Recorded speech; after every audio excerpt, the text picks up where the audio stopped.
dumped out of their meeting at the last minute. Yeah. Collars, everything okay?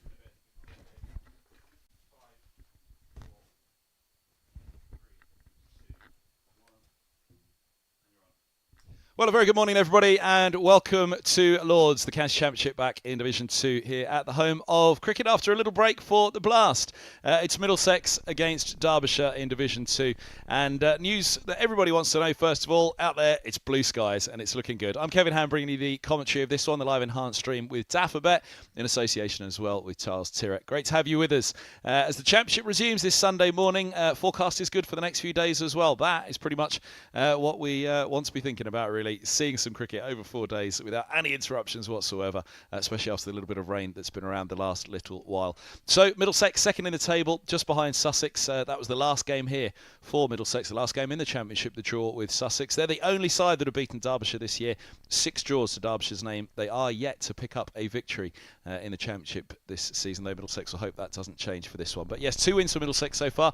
They'll very much be hoping to get up and running again with another victory, get a third one in the season and keep up that chase at the top of the table. They do go to Sussex last game of the season, so it's all brewing up to that one. Right, out in the middle, it looks as though there's action. There you can see Mark Stoneman and Sam Robson. Middlesex have won the toss and elected to bat here at Lords. Take you through the sides in full for this one. There's a full round of fixtures starting up again today in the County Championship. We'll run you through all of that as well, but let's start with the news all from here, though, to begin with. The Derbyshire team news and the Middlesex team news for this one. The biggest conundrum for Middlesex, which would be of some interest as well for Derbyshire, was Plooy. He's in. He's had a viral infection the last week or so, which has had him in and out of the T20 side. But it's Sam Robson and Mark Stoneman, as you saw on the picture out in the middle, ready to go and open the innings. Max Holden at 3, Plooy at 4, Ryan Higgins at 5, Nathan Fernandez in at 6 with Jack Davies, the wicket-keeper. Luke Holman, a brilliant 5 for here the other evening against Surrey. In the Blast will continue his role as spinner as well. Toby Rowland-Jones, the skipper's back. He's had a month off for Blast action. Henry Brooks and Ethan Bamber completing that bowling lineup. So no Tom Helm for Middlesex for this one.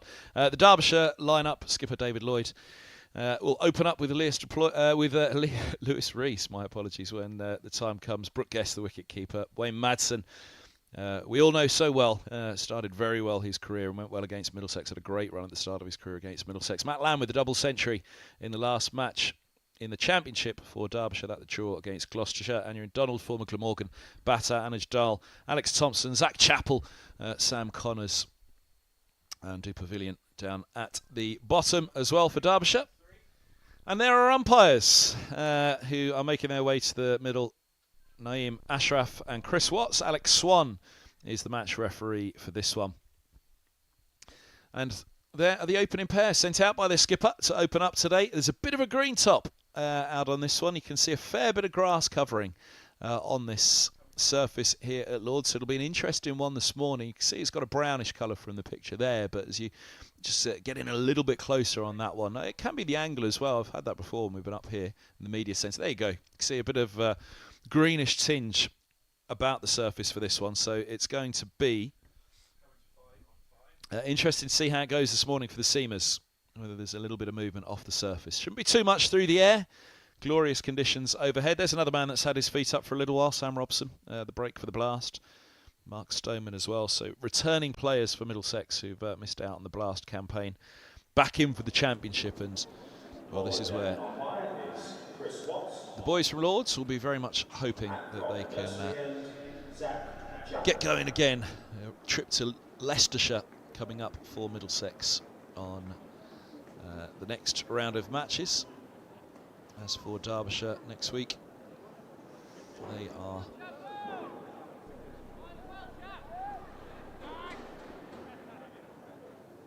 at home to Yorkshire in a big match at Chesterfield. Oh, what a match that is at Queen's Park, Chesterfield against Yorkshire. That'll be a great 4 days as well. They got 4 days to have fun here at Lords here first, though, for their first win of the season. It's Zach Chappell with the ball in hand. He's got 3 slips in place. A point a cover and a mid-off, a mid-on, a mid-wicket and a long leg as the 6-3 fielder down towards the lower end of the square, which can be a little bit more bowler-friendly. We're about to find out. Here's the first ball of the match. A little bit of shape through the air on that one. Robson nicely in position, pushing away. Thought I sensed just a little bit of late movement on that. Yeah, here's the first ball of the match. Slope will take it away from the right-hander, but yeah, just there. A little bit of shape through the air on that one. Sam Robson making the little gesture with his hand as well to say there's a little bit of shape through the air on that one.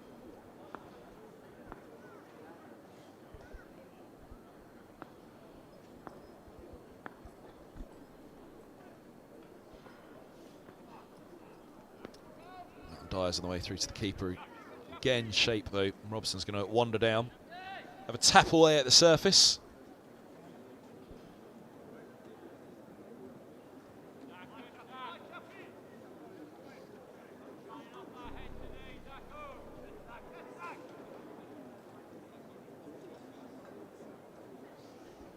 Robson 35. He'll turn on July 1st. Where's that time gone?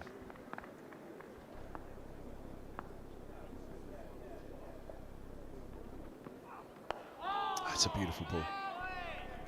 You can see Robson's getting those feet moving, but he's thinking it through. His hands are moving all over the place as well as he's reacting to what that ball's doing through the air. So there's a bit of shape through the air straight away for Derbyshire here, and that's going to be a big threat. There's a bit of grass covering on the surface, as we said. It looks a result pitch, this one. At lower end of the square, grass on top. That would suggest the seamers will be in this one. Tim Murtagh down at this end of the square had a great game against Kent and indeed against Warwickshire last year on this surface. On this end of the square, I should say.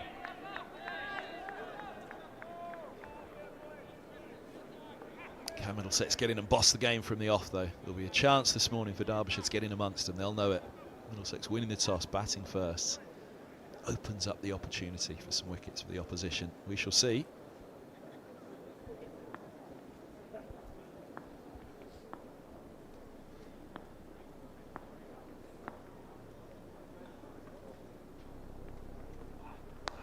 Oh, now that's drawn him into it and he's gone. That swing away down the slope it goes.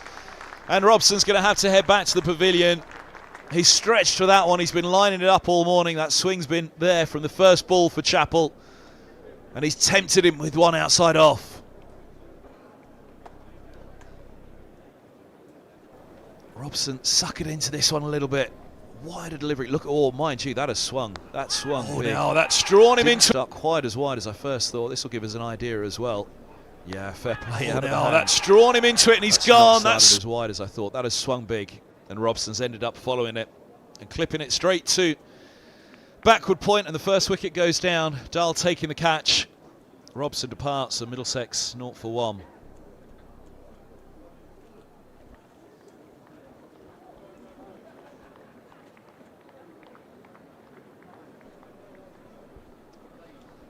Disappointment for Robson. Delight for Chappell. And he's still got one to come of the over as well. He'll be over the moon with that wicket.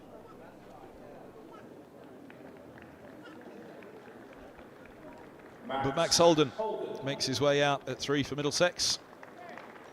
And he's got a fair job to do here with Mark Stoneman. The ball will be coming back into the left-hander. 2 left-handers out in the middle then for Middlesex. So he'll be looking for that booming ball in towards his pads, looking to blast the pads off first ball from Chappell. I'm sure that's what he'll be expecting.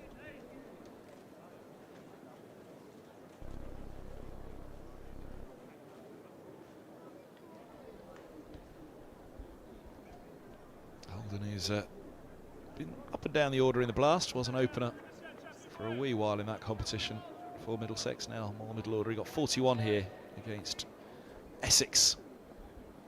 Got a first baller against Surrey on Thursday night though.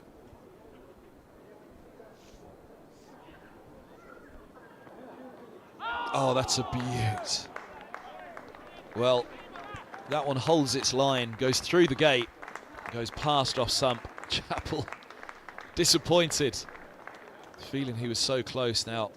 How much swing was there on that? I'm not sure there was much at all. That's just gone straight through. All the swing we've seen for all those deliveries. That one holds its line. And, well, in the end, probably not swinging. Saves Holden.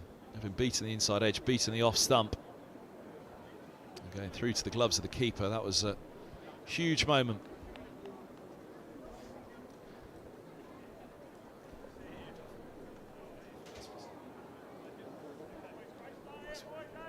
Naught for one then, a wicket maiden to begin for Chappell. Connors at the pavilion end will get us going. We sat down in the media centre watching on.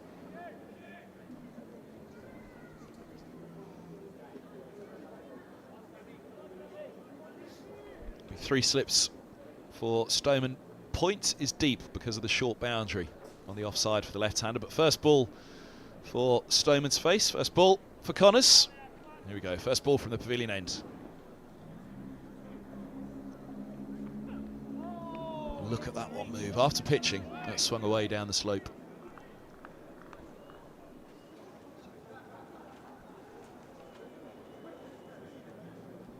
It seemed, and then after pitching, bit of swing once it had seamed away. Nothing through the air before pitching on that one from Connors.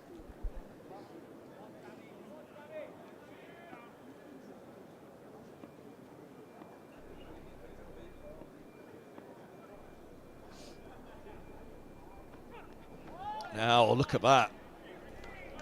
That did swing, I think. We'll see it again now. We'll see it again. Just look, was there a little bit of late swing, but look at the bounce as well. There, goes there, and then whoom. Good pace, good carry, good bounce. Looks like it's going to be a good seamer's wicket here at Lord's. Seamer's always fancy got a chance at Lord's just with the slope alone, but there's a little bit through the air this morning for Derbyshire, which will really up the ante. And there's good pace and there's good bounce.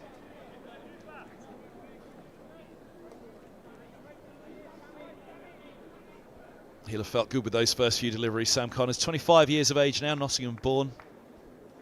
Formerly of England under 19 fame.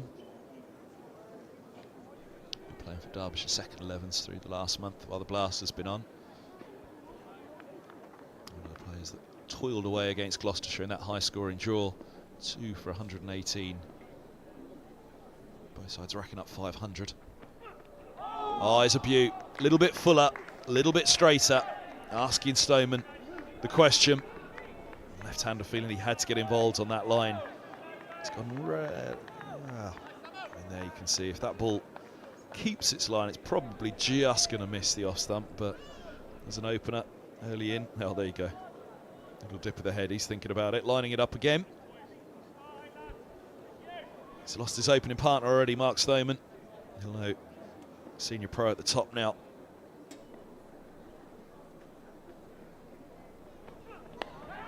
He'll need to get in and guide this innings, and he's guided Middlesex off the mark with a single.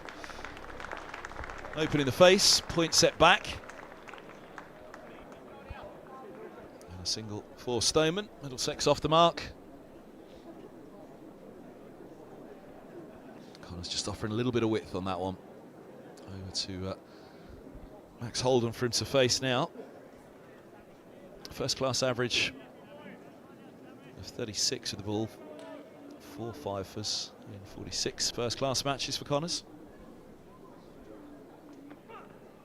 Oh, look at the bounce on that. Now, behind the stumps they went up, the bowler didn't. That has climbed.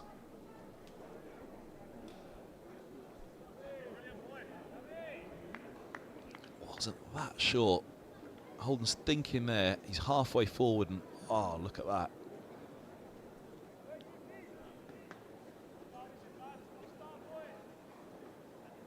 Up they go behind the stump. Connors returns.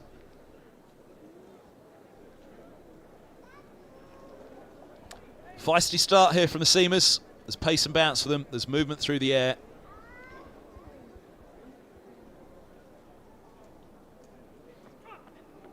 That one shapes away. Wider one down the slope.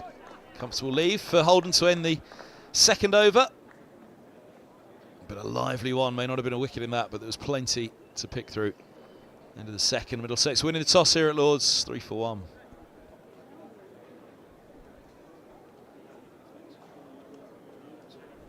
Missed, actually. That was no ball, the single that Stoneman took down to deep third. So Middlesex 3 for 1.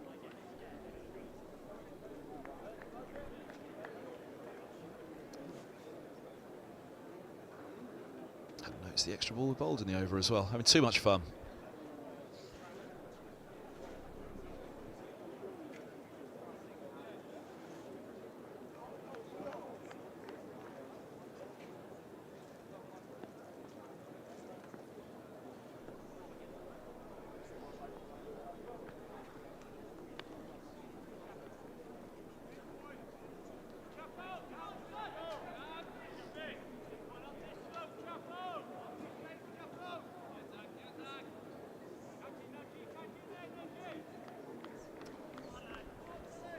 Chappell, another one with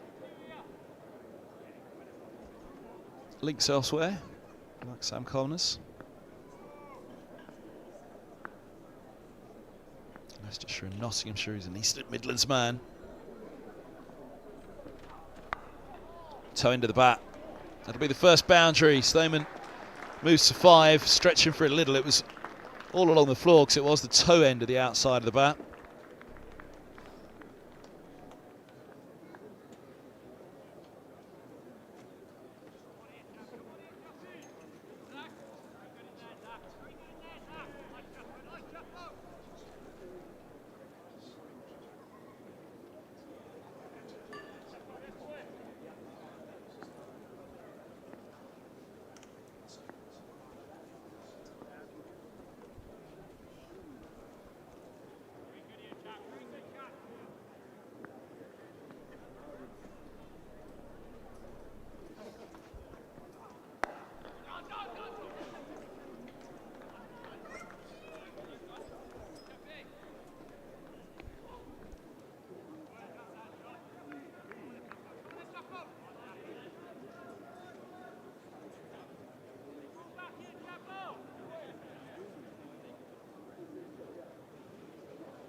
It's a single for Holden. Gets him off the mark. Little scampered single into the offside. He's really got that swing back in to the left-hander to look at now, Chappell. But that one that keeps its line across the left-hander, if it doesn't swing, is going to be the very interesting one as well. Onto the hip. And a single. Very welcome for Stoneman.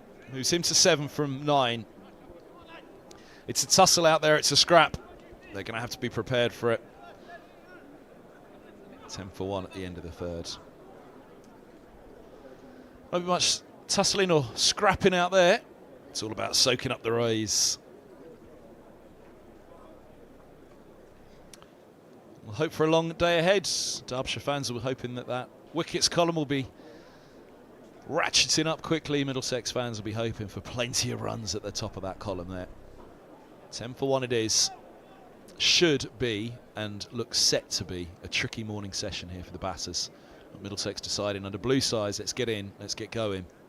Let's get some runs on the board and try and boss the game from the start. Derbyshire and Connors will have other ideas. It's a nice spot. That's where I want to leave it against Stoneman. He had that one that he just got drawn into, nipped away down the slope. Beat him at the end of Connors' last over.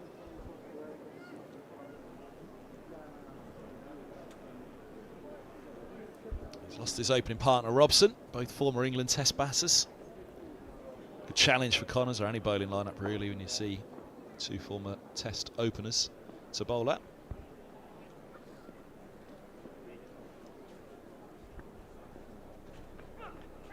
Oh, now he's gone after that one. A little bit of width down the slope. We saw it in the first over. He got that single off the no ball down to deep third. And with the width, it looks as though if it's wide, he's going to go in it. But look at that go. Starts wide and then it's really gone down the slope as well. So it's through the air at the moment, but the slope as well always involved here at Lord's any given day. But a little bit of grass covering as well. Expect a little bit more seam movement, especially first thing this morning.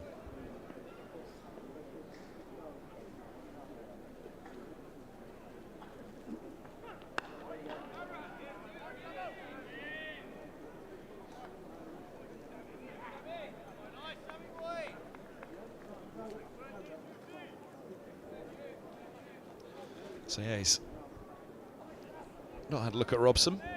He was gone by the time Connors had the ball in hand, but he's got Stoneman to look at.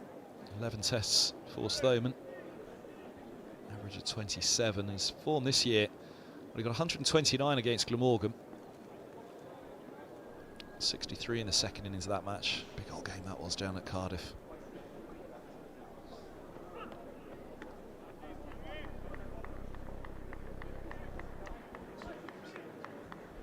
He got 97 first game of the season here against Glamorgan. That was the Kookaburra Rounds. 3-3-5 for Sam Northeast, who disappointed, of course, to miss out those 3 runs. Then had to wait until the last round of matches before the, or second last, sorry, the penultimate round. There was that game here at Lords against Sussex as well. But yeah, 129. That was his second 50. Second time he'd gone past 50 of the season. Then did it for a third time in the second innings. That game with 63.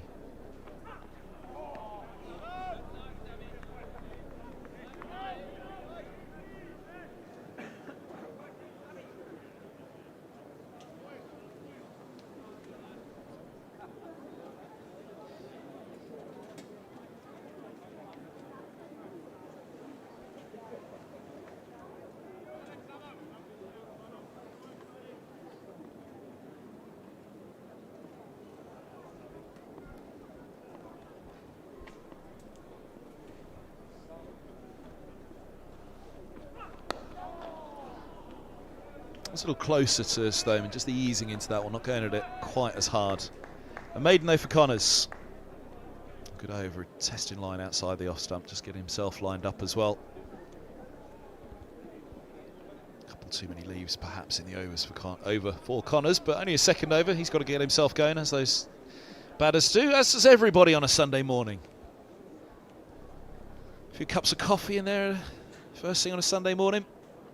Might turn to something a little bit more cooler later in the day, if it hasn't already.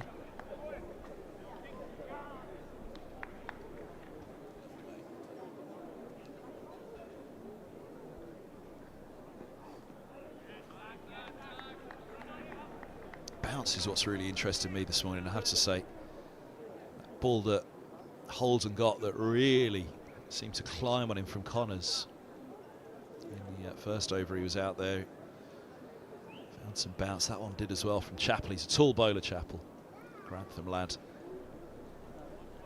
So he'll extract bounce on most pitches.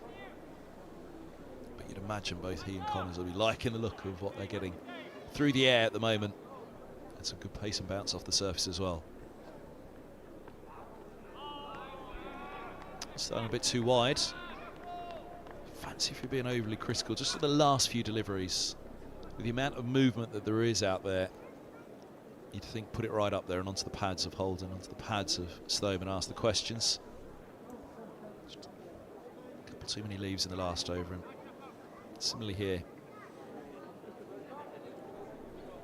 Give yourself every chance. Have the wicket, have the stumps in it straight away.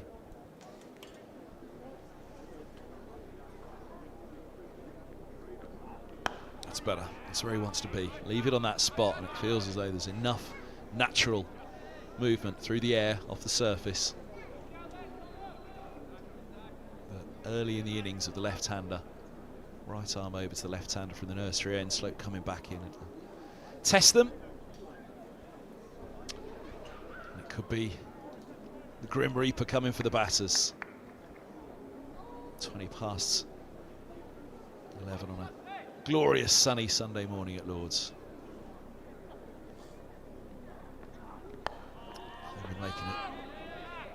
Holden, making a fair step outside of his crease to defend into the onside there. Early trigger movement from him. And that's where there's going to be more questions asked. Full onto those stumps. That ball may and should really test the Middlesex top order on a full length. I don't think I'd have any concerns at the moment with the batters sitting forward on the front foot. The odd one will push them back, of course. There's that movement again from Holden. That'll be interesting, Chappell. Holden with that movement knows he has to get the ball down, the bat down and onto the ball. He's got to get it around the pad. Good view in the Warner this morning, away to the right. Middlesex room behind the glass. They'll have the air conditioning cranked up in there over the next couple of days. Not much of a breeze around at Lord's. It's just a little bit of a trickle of a breeze this morning, nothing really. It's not particularly going to drop the temperature. If you're sat out in the sun today and tomorrow, there is a weather warning for Monday, so if you are coming to Lord's tomorrow, make sure you bring plenty of fluids with you. Ideally some that hydrate you as well.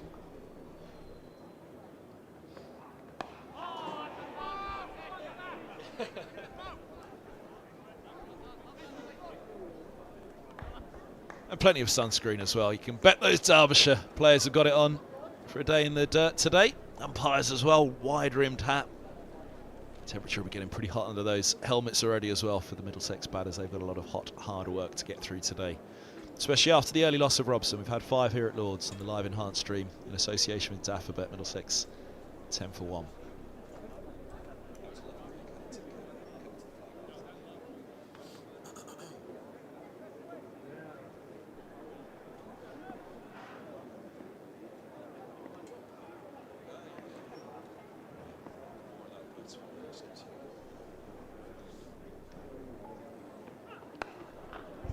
Starting wides, Middlesex will just be starting to get the feel of that swing now from Chappell and from Connors. If you're starting with that width, it's going to have to come back a long, long way. There's one of our fine crew bringing us all the wonderful shots today. Dan down on ground level. And that's Dan's shot, his view, not a bad one.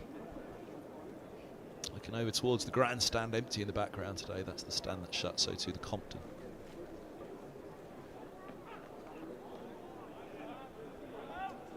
So if you are heading on down later today or tomorrow throughout the game, then it's the Edrich stand is the one that's going to be in line with this track. Compton shut, as is the grandstand in the background. Those are the 2 stands furthest away. Warner's always open, no matter where the pitch is. But if you're not in that members' pavilion, then the stand you're looking for is the Edrich, lower end of the square. It's a good move, good shot. See the move of the field, deep squares dropping back, suggesting a straighter line for sure for Connors. He doesn't want to hang it outside that off stump too much, but maybe a short one as well. And it's the short one.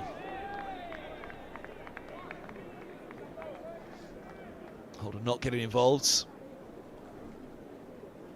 Good pace from Connors. As I say, there's good pace and bounce off this surface, but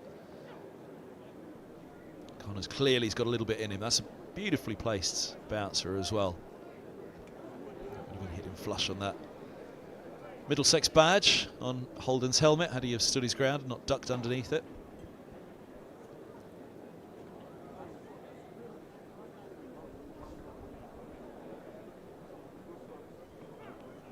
Oh, wow. That must have been mightily close. It was. Look at Connor's reaction. Let's have a look. This is the angle. Oh, goodness me. Just wobbled, it felt. before pitch him.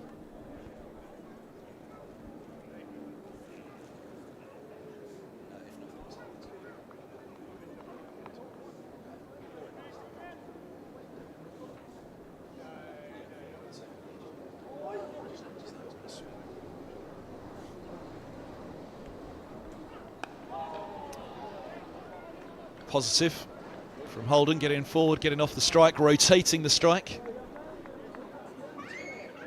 Let's have a look back again from behind at that one from Holden. Just want to see, just before it pitched, it looked to me as though it was going to swing. Yeah, it was a little bit of shape. Look at that, it did. It just started to swing, then it pitched and jagged back up the slope. That's unplayable. Just fancy there was a late bit of swing there, and you think that adjusts your line then. It's going to take it away down the slope, but it pitches and seams back in.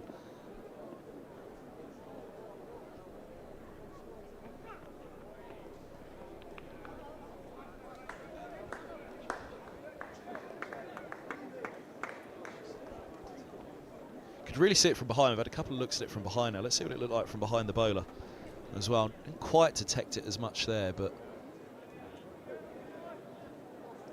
think the bowler's arm's going to get in the way, which just doesn't quite show as that late little bit of swing that we saw from the other end. But boy, oh boy, as that goes through, that's some delivery from Connors. Unplayable. Holden survives it. 6 done. Middlesex 12 for 1.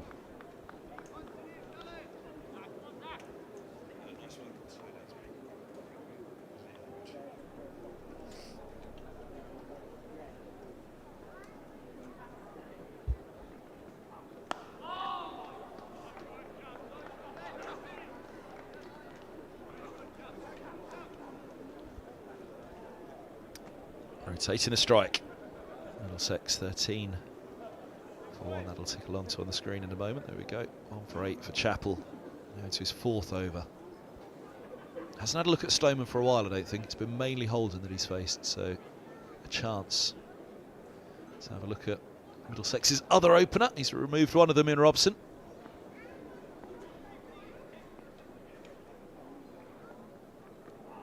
There you go.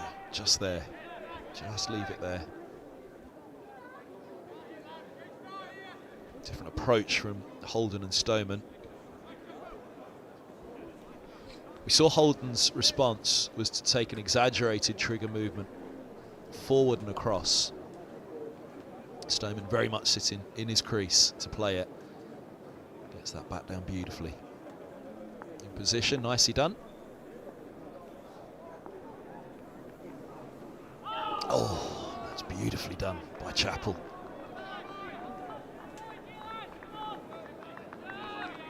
Talked about the pace and bounce on this one. It just holds its line, but it's good pace, good carry. Angles across Stoneman. He's wary of the ball coming back in. He knows he's got to play at that. Bowlers are in the game.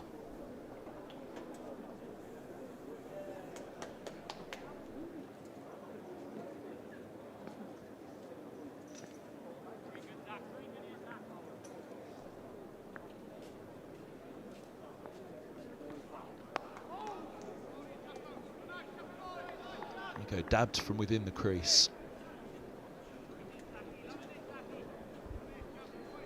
So where Holden gets forward out of the crease and gets across, he's almost shown a little bit of leg stump to the bowler. Stoneman still within his crease here. As he plays it off middle into the onside, just waiting, playing it late.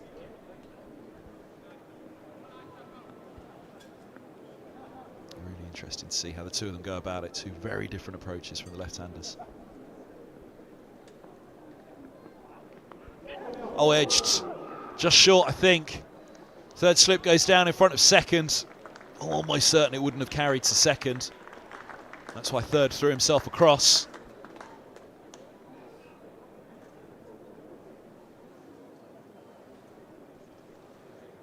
High up the outside edge, I fancy this one. Yeah.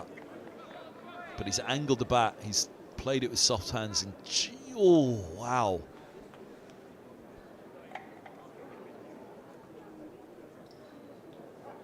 Oh, did it? I think it might just have carried.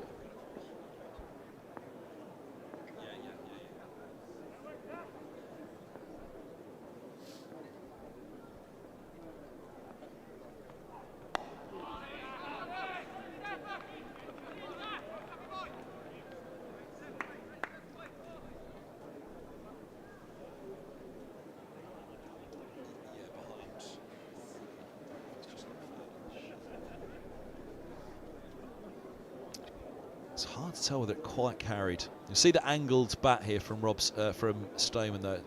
Certainly from the other end, soft hand angled bat. There's his reaction.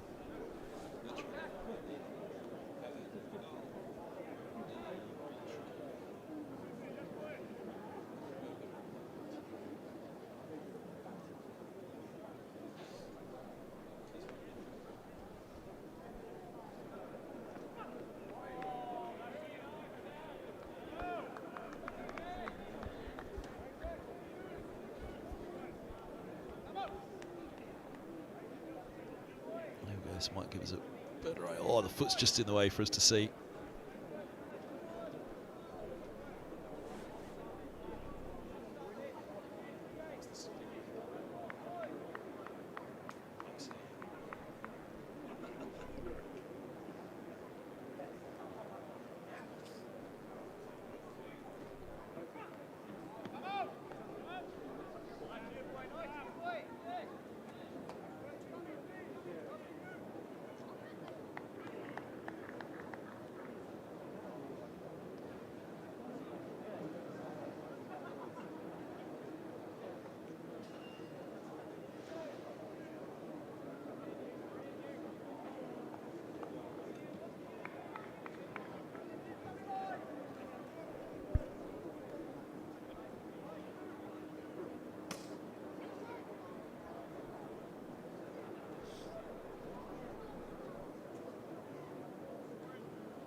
Start. It's the over here from Connors. That's a lovely ball. Good way through. He's just lining it up.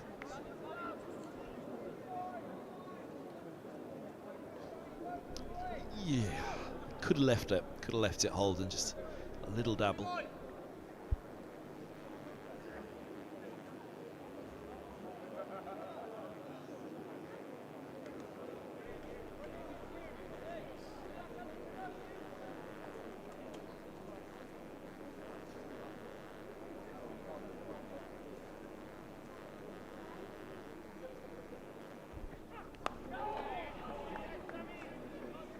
Swing again for Connors.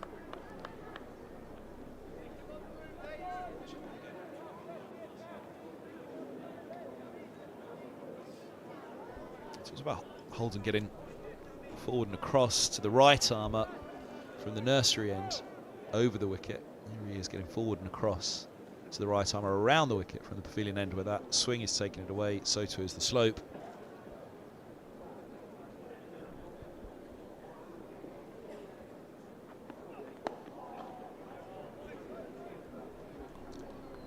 Where he's getting across to Connors there. It is just getting him into that position, outside off, where he's got to be wary, obviously, of chasing a wide one that keeps on going, but he's just trying to negate that swing by getting across to it. Obviously, know that anything inside the line of his eye, he's got to get bat on. Try and keep LBW out of the equation. But with that outside edge very much in play, he's getting forward across. Interesting to see how Stoneman goes in that approach, where he's more waiting on the bowler in the crease.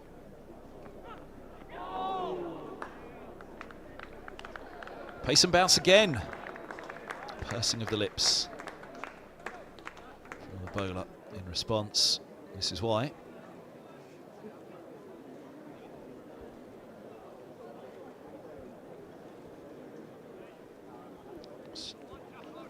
Straightening off that surface down the slope. Release from the hand. So I'm going to be banking on that coming in a little bit closer to him. 18 for 1 though after 8.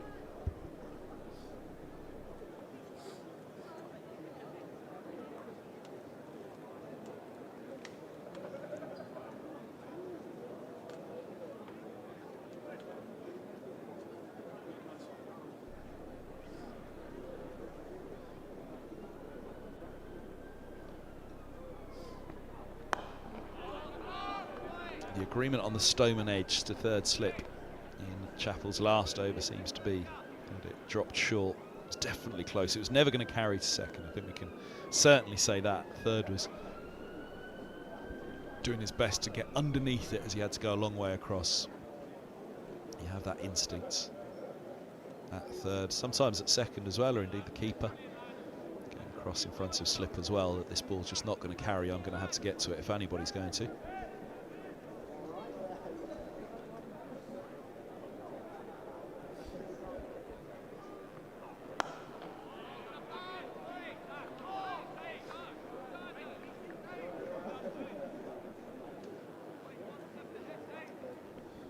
Robson missing out today, but a good chance to get in for Holden and get going. Double century earlier this summer for Middlesex for Max Holden. Vantage Road against Northamptonshire.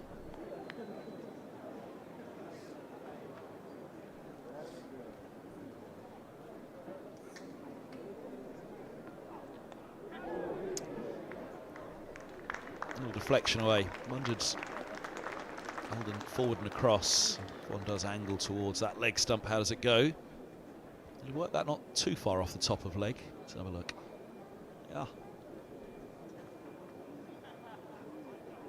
Pitching outside the line just, so Holden will have in mind, even if it is rattling onto the pads, he'll be pretty unlucky to be given out on that one. Length of the delivery as well.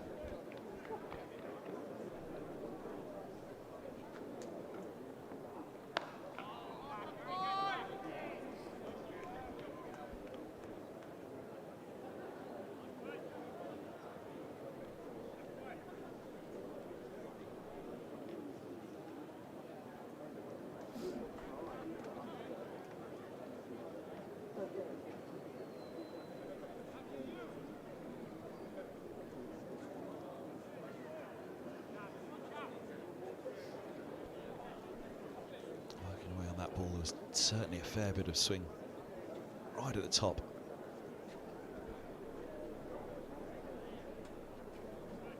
Away from Holden. Somebody behind the umpire there has a little look around.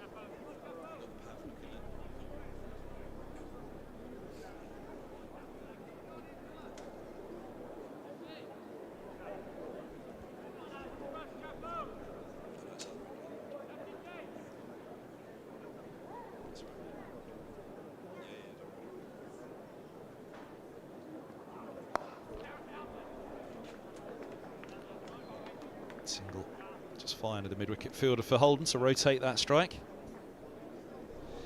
Yeah, Chappell 27, he'll be 28 in August. Grantham, as I said, Lincolnshire. Oval invincible. Finding an early wicket at Lord's this morning.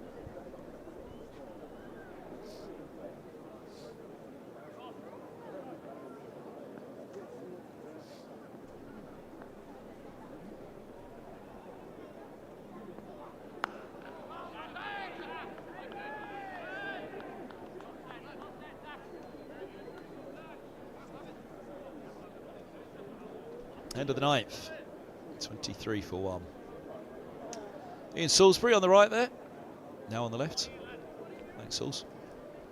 Ethan Bamber on the right, Martin Anderson. Opener in the blast now, Anderson. Bamber will be pleased to be back in the action, not playing in the blasts.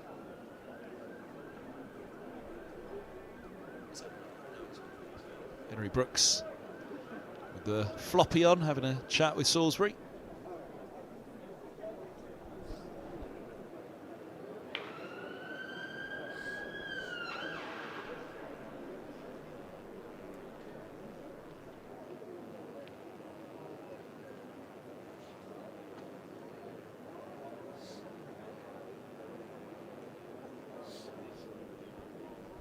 Now it's the pavilion end. It was the nursery a few moments ago. Holden just getting them settled down in the pav.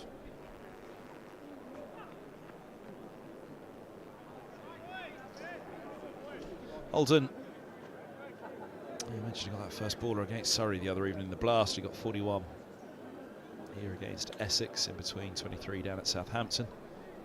Rained off match. His last scores in the Championship, 20 and 28 at Cardiff in that victory, and then 61 in the draw here with Sussex.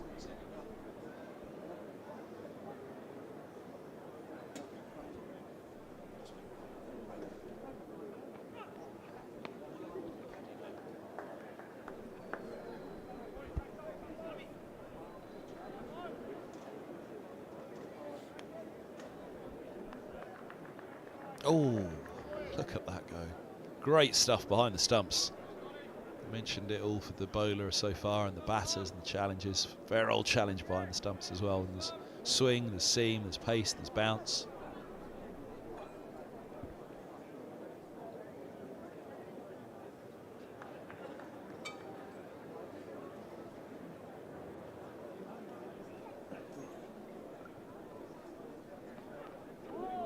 Oh, now, here you go again, right on cue. They get through for a bye.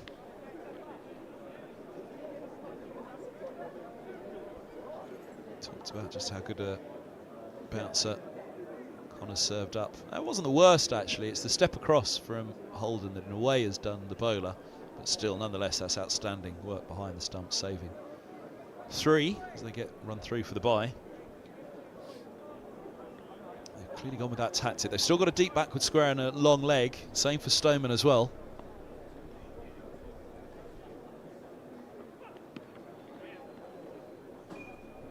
Just a leg by on this occasion. There comes the long leg. Sub on, Whiteley doing the fielding. Who's he a sub for at this stage? Somebody.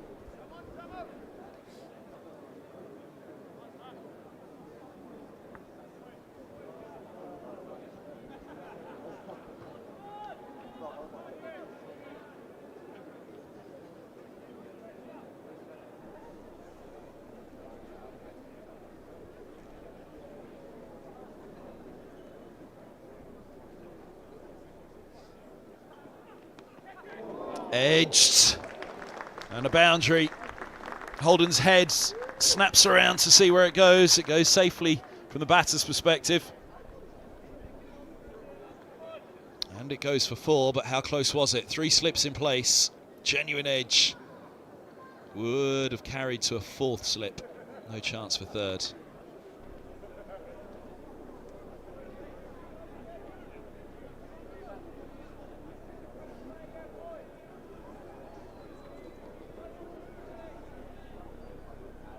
Side of a coffee that we've seen in the stands this morning. It is a bit hot out there for coffee, maybe. Business call on a Sunday morning as well, by the looks of it. Coffee in hand, one hand.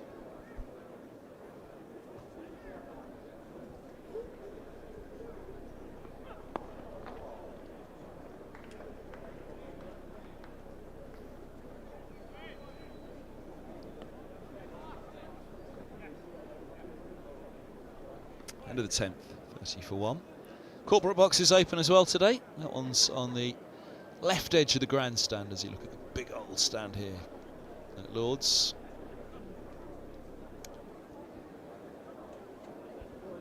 Oh, there we go. Cans of pop in the background. Bags of crisps already. They've gone early, have they? Get through a few of those today if I started this early.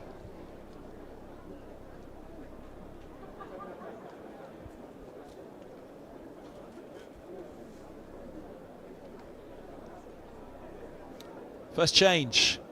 As Dahl into the attack for Derbyshire from the nursery end. So Chappell's done for now. Good start from him, picking up the wicket of Sam Robson.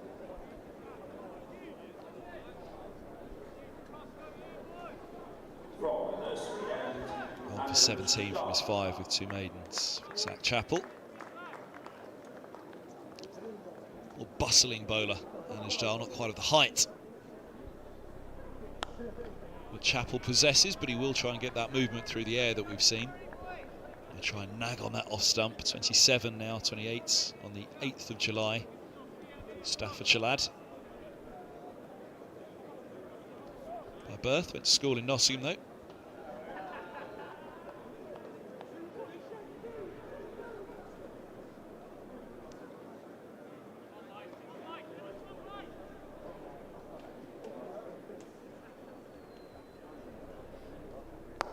Oh, that's right up there. Goodness me, that's a great shot by Holden, but I tell you what, he's driven that off middle, having stepped across. Had to get back down on that one. And not only saving himself, but he gets the reward of a boundary as well. There's that step across, and then digging it out, a very full delivery. Maybe it would have been missing leg, but it certainly looked to me on first look that if he hadn't have laid bat on that, they would have been howling at the umpire.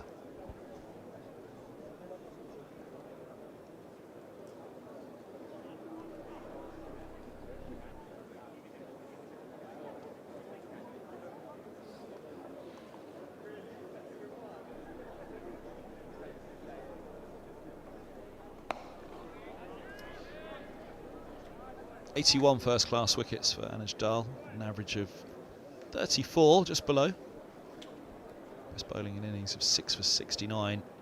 Not bad for an all-rounder, coming on his first change. Nasrian could be an interesting one for him. Average with the bat, just below 33. 5 centuries, 10 50s in 84 innings. Decent return.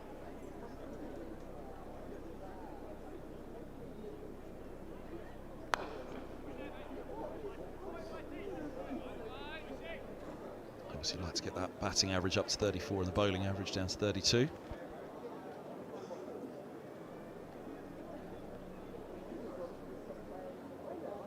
In and out of the T20 side for Derbyshire in the last month.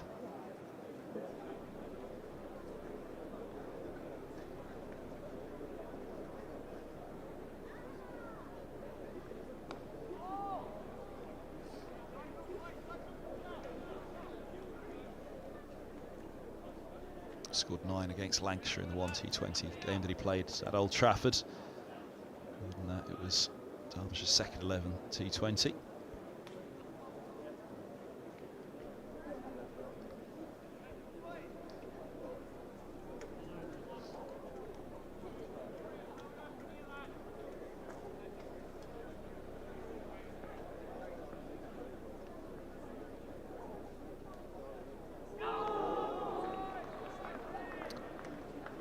Goes through the gate, sounding wide enough though to not really trouble the off stump. Let's have a look. Stoneman's wary of it just nipping back down the slope. We did see one this morning from Connors really jag off the surface. This one, again, not too dissimilar. Looks as though there's a little bit of a way swing on it, and then it pitches and comes back in. Let's have a look. This is the end that this is the other end to that which Connors delivered one. So it looks as though he's got that, yeah, just a slide down the slope. It looked through the air there as that's swinging away, and then pitches and back in it goes. And that's the slope having its effect for Dahl around the wicket. Taking it back in towards that off stump. The slope should be taking it away from the off stump from Holden.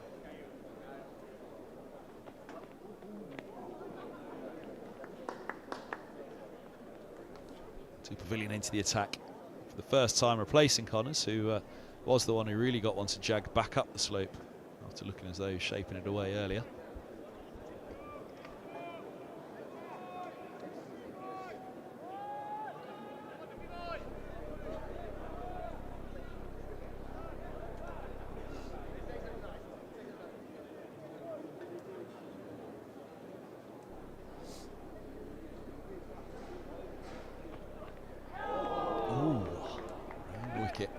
Towards that off stump, kept on coming back. So pretty wide on the release there. Oh yeah, did it keep coming back? Durban Bourne, Darren to Pavilion.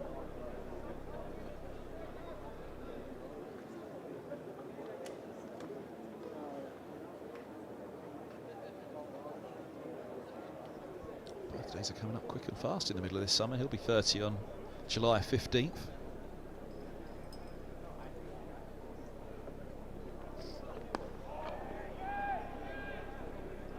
Played 2 ODIs for South Africa. 2020 and 2021 against Australia, and then against Pakistan the following year.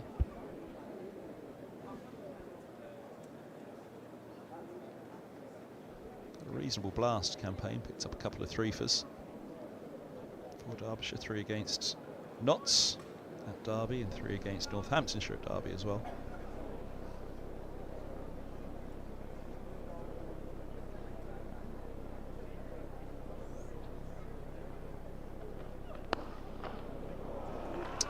Nice from Holden, just trapping the bat down on it, pushing down the ground. It's a hard chase for Connors at the end of a 5-over spell this morning. 3 for Holden, gets him into the 20s. It was down below the pavilion, it was picked up. There you go, in the sun or in the shade.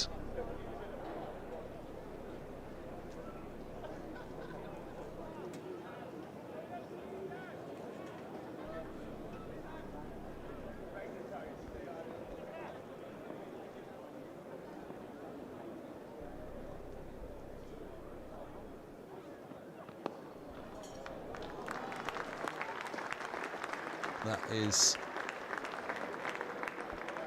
just going to... Oh, no, he's flicked it back in. Thompson with the run. Didn't think that was quite going to be caught in the end. It's uphill all the way, which makes it just as hard for the runner as it is for the ball. Just a little bit too straight. Thank you very much, says Stoneman. Across the square as well. You think it'll fancy a chance, but it's a lush square at the moment. There we go, look. Oh, just at the last. Without the dive, when he didn't get out the dive, I thought he's got no chance. Thought he'd made a bit of a Horlicks of it.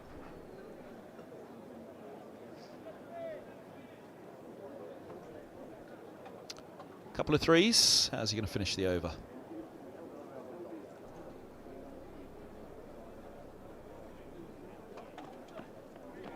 On a good line, and a good length, and a good leave by Max Holden.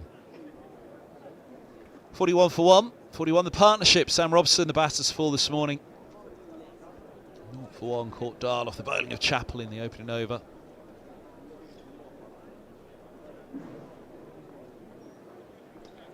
There you go, the cold ones are out. Rightly so.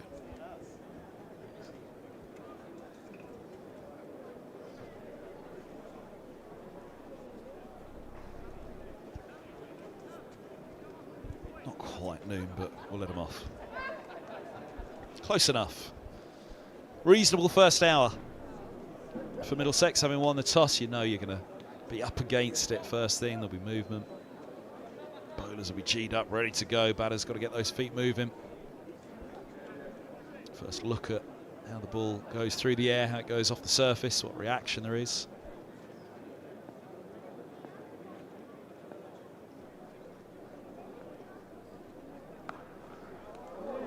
Punched to point, no run.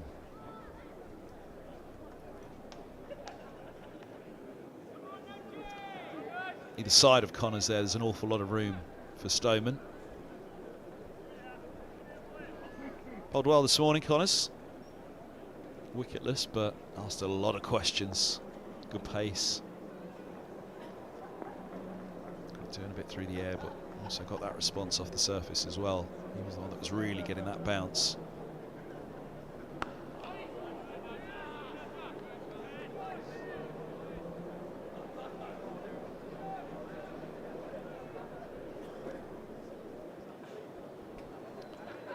Sunscreen's on for Dahl.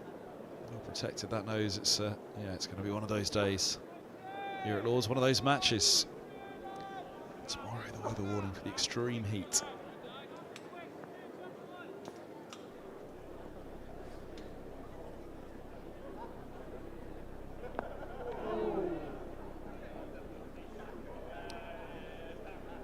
Beats the bat on that one. It's had to go a few times in this over, Stoneman. Just not quite across to it, folded a bit with the bat.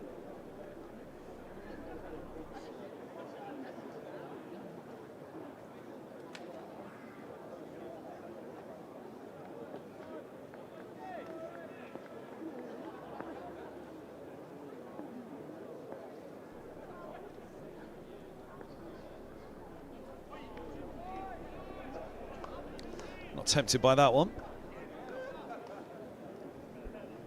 He's had a reasonable season so far, hasn't quite lit it up just yet this year, but an integral part of the Derbyshire side. Bat and ball, just bringing that balance that so many sides crave. The all-rounder.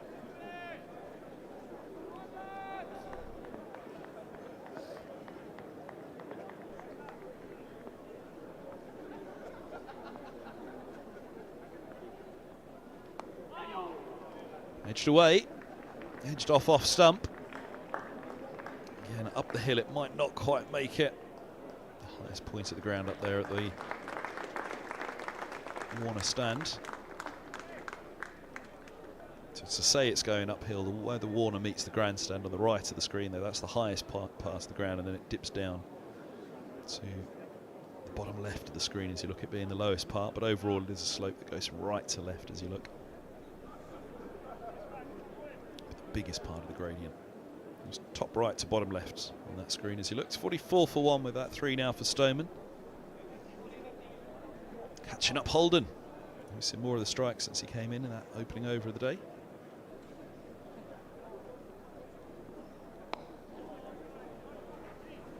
Again, with that movement across, just jags the bat down on that. Little inside tickle will get the single. Keep the strike for Holden. He's on to 23, Stoneman 18, Middlesex 45 for 1. Tour taking place in the grandstand, in the shade of the grandstand.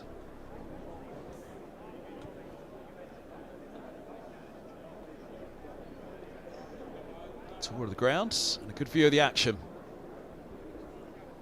at the grandstands themselves. You can see the Compton to the left of the screen there is shut because it's so far away from the ground. So yeah, if you are coming in for this one, bear in mind, come in through the east gate if you can. East side of the ground, the Grace gates, and straight up to the top of the Edgeridge. Unless you're in the pavilion, that's where you'll get the best line for this match.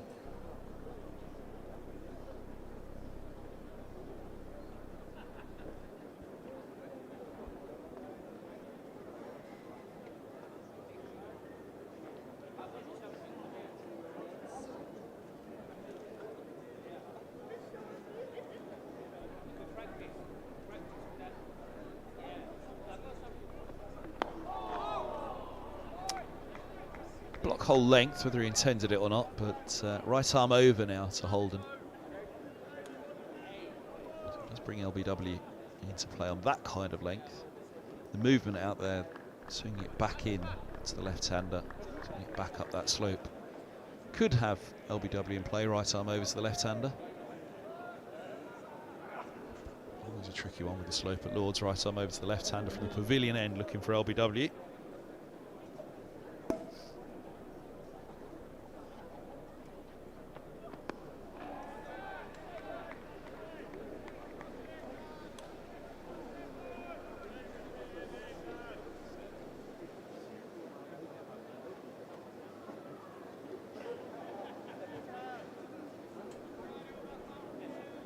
I do like the position at number 3 for Holden. He was an opener by trade from his early years, England under 19.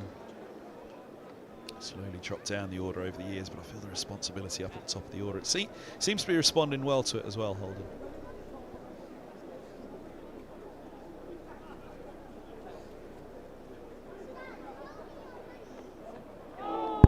Whoa, that's a beaut.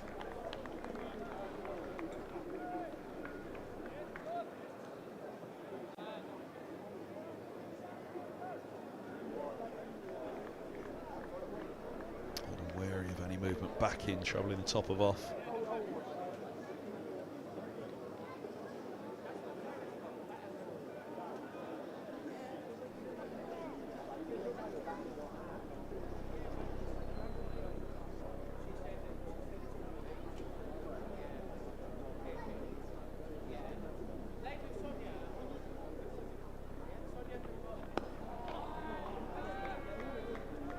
Solidly in behind that. When he brings that bat face down, it really does look just bigger than the bat face of most batters for Holden. It's very much a thou shalt not pass approach as well. When he's driving with it, pushed down the ground, it looks big as well. Just really, there you go, it's offering it full, that full bat face. Read the label, saying to the bowler.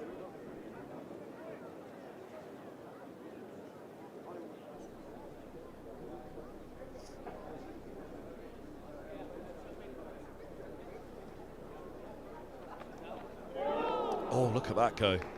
Every now and again there's one that really kicks up a bit of bounce here. That's down the slope as well.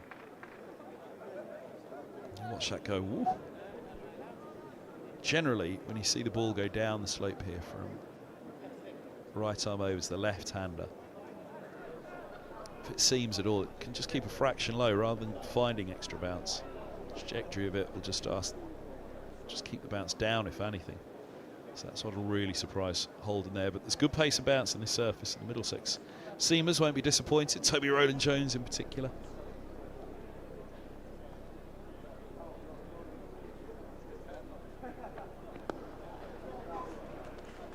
But as we've seen for the batters, there's good reward in this surface as well. They can trust it. Single ends the over. 46 for 1 here at Lords. The live enhanced stream from Lords in association with Daffabet.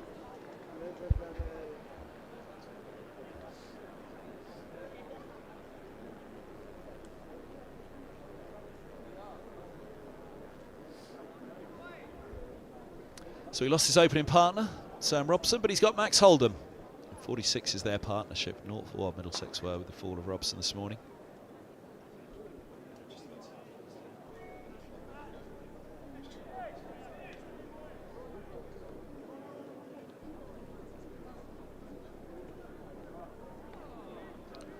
Hour played at Lords, 46 for 1. Middlesex will take another hour like this, 80 for 2 at lunch. Mark a pretty decent morning for the batters.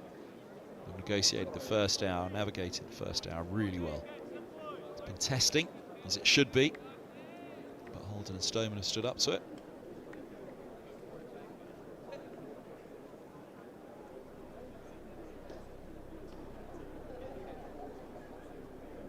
Oh, there goes the first cork to be popped of the day.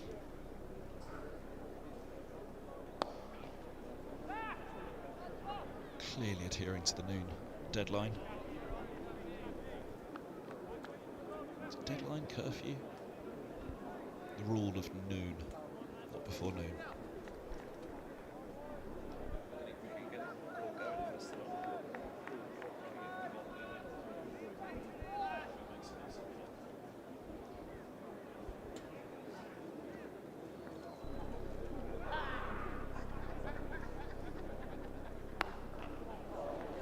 Bit of width and a bit too full, so Stoneman happy to go hard at that one. And he's just going to get the reward for it this time. Big, big boundary. Big reward. Middlesex have their 50 on the board. 50 partnership for these two as well. A little bit of width, just allowing Stoneman to lean into that one, drive hard at it with that open face. 22 for Stoneman, 25 for Holden.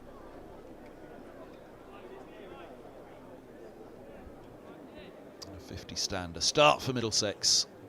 Good first hour, no doubt. Just that one wicket down. As you always know you're going to risk winning the toss and electing to bat.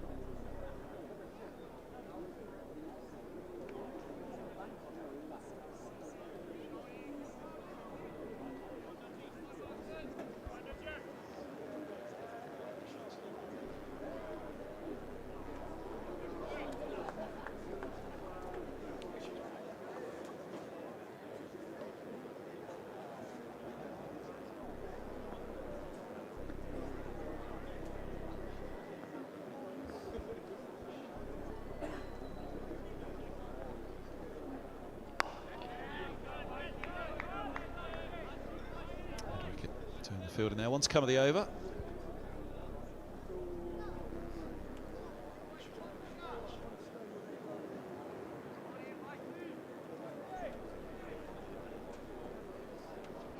Has that bottle been opened? It has. That glass has been filled up, hasn't it? We've missed the first popping of the cork of the day at Lords. But it seems as though it went well. Nobody's covered themselves in bubbly. No third slip, which means 4 runs. Wouldn't have carried, I don't think, with the bat, as he did the first time when that edge was found this morning by Chappell. Just short of third, diving across in front of second. This one went through a genuine third, I think. Yeah, all along the floor as well.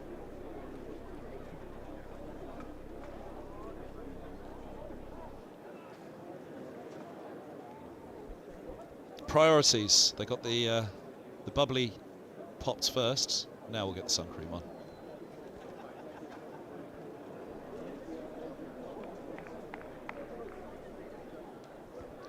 Priority for Middlesex, try and be 1 down at lunch. That would mark a very, very good first morning. Having won the toss here at Lords, you always fancy you're going to be 1 or 2 down having won the toss.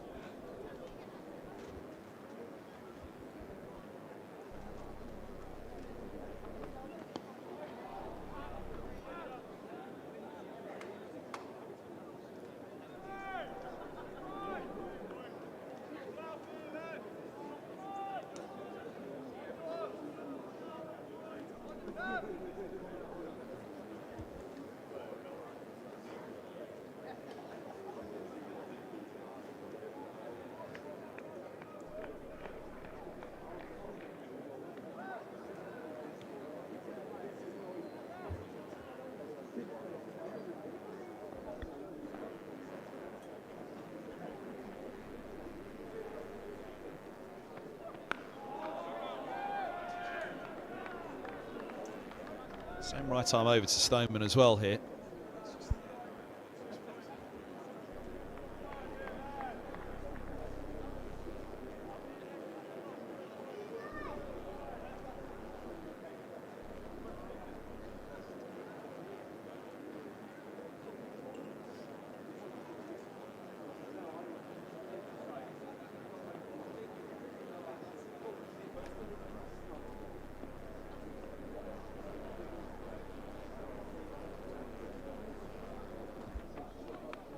Oh, now Stoneman's completely misjudged that, and he's got away with it. Inside edge, nearly down onto the stumps. He didn't know anything about it at all in the end. Watch the head. The head's going to duck this. He's thinking, oh, where am I? I don't know where I am. A little inside edge, just past the stumps.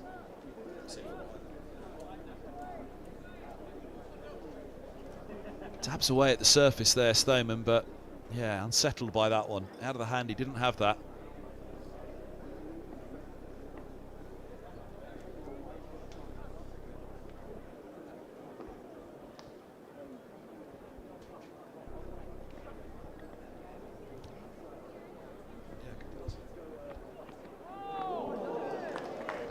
Good take down the leg side, very good take indeed.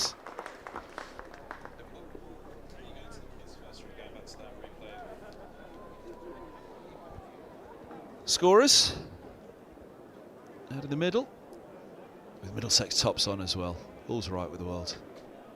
Alan stand there just below the Middlesex room.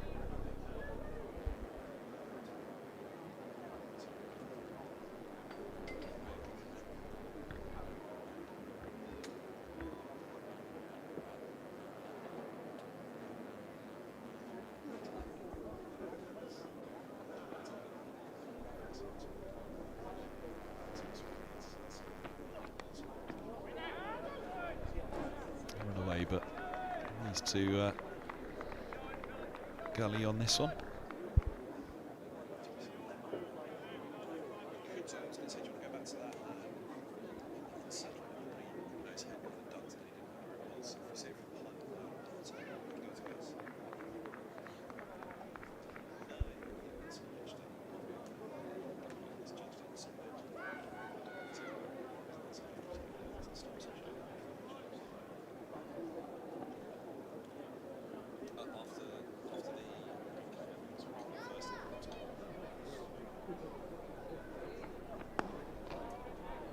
Top ball 20 over. Uncomfortable one it was though for Stoneman with that ball he just didn't seem to pick from to Pavilion. This one you just slightly see the head. You see it more from behind the bowler's arm, but you can see it was just, oh, where am I? Not sure. Inside edge down onto the stumps, nearly.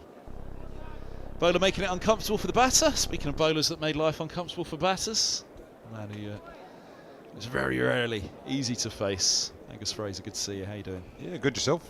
Very well. Sunny morning on Lords, Sunday morning. Beautiful, isn't it?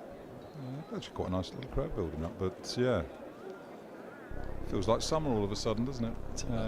It's good to see. And it's been an interesting hour and a bit's play. There's quite a bit going on.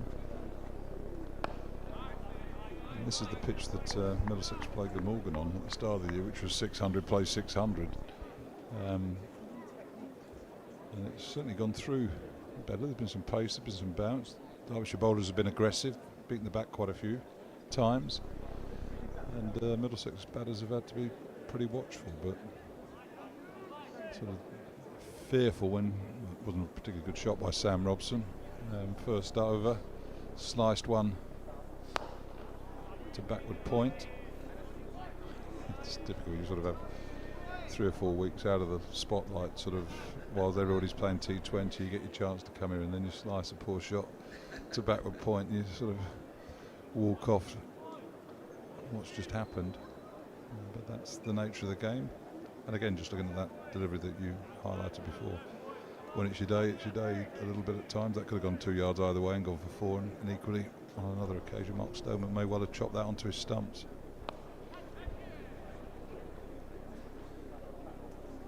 Yeah, it was interesting this morning. The first thing really that made me sit up was the movement through the air. These Dukes balls, sometimes they said it's taken a little bit to come to life this year, but from ball 1 this morning, the movement through the air was quite... As it swung, I've sort of been watching. I was in the tavern stand with the Middlesex Premier members for an hour, just having, well, boring the pants off them probably. But you could see it being in the bat and see it going through well to the keeper. As you say, there's been pace, there's been bounce, certainly been seam movement as well. There's a little bit of grass on the top there, isn't there? But through the air, that little bit of late swing that there was as well. There's been some extraordinary deliveries this morning, so I think it's been a really good hour for Middlesex. I'll be delighted. I think 57 for 1 at this stage. Yeah, well, you hope it's not the bowlers, but sort of the Middlesex's policy tends to have been to win the toss and bowl.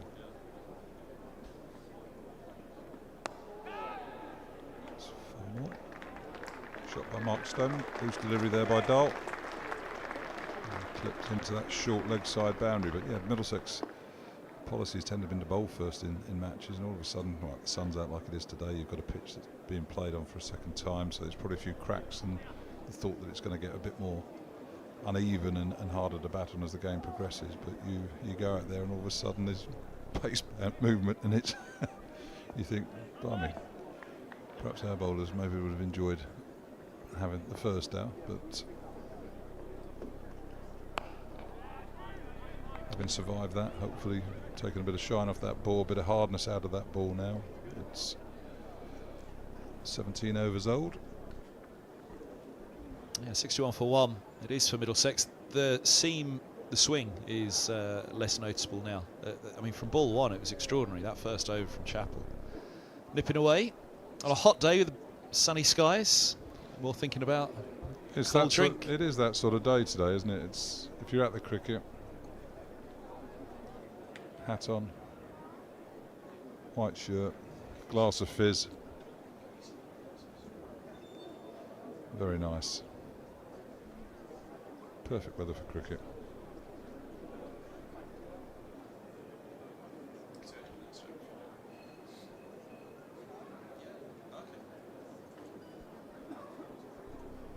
Two slips in a gully now that come down to 2.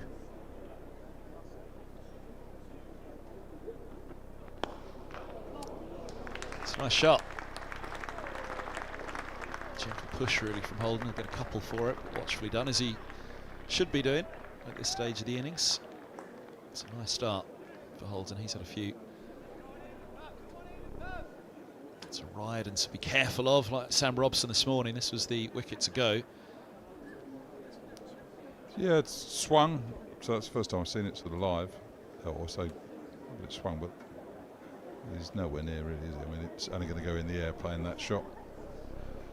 It was wide, but the length was not a long half volley, so just look at Sam's bat as it's when he's hit the ball, it's on the up, which means you're going to slice it, and he's done that. Oh, I always remember Graham Gooch sort of almost talking about practice, and then the nets, if you sort of, because you just hit the ball and there's no fielders there, you just go and can lazily slap at the ball, and it slides off in the air, and then when you get in a match and you do it and you're caught and you wonder why, well, you've actually got to take the same attention to detail in your training to train your body to react in a certain way as you do in the matches.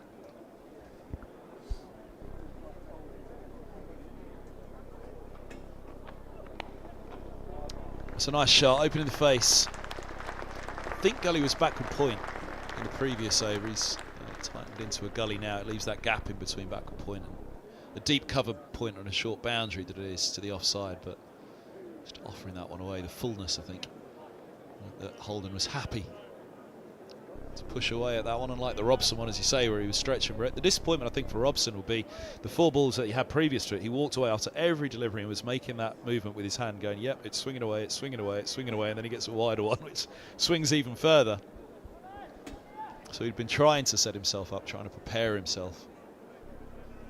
Just sucked into something he shouldn't have been on the opening over.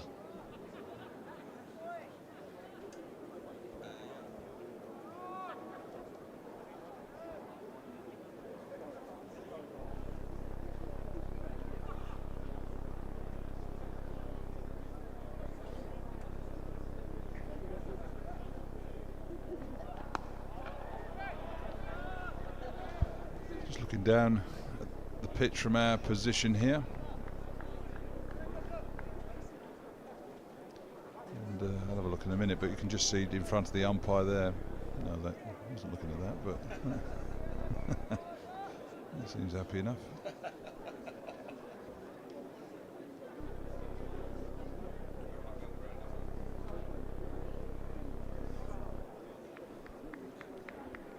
You can just see the matting down there before the umpire, can't you, behind Max Holden, which says there's a big match coming up soon.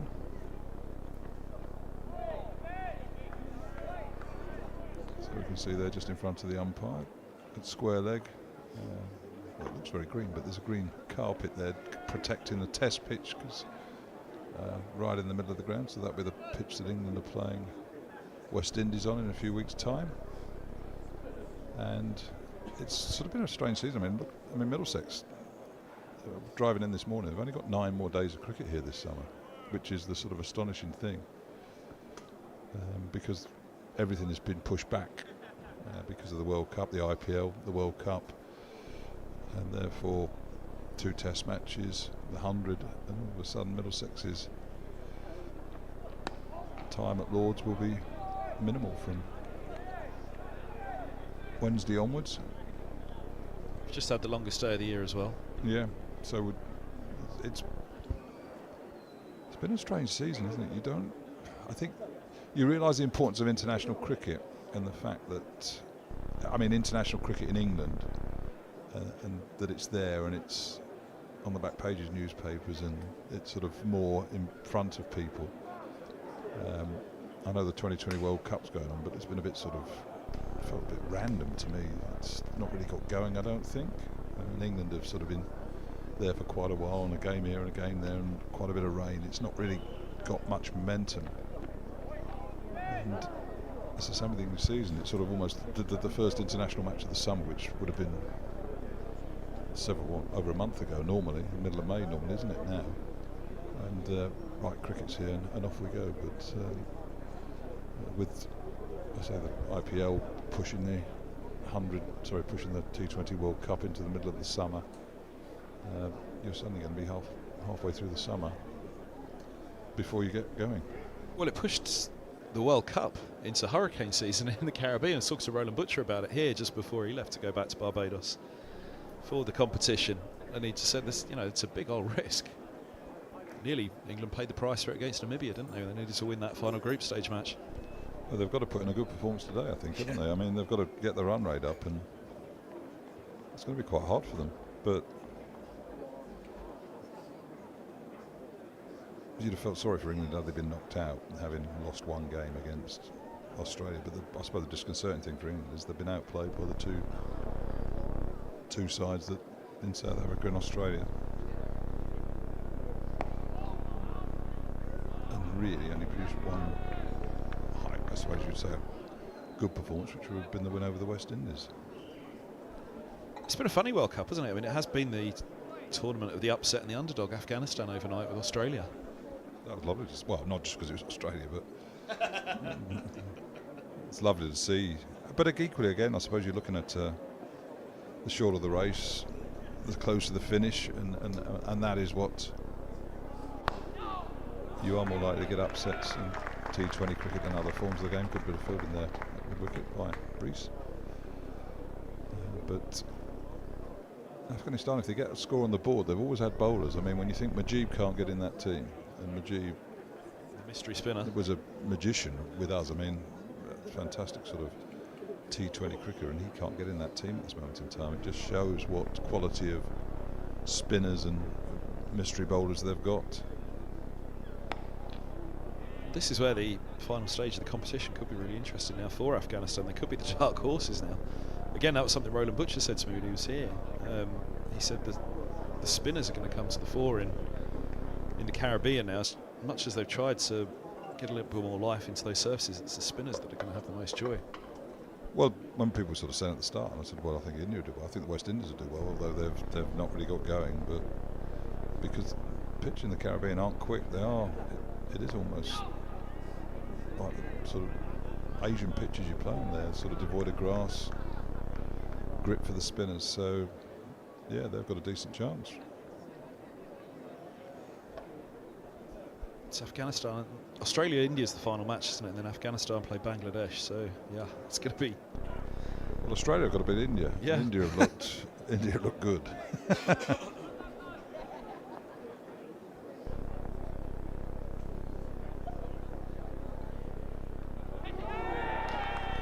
Has he? Yes, he has. Stoneman flicks it one down the leg side, down the slope. Brilliant take behind the stumps, it has to be said. Guests holding on. That was a tough chance. Derbyshire have their second wicket. Yeah, a bit of a strangle there. Mark Stoneman, you could argue, had a little bit of luck when we're looking at that replay. Didn't see the ball and could easily sort of chopped it onto his stumps, but it's a poor delivery. I suppose it's an edge. And it's a mistimed shot by Mark Stoneman, but it's a bit of a strangle there. He'll be feeling a bit sorry for himself, and you could argue Derbyshire should probably deserve a second wicket, the amount of playing and missing that's taken place. But important now, 35 minutes from Middlesex, and the fact that they make sure that this reasonably good start that they've had is built on. Well, all the great balls that he's faced this morning, he's faced some really tricky ones, some really tough ones. As you say, it's the strangle that gets him, but it brings this man to the middle, doesn't it? And all eyes on the former Derbyshire batter, Plooy, 29 years of age, 109 first-class matches with an average of 48, 21 centuries, 34 50s. So many of them. For Derbyshire, he's out there because Stoneman particularly gone a long way across, had he? He was still on that leg side of it. Head went up the slope, but I gave one of them out yesterday. Pretty sure he hit it. There's definitely a noise. Nobody chomping on a biscuit at slip. I don't know, but it was a bit like that. It was almost like look up surprise when you raise your finger. I'm sure he hit that. There's nothing else that it could have hit its way through. Where was it? Where was the game? It was at Besborough Cricket Club against Stoke Newington. Besborough got 220, Stoke Newington 139.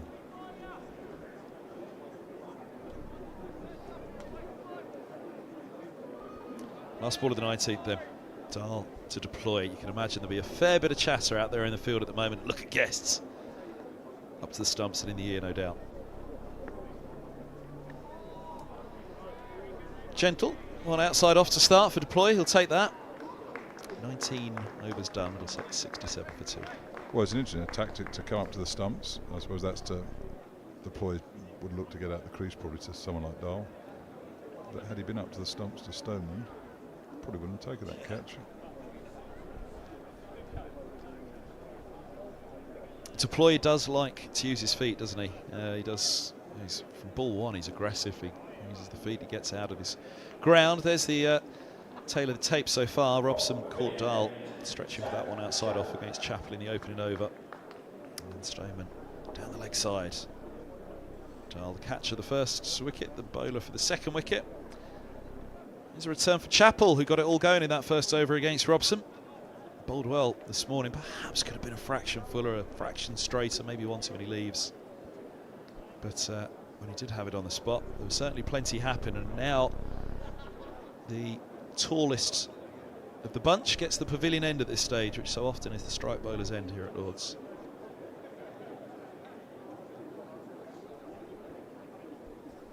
Deep point, deep square and long leg. Set back.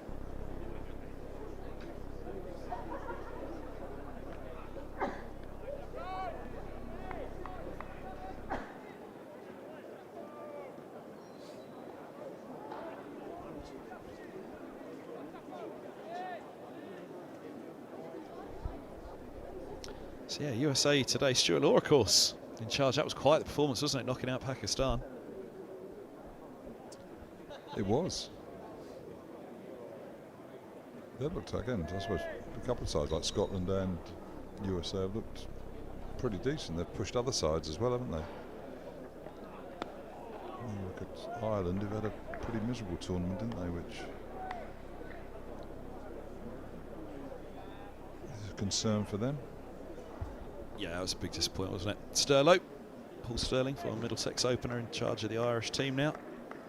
Skipper. Stuart Law only had a month or so, didn't he? He was in kind of in an advisory role. He was telling me, I spoke to him before the tournament, and then just had a month or so in charge. He said it still needs a fair bit of structure out there. Not too many facilities in place or structure for them. But a fair bit of talent tracked in from around the world, which is pretty much the history of the USA.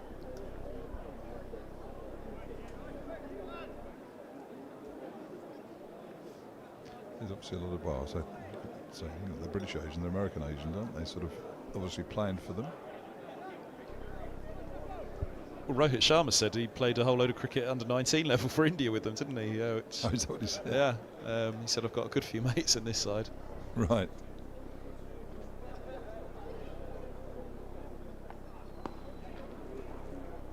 A Pakistan opening bowler as well. Played in the PSL. Caribbean influence also.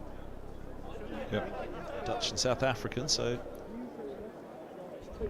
And New Zealand. Yeah, Corey Anderson from New Yeah, Zealand. that one's a bit left field.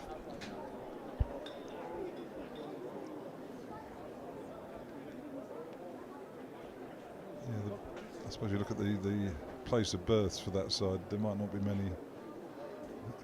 Dallas, New York, yeah. Washington, Tennessee.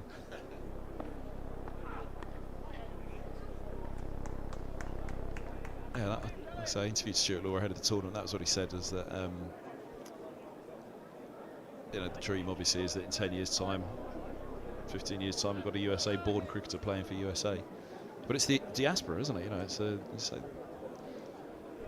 United States is coming together of people all over the world, isn't it? And that's what the cricket team is now for them as well. So certainly plenty of interest. There was plenty of support in those games in New York for India and Pakistan, and indeed USA.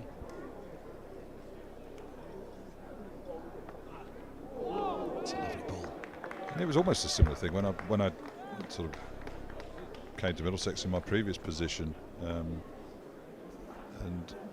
comments about sort of how many homegrown players there were then. But if you're a young person looking to go to England, there's a high travel to England to play sport. There's a high possibility that you're going to end up in London.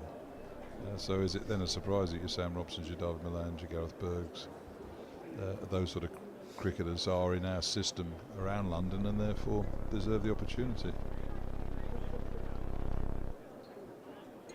So London is a pretty cosmopolitan place, isn't it? Well, it is a cosmopolitan place, not a pretty. It's the one slip in place now in a gully. Short mid-wicket catching as well. Leg side once more. That one gets away. Sloman will muster to himself somewhere in the pavilion if he's watching that one by, as it is.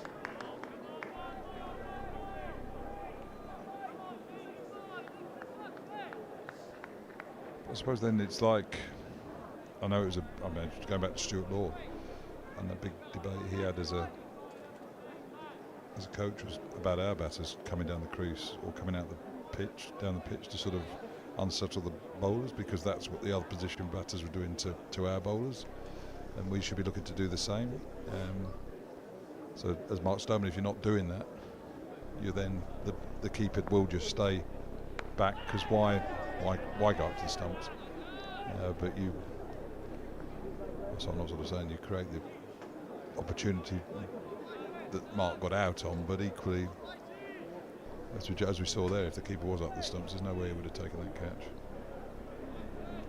Yeah, it was an interesting comparison actually, watching Stoneman and Holden go about it. Holden was very much trigger movement across and out of the crease, whereas Stoneman sat deep in the crease, trying to play it late. As the two of them rotated the strike, it was really interesting to see the contrast of how the two went about it. This man, well, usually doesn't leave anybody in doubt, does he? It's been a conservative first 5 deliveries by his standards. He's usually been down the track a couple of times now, even just to defend.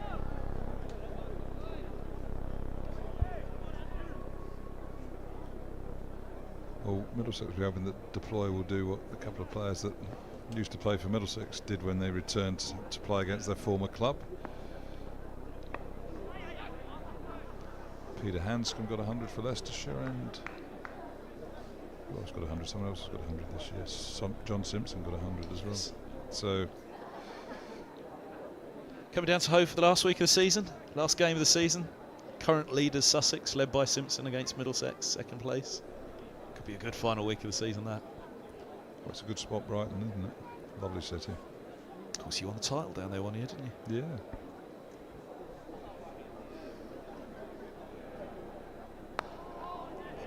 Alfriston. We stayed outside of Bristol. Sorry, Brighton even. Is it Alfriston? Yeah, it's a nice spot, isn't it? It's a fair way outside, isn't it? Oh, yeah, I don't know why. Well, perhaps because. Budgets? Well, I don't know. Gat. Maybe we didn't get our bookings in early enough, or there was something else happening in Brighton that week, which sort of meant that all the hotel rooms.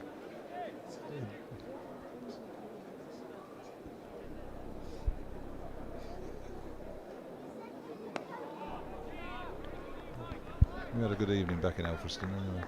Is it Alfriston? Alfreton? Something like that. End of the 21st, 74 for 1. We've got just under 30 minutes to lunch. On day one here, Middlesex winning the toss. Can't get in 2 down. They'll be happy with their morning's work. Where is he? He's in there somewhere. I saw him earlier, Gat. Behind the sight screen at the moment, maybe. You can see through those sight screens, can't you? What's the view like looking through them? Is it? I mean, It's not brilliant. It's not brilliant, but it's okay. That's just probably a similar pitch. Yeah, it would have been. Middlesex played Lancashire in a championship match here. Is it going to beat the fielder? No, just a single down to that cover boundary. Good field or good positioning. That saved quite a few runs. That deep cover point. But Middlesex, yeah. So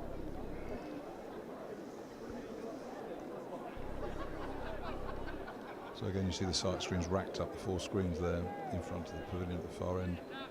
Middlesex were playing Lancashire. I would have been playing for England, not been bowling particularly well. Place was in doubt. Question marks about whether I'd be picked. And Ray Illingworth and the selectors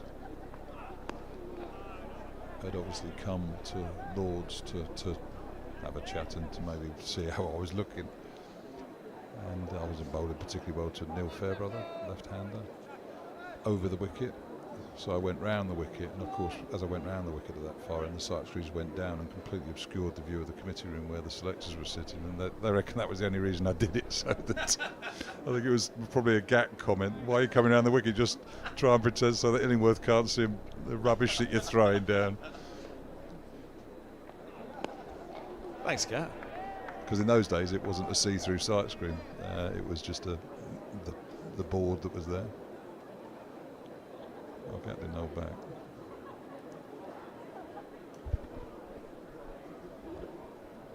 I swear you and Johnson took the. You would have been away with England, I guess, at that point. When you and Johnson took the 10 for 45 against Derbyshire. Best bowling. Yeah, I was away. I was with England then, yeah. How many would John have got if you'd have been playing in that game? A couple.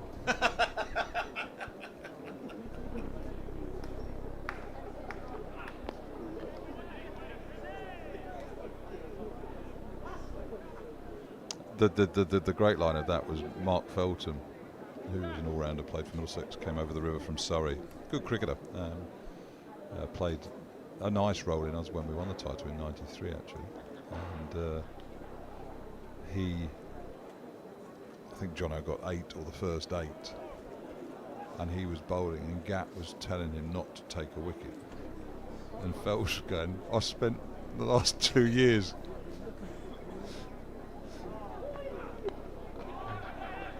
He said, I spent the last 2 years getting rollicked by you for not taking enough wickets, and now I'm on a pitch that's doing a bit, and you're telling me not to take a wicket. 7th stump line. Yeah. Well, he said, if you decide to take a wicket, I'll take you off.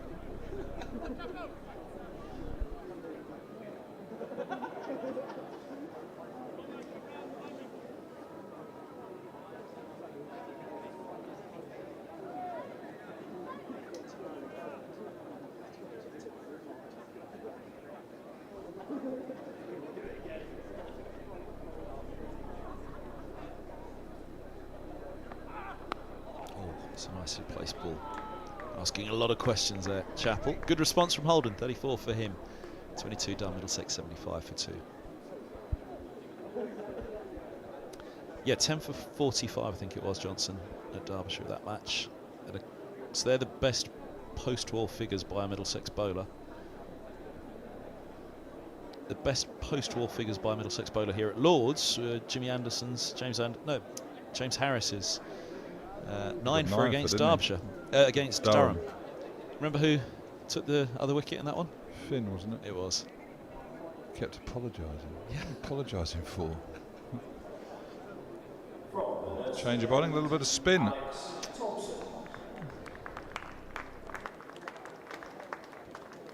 Thompson.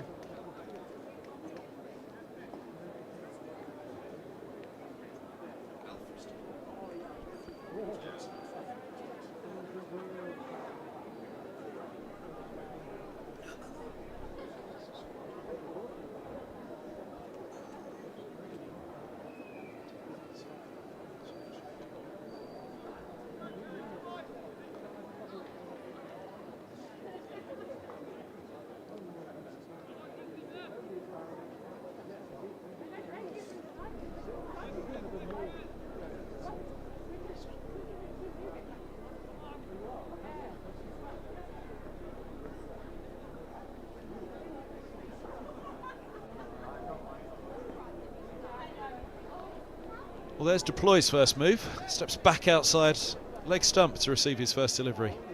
And the spinner. Yeah, there'll be a bit of battle of mentalities here, won't there? The Plooy, having played with captained spinner. Finds his ground on this one. Probably know, quick single. Will probably know his sort of insecurities, what he doesn't want the bowler to have. Bowler knows what the bowler doesn't want the batter to do.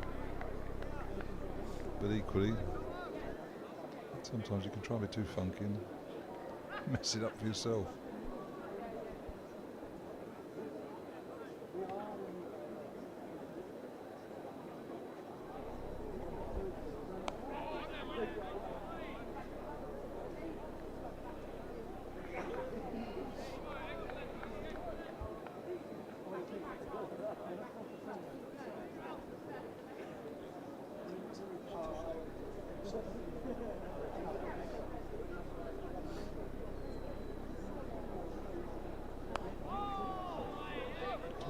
Finian, and just because you mentioned it there, he got a 9 for as well. It's Worcester.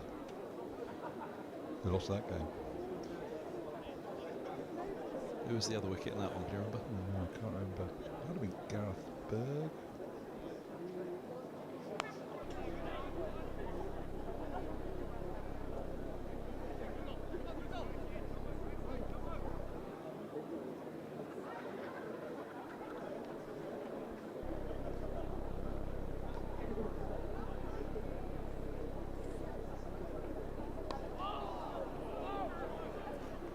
.76 for 2. Yeah, pretty good first over there by Thompson. If my memory serves me right, he's got wickets against us in the past, I think. 2 years ago up at Chesterfield. I think he might have got a few wickets.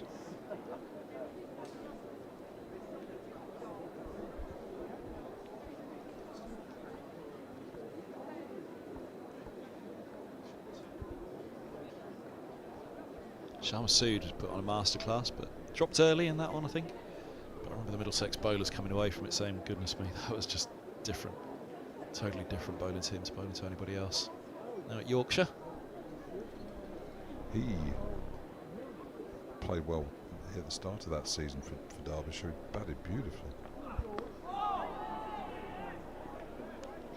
It was one of those ones where you just thought he was playing on a different pitch to everybody else. The way he just stroked the ball, timing, position of his body when he hits the ball, is magnificent to watch.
Carry there.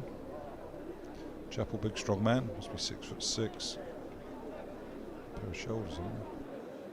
So banging it hard into that surface, but going through to the keeper well, which is an encouraging sign, because if there is a bit of movement, edges will carry to the slip cordon. Bounce this morning that both Chapel and Connors are extracting, really quite something to behold. It was joy to behold, really.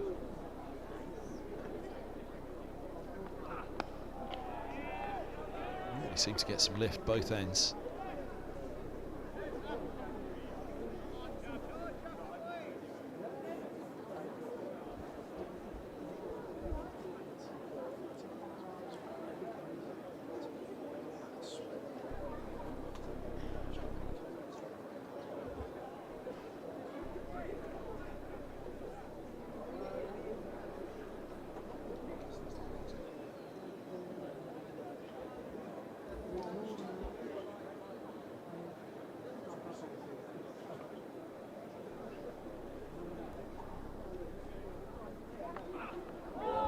That's a nice ball to end the over.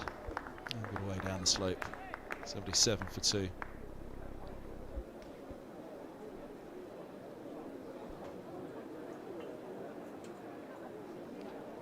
He's just gone across Max Holden a little bit.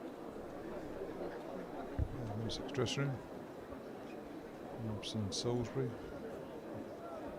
Lots of wisdom there. Moving across to your right. Maybe a little bit less. Didn't he bowl well though the other night here against Surrey? It was really some fine bowling by Luke Holman. He's got a bit of a swagger back about him at the moment, which is good to see. He's had a good, well, I think Middlesex not had a good T20, but he's had a good T20, certainly with the ball. I always think someone gets 5 for 14, you should probably win the game though.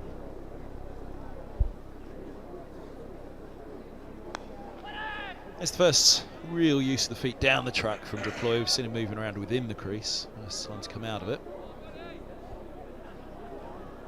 Missed a couple of games recently with a viral illness. He's dropping out of the T20 side, but I bet he'd have been determined to be back for this one.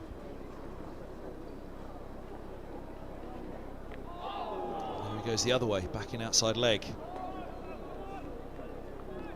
He's obviously got incredible hand-eye coordination to move as much as he does. Well, that was off middle stump, I think, isn't it? Something similar. I'm trying to think whether it was against Sussex here or the match at Bristol. First ball, he almost cut it off the stumps.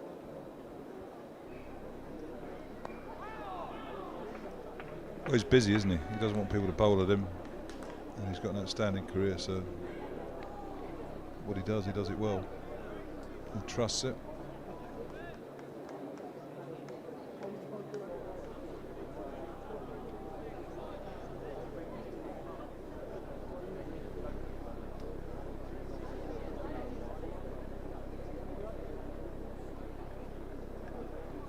Again, going back to Mike Gatton, you're talking about him.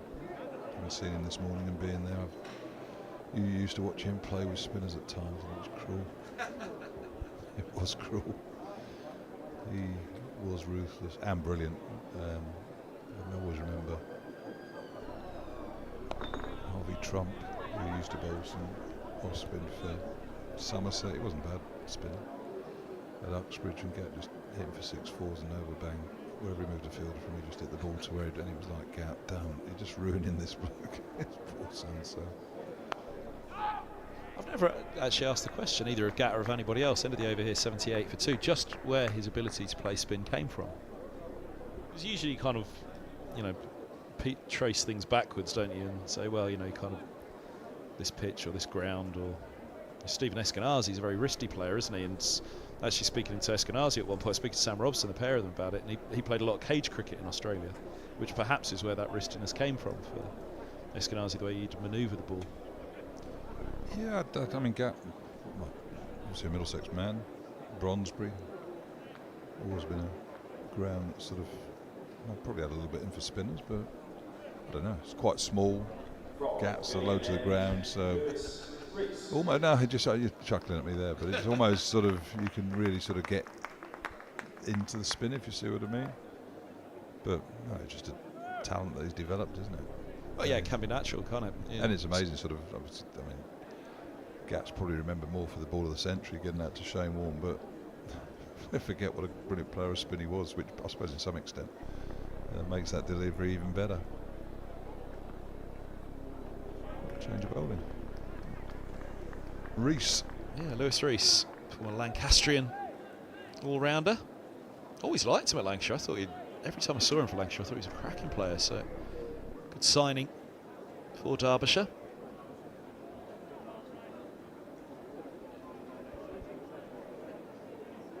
I mean, it seems like yesterday, but we're just muttering off Mike. It was a long while ago that he moved back, but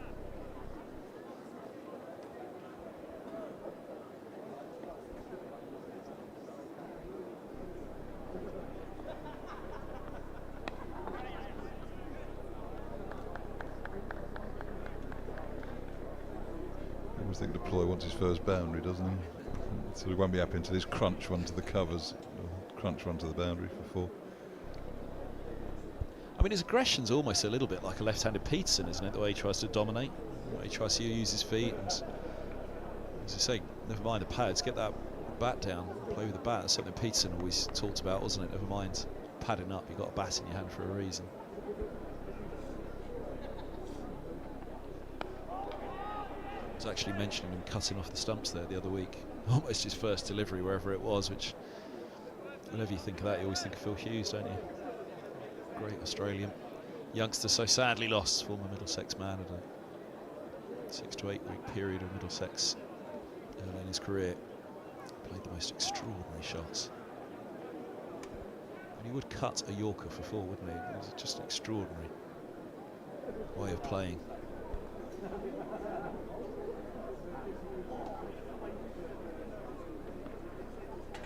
It's probably quite a similar comparison there, actually. The Plooy and Hughes, in the way that they're similar physical.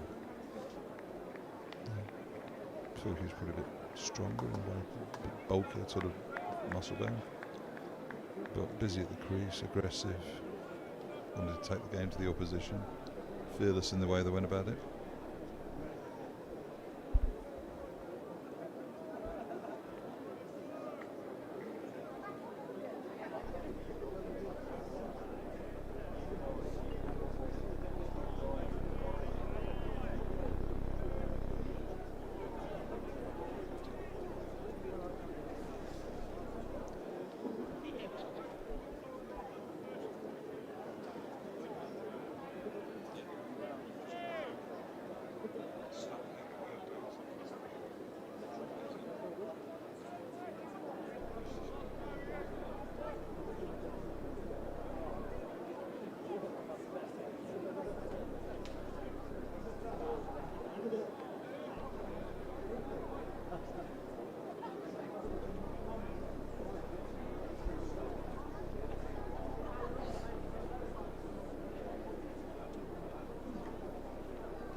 Just looking from up here, sort of the vantage point we've got in the media centre, can't maybe see much of it there, but it's quite dusty. It's sort of the colour of the, I mean, at the start of the year when there's moisture in the surface, it's sort of dark, isn't it? And when it's dry, it's quite sandy. You just wonder whether spin may well come into this game as it goes on. In the past, on used pitches here at Lord's, looking at there, you get a pretty good view there of the dust that's around.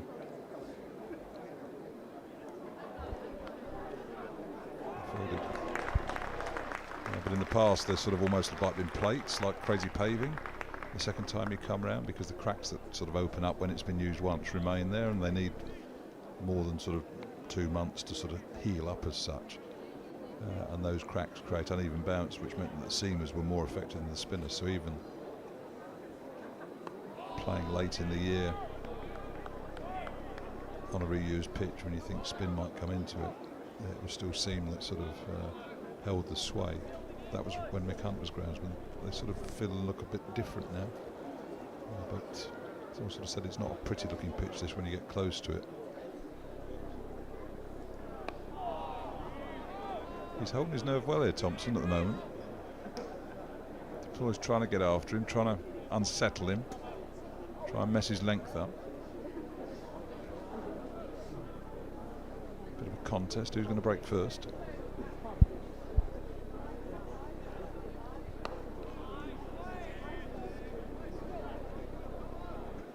I mean, it already looks like a really good game bubbling up here, doesn't it? You know, it's only the first morning, but Middlesex will be happy with 2 down at this stage. They'll be over the moon if they can get in 2 down.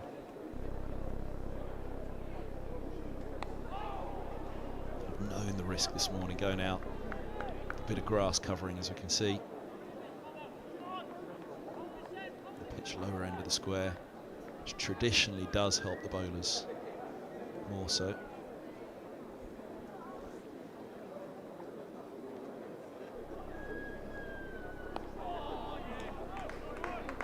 In it for everybody, isn't there? There's been value for your shots as well. 79 for 2. Yeah, well bowled. Good over there from Thompson. I suppose you look at a lot of games now and you sort of think, well, it's the second or third innings. If you can sort of, those are the same, so 320 plays 3, or whatever it might be, then do you back yourself to score more runs batting first when it's nibbling a bit, against the 4th innings where it might be going a little bit more up and down, and that's a sort of gamble you're sometimes looking to, or something that influences the decision. Undoubtedly, when you're a captain, it's coming match each other in the second and third innings, and it's we'll try and outperform you in the first and the fourth.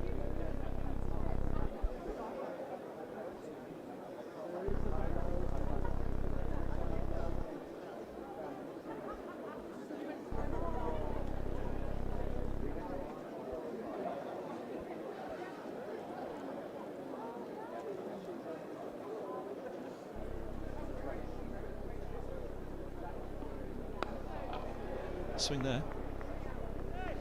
Just have a look around the counties. Full 9 games today, aren't there? So every county side is playing. Essex are playing Durham at Chelmsford. Durham 131 for 2, so they were pretty pleased with that. Kent are playing Lancashire and Canterbury. Kent 96 for 2, so again another decent morning for Kent. Notts playing Somerset and Trent Bridge. Notts 100 for 3. Warwickshire playing Hampshire at Edgbaston. Hampshire 95 for 1. And Surrey playing Worcestershire at New Road. Worcester, Surrey are 92 for 2. So in the first division, no side has skittled through. I haven't sort of looked at the tosses to see what happened in those games, but I'd imagine most sides will be looking to bat on a day like today. Do you want to do Division 2? I'll do it then. Glamorgan v Northants. Fire Gardens. Northants 90 for 2. Middlesex 79 for 2 here at Lord's against Derbyshire. Sussex 82 for 3 against Leicestershire at Hove. And Yorkshire 99 without loss. Scarborough will be nice on a day like today, wouldn't it? So good. Scarborough. Most expensive hotels I ever paid for. Amazing. I used to look at the prices that come through and it's like, really?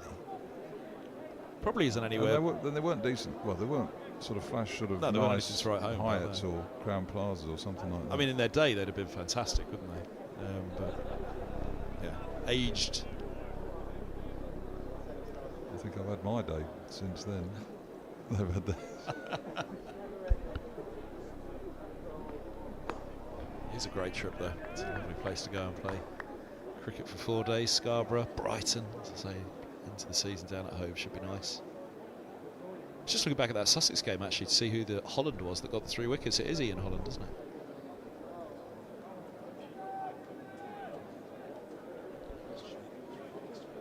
Holland's picking up Haynes, Allsop and Coles. Carter's still there on 35. Simpson on 25. Pujara's gone. No longer with Sussex this season. Oh, now his toes to that one. He gets his boundary. He's off.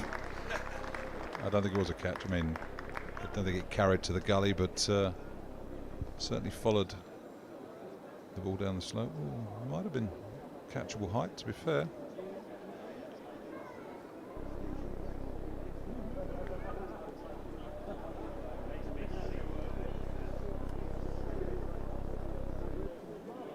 Last over before lunch, a couple of minutes before 1.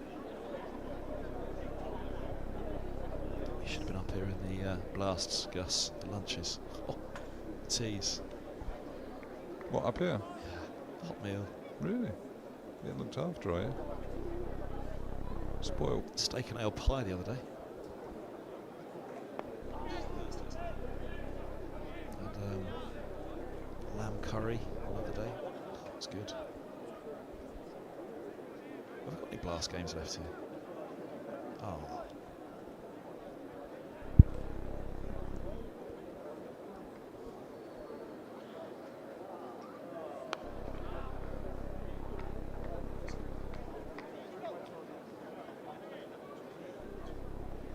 Apparently Fletcher and Loz have promised us the press food at Radlett's going to be outstanding for the Blasts. I think Loz is cooking. I think they've got Gordon Ramsay up there, haven't they? Michelin starred food.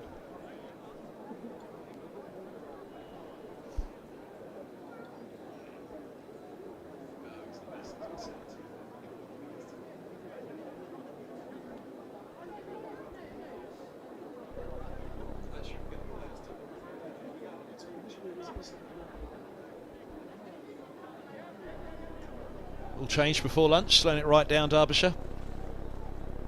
Change his position as well with the short leg coming in.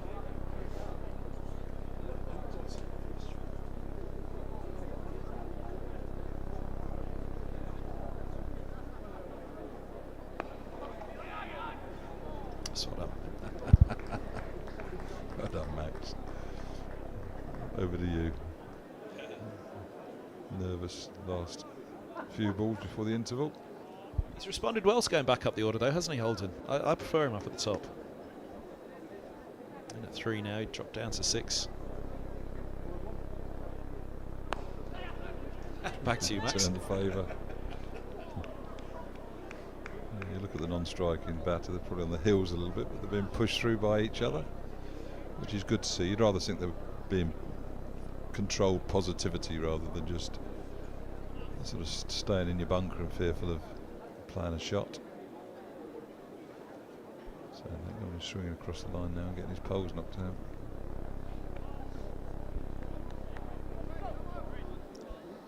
Last ball before lunch.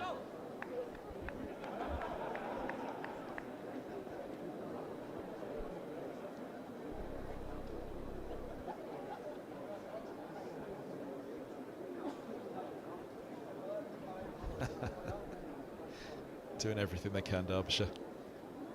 Elongate this final over. You'd love I'm not going to say it after the ball's bowled, but you'd love to be arrogant enough as a batter just to the messing around with your sort of like emotions like that, just put your foot down and clopping over mid-wicket for 6 and just walk off, Viv Richards style type of thing. But thankfully, yeah, fascinating morning session. Middlesex 86 for 2, 29 overs. Loss of a Robson in the first over would have had the Middlesex dressing room concerned. Robson, magnificent player for Middlesex over the years.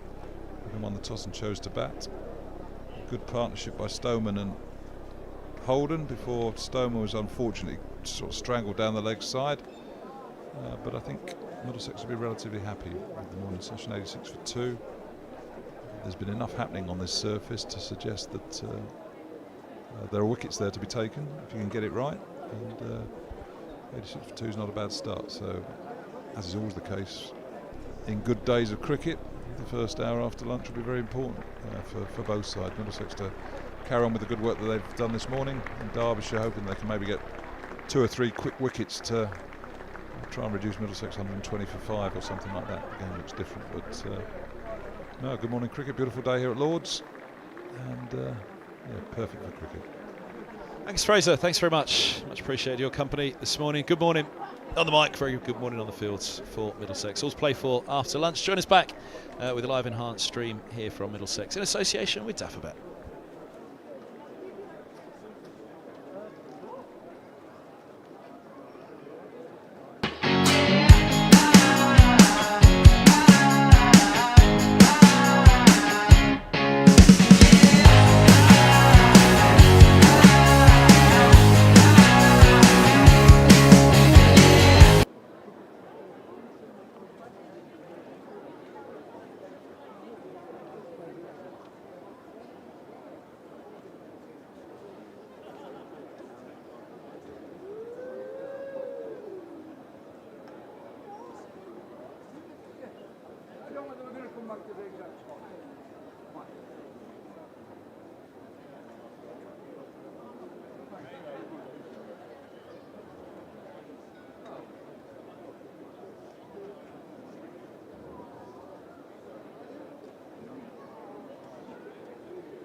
During today's lunch interval, we now invite you to take a walk on the playing area.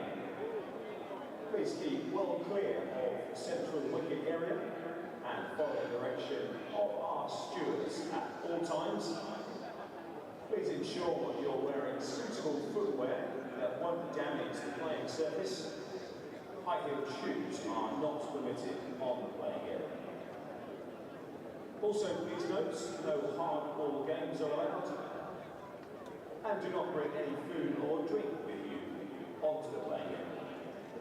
Stewards will ask you to leave the area in good time for the resumption of the game. During this lunch interval, we invite you to take a walk on the playing area.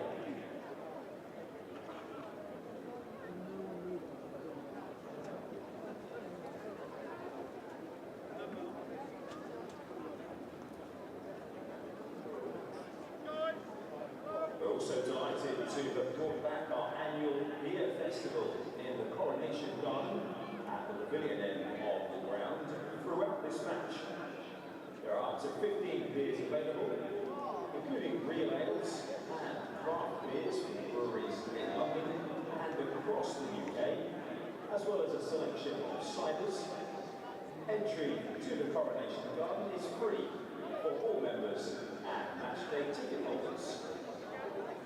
Elsewhere around the ground, food and drink can be purchased from the Bicentenary Bar underneath the mound stand. We also have our concession units and delicious, serving hot food and drinks, sandwiches, other drinks. That's behind the Edridge stand. And behind the water stand, Portland's Cafe is also open. The Lord's Tavern Pub is also open today, serving a variety of pub meals. A children's menu is available for £12, including a main meal, soft drink and ice cream.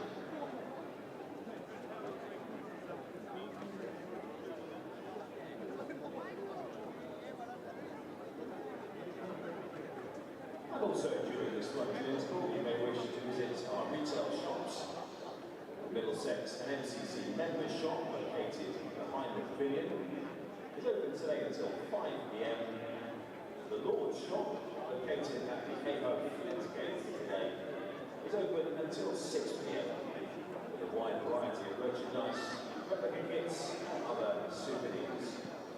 The shops can also be viewed online via store.lords.com.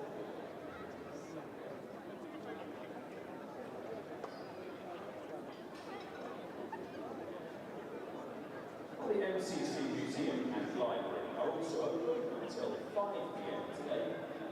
Museum entry is £5 for adults and £3 for concessions. Library entry is free, but restricted to MCC and Middlesex members and their guests.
If we could now ask those spectators currently on the playing area, please to make their way to the nearest exit, following the direction of the stewards. I'd ask you now, please, to clear the playing area.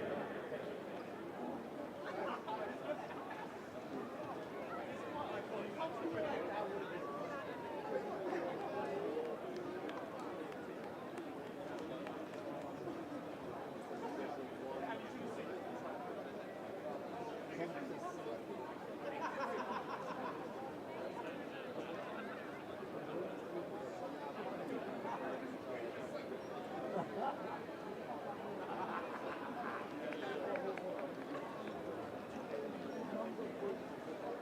you.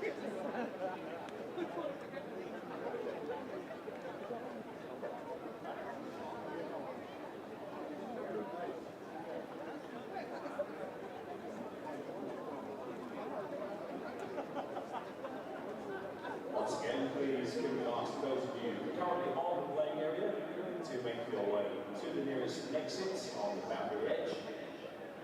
Please now clear the playing area. Thank you.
A reminder that if you are now maybe looking for a lunch option, as well as the beer festival taking place in the Coronation Garden, you'll find Chunky's Burger Airstream serving burgers and loaded chunky chips, also in the Coronation Garden.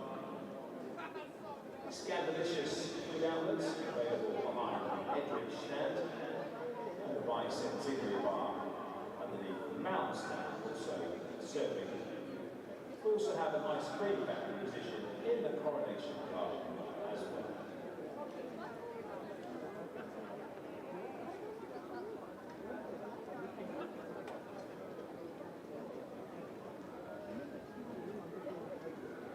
If you are still looking for a match scorecard, these are available free from the Halo Flint Gates Lord Shop, the Melville Shop, Middlesex Reception, or the North Door of the Pavilion.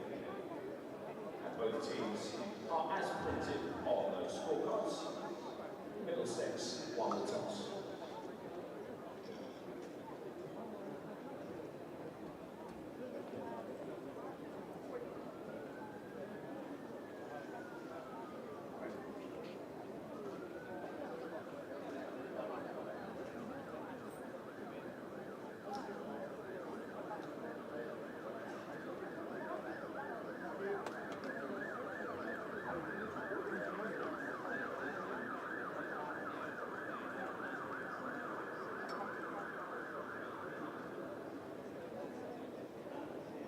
You'll find the Middlesex Cricket reception also open today until 4:30 p.m.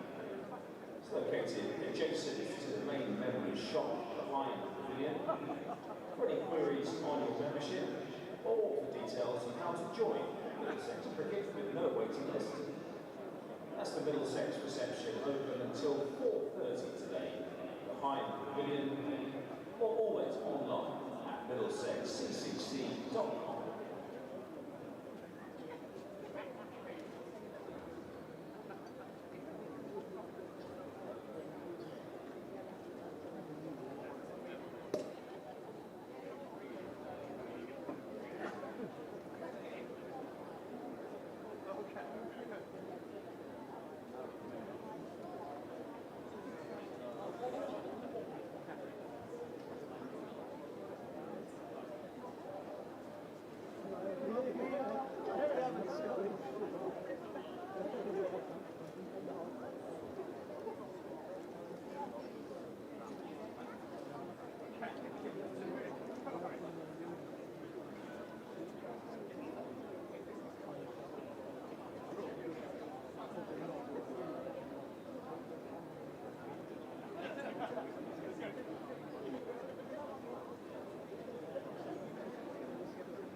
Umpires, Chris Watts and Naeem Ashraf.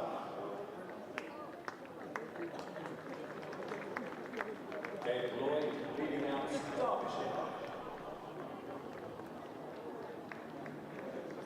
And to resume the Middlesex games, Max Holden and Liz Durkle.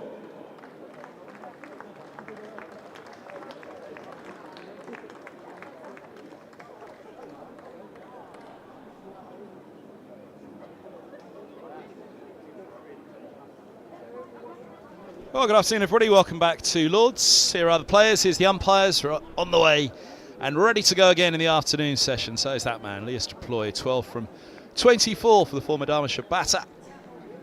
Up against his old county for the first time.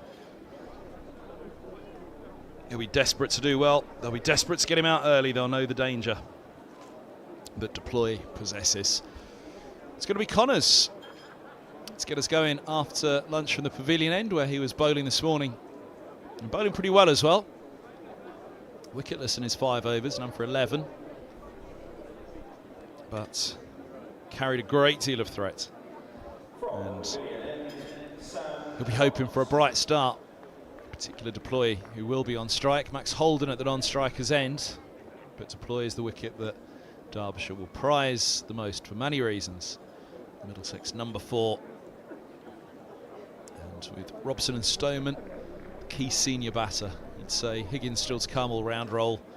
Fantastic batter as he is. But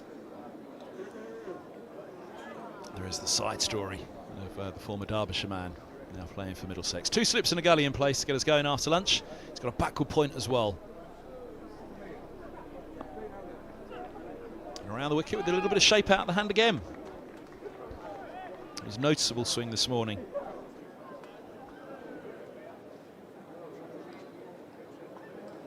From the word go, I think that the backup bowlers got quite as much out of it through the air as both Connors and Chappell did.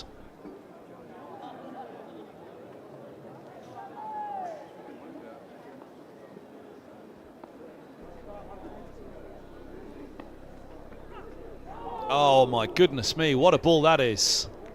Jaffa doesn't even start. That has gone round a corner. They'll get back for 3. And the umpire raises his hand to signal byes, but goodness me. We could watch this all day long. Watch this go. Look at that. For all the world you're thinking that is going to take top of middle and off. But away it goes between the keeper and slip. And that's why it's done for the keeper, that late movement.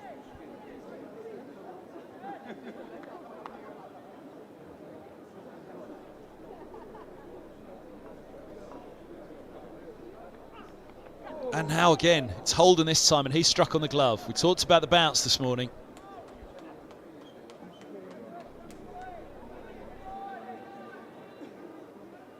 Evidence of it straight away here. Oof. And a few like that today. Right up onto the fingers. That hurt.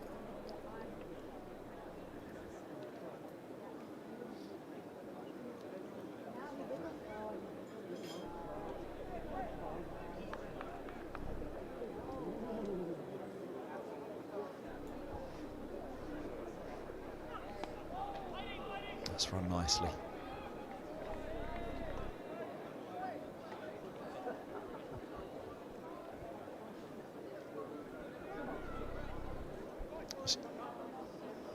Here's the Plooy one. Now watch this go. Look at that. I mean, that's almost starting on leg as that comes out of the hand. It's the keeper himself out of the hand. He's looking at that, and his body, his weight is starting to go towards the leg side.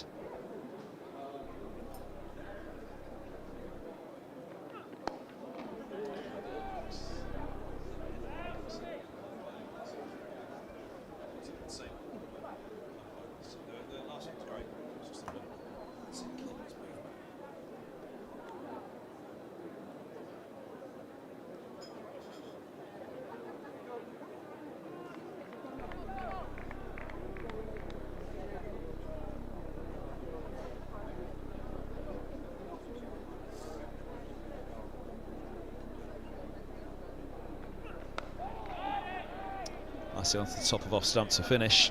That's where we want to probe. 30 overs done, 89 for 2. Let's have a look back at that deploy one though. I'm going to watch the keeper on this one. I watched all of it. Just see where the keeper goes. Out of the hand there. Look at his left foot. He started to push that left foot because his weight's going to the right. And then all of a sudden he's got to come back because that ball has moved a mile and it pitches just in front of him. From the nursery end, Darren Dupaco. 89 for 2.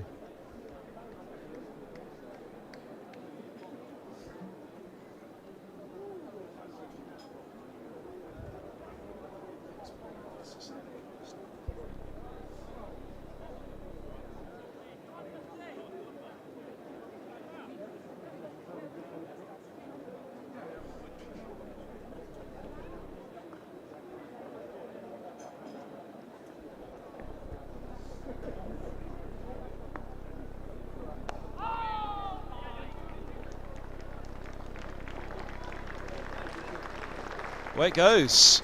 Hands on head for the bowler.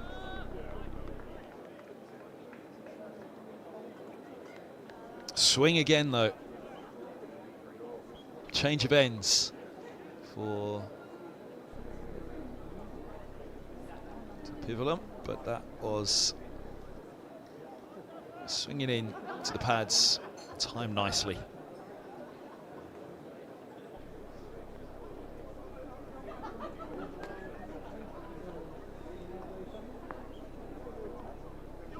Just keeps going.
There's the thought of the batter. Going down the leg side. Nicely 4 for 2.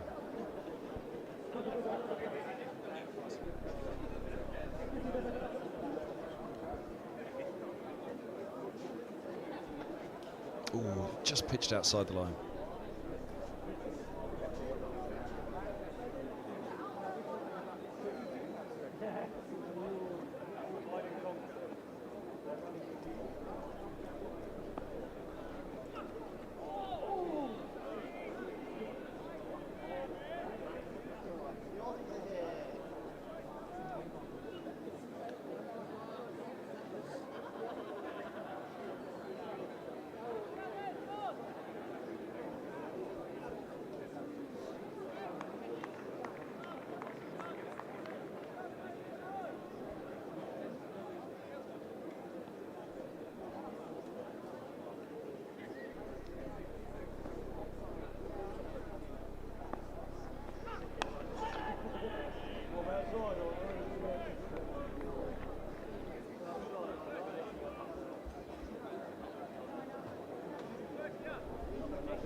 No ball.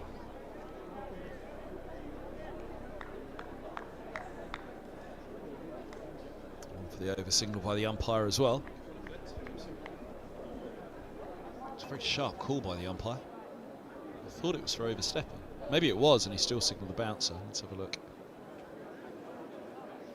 No, the foot was fine. It was on height. Called it very quickly.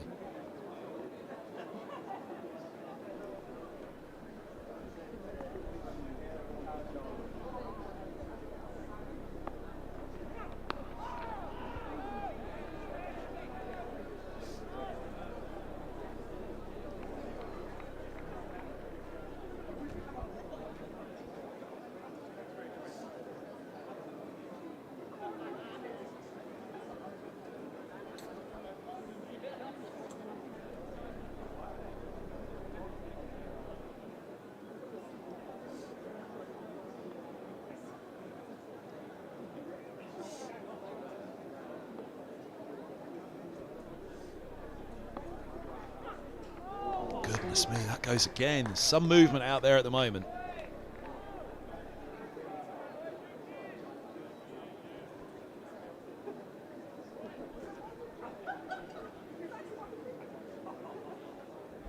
Goes off the surface. Testing time out there. He'll be up for the challenge though. Derbyshire got to be up to the challenge of affecting that wickets column. They will not want to let Middlesex get a 350. Certainly not 400 score unless you'd fancy. There's plenty in it for the bowlers, and there's another couple as well as the run. No ball called once more.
End of the 32nd, 99 for 2.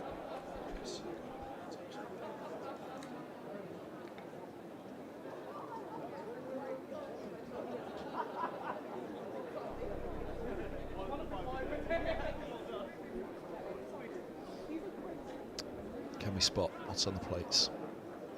Oh, what's that one? A bit of hummus, maybe? Scooped up there. Breadsticks and hummus. Or a soft cheese.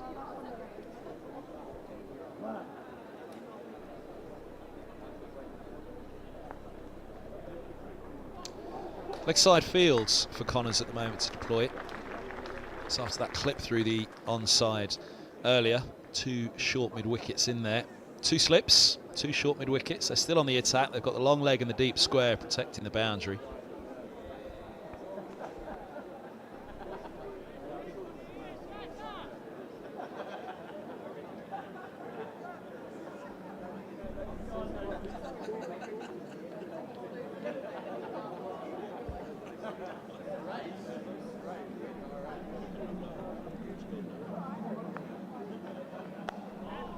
There we go. 2 short mid wickets, close there.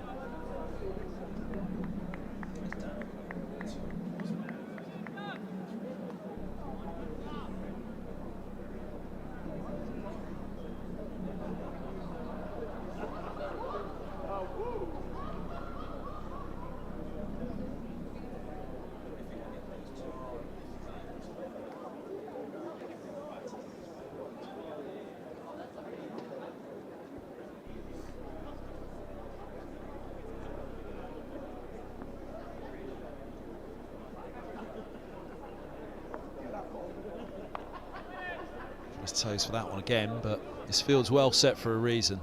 To bowl a very straight line is Lewis Rees, who's the first of the short mid wickets. And that's how close he is to the seconds. Lamb in there. Got that double century last up in the championship for Derbyshire.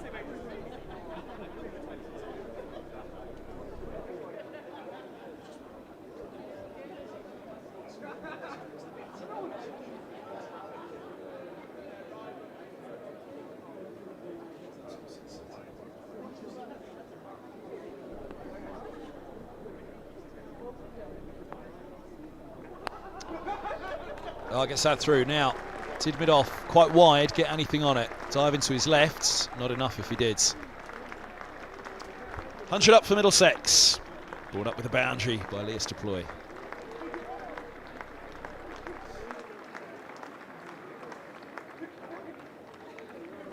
Shaping in, swinging in, giving those 2 mid wickets a reason. That straight line, swinging into the pads. There's the 100 on the boards. Getting together these 2 with the loss of Stoneman on 30. Partnership worth 36. Which Plooy has 22.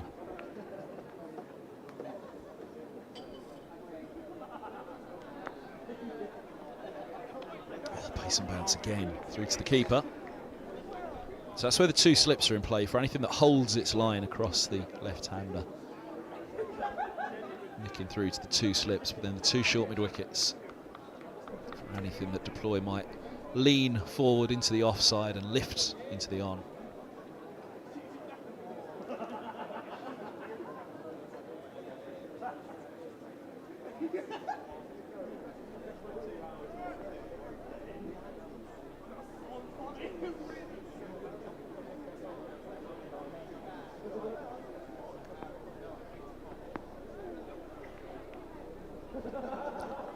There you go, going at the pads again.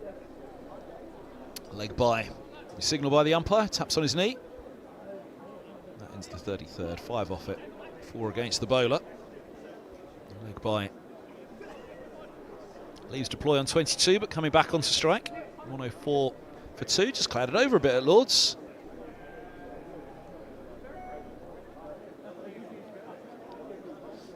Welcome bit of respite from the sun for all of those in today. It's the lower tier of the mound stand.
104 for 2. Marks a good start, there's no doubt about it. Middlesex winning the toss, but they're being well tested by this Derbyshire attack.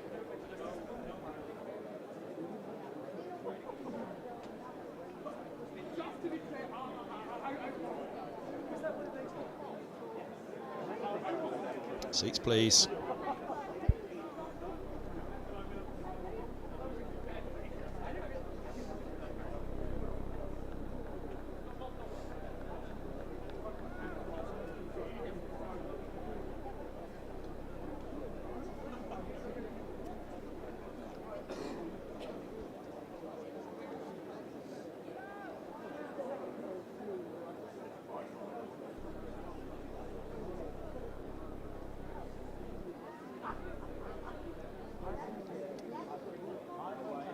The sight screen just maybe had been moved at lunch, not quite in the position. Connor's coming around the wicket to deploy.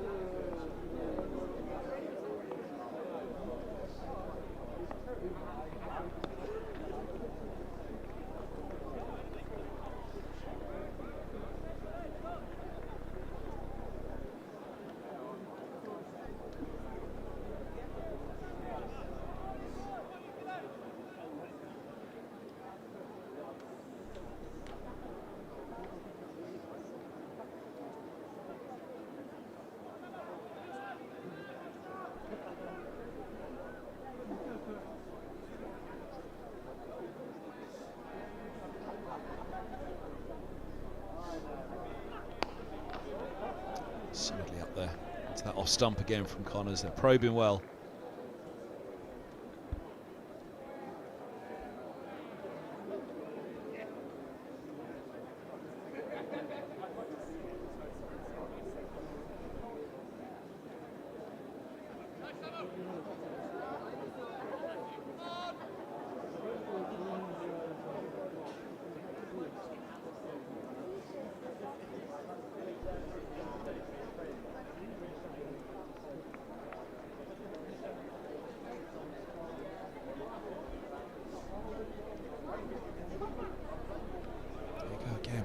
So much movement there at the moment.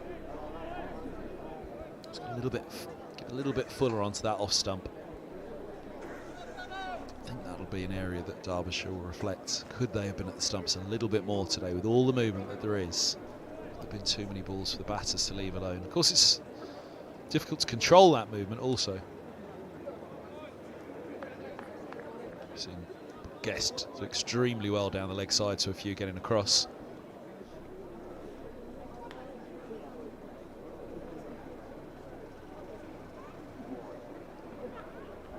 There you go, good example of it. It was the one that moved as well on the keeper, where his body weight shifted to the right, understandably so, and then he had to come charging back to his left.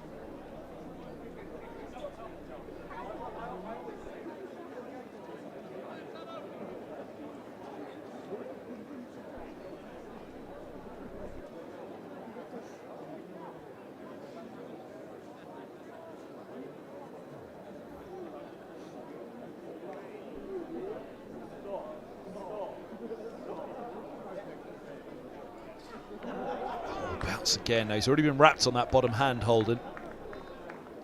Manages to ride the bounce this time with the splice of the bat. But it was uncomfortable to say the very least. This is the pace and bounce we talked about in this surface. That fizzes up.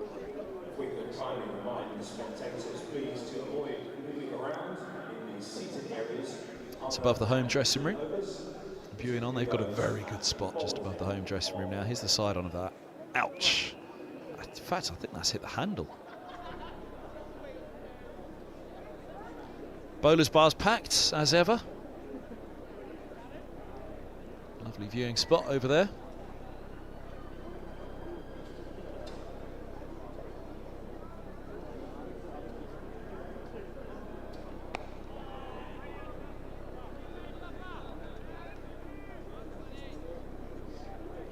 It's a long way away from the action, the bowler's bar, because it's the other end of the pavilion to where the track is for this match.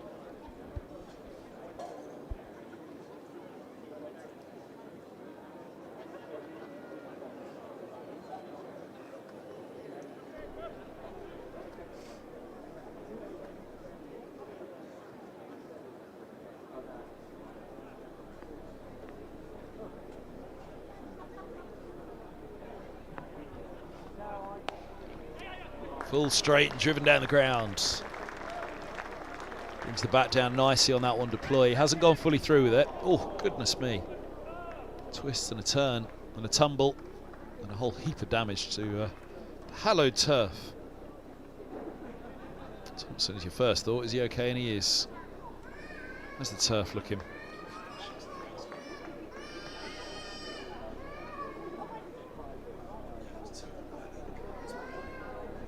Oh, there's a close eye being kept on matters here. Made a right mess of that, haven't you?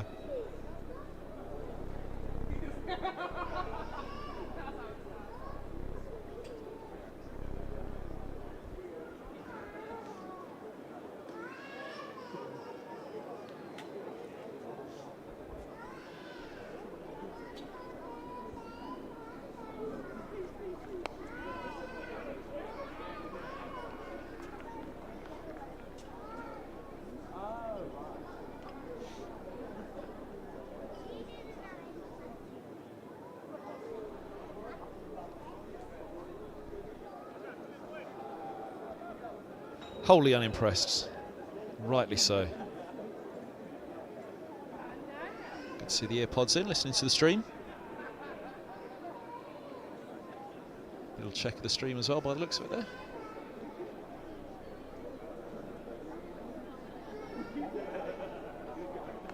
Edged! Oh, has he held it? He has! That's a stunning catch.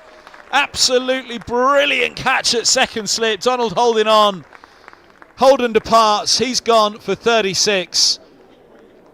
Ball pushed straight across the left-hander. Wary of all that swing that's been coming. Rasping back in at the two left-handers with the slope as well. But that one goes up the slope across Holden and through for a stunning catch by Donald.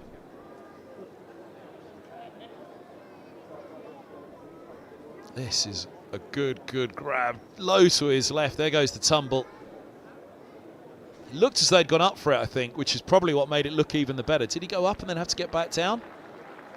No, he's pretty much down the whole time. Gets down and across to it. A tumbling take.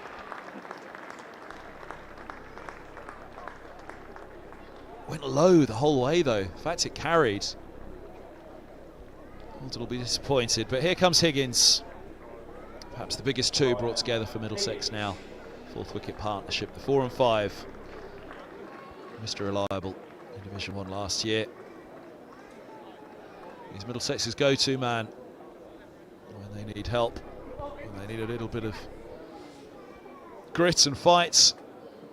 Take him out of a hole, get him into a good position as well. Double century. First game of the season on this very track against Glamorgan. Kookaburra ball that was. Thought it had gone lower to second than it had because it takes low on that edge there. But yeah, the carry's good. It does well. It's both hands to it as well. Just outside his left shin as he takes it. 108 for 3.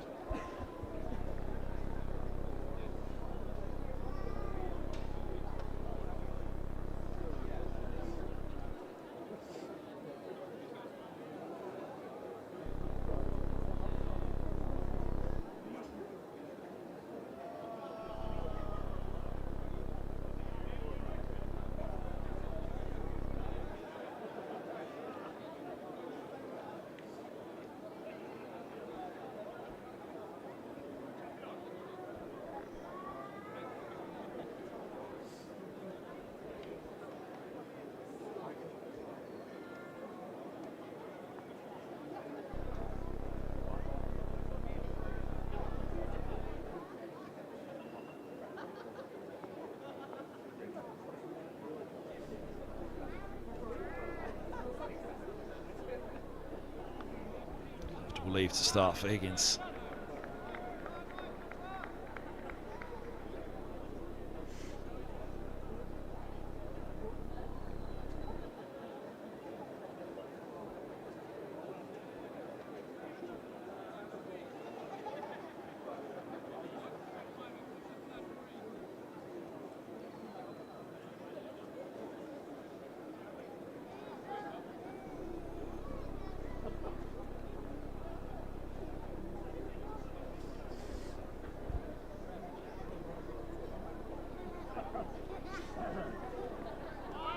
movement on that again, down the slope to the right-hander, starting wide enough that he could leave it happily. Starts, yeah, it's not a bad leave by Higgins. Again, that line that it starts on, you could almost think about getting involved. The reason he's there, Higgins, is because Max Holden is back in the pavilion. Just searching for that ball a little bit, pushing too hard at it.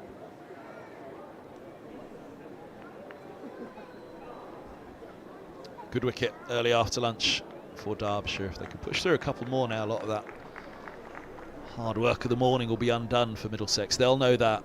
They'll know the value of the wicket to deploy, as will Derbyshire.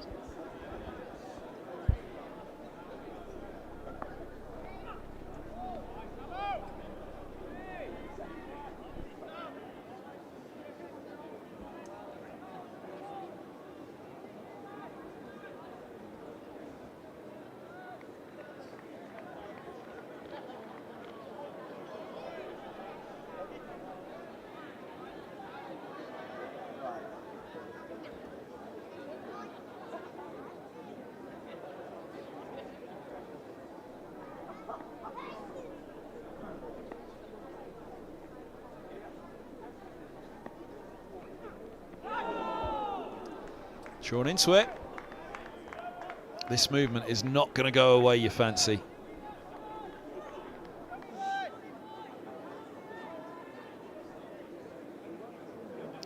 Swings late again. And down the slope it goes.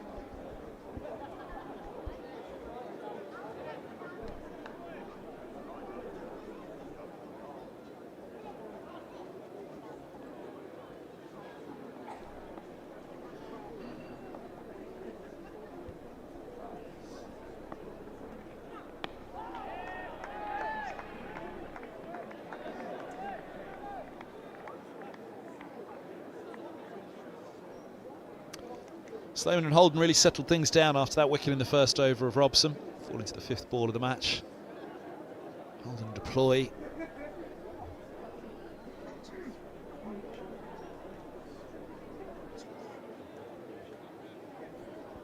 Holden scored 3 in the partnership of 41 with deploy.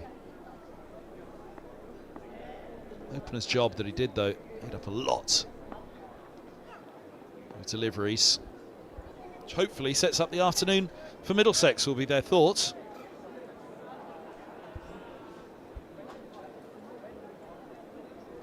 As I said, Derbyshire will hope. 2 wickets on the board now. Middlesex haven't particularly gone anywhere just yet.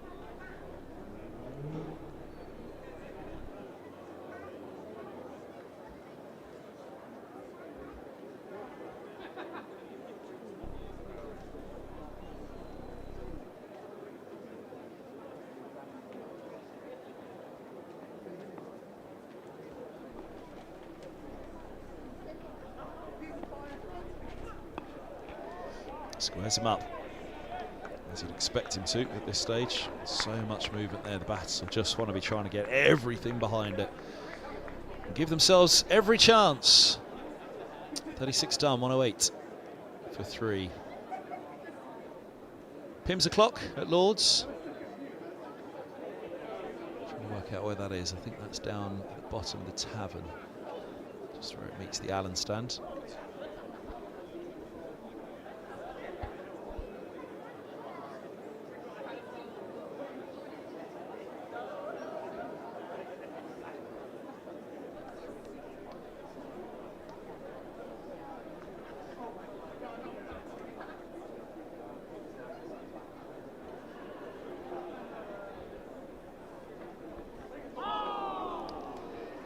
Goes.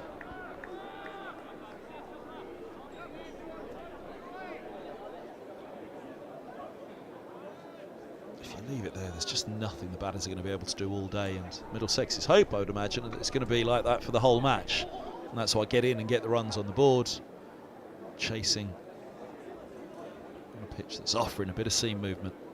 Should be difficult. That good pace and bounce is going to be the key, though, for the bowlers.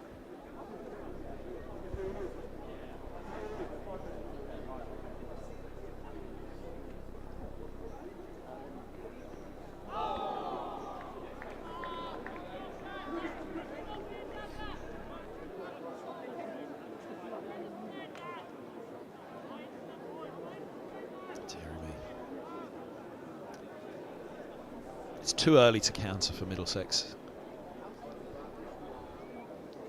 They have to dig in for now, you'd imagine, but it is tough. Because you will, as a batter, feel as though there's a ball with your name on it at the moment, with the amount of movement there is. These bowlers have settled in nicely now.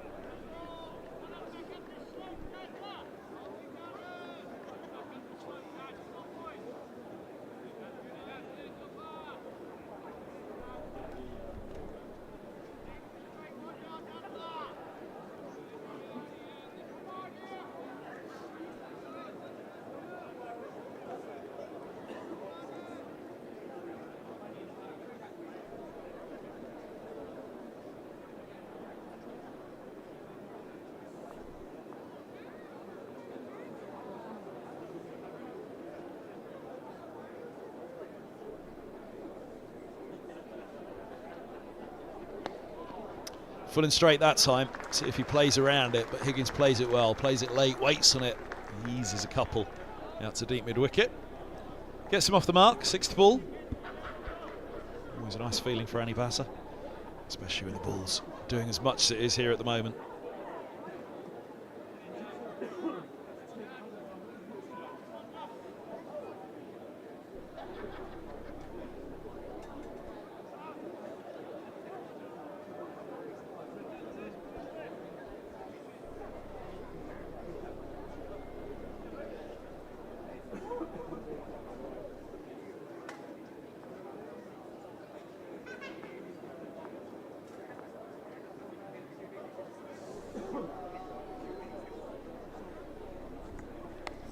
Full and straight again. This time it's flicked fine. Long leg will get around. Holden to a single.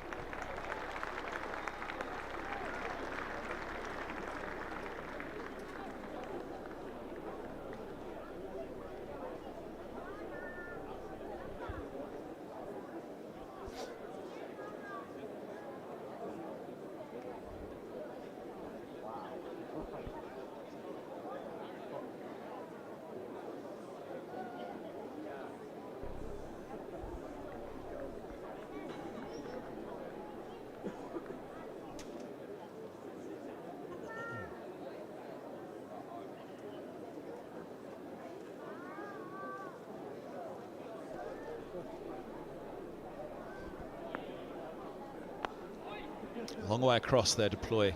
Those two short mid-wickets are still in place, just in case. But that's steered very square from outside off stump. And the two batters meet just where the two short mid-wickets were.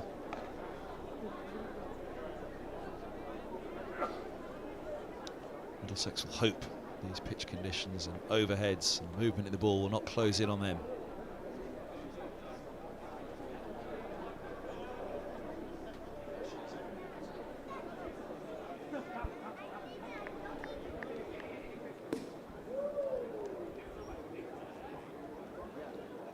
Must be closing in on an afternoon tea up there by now, surely.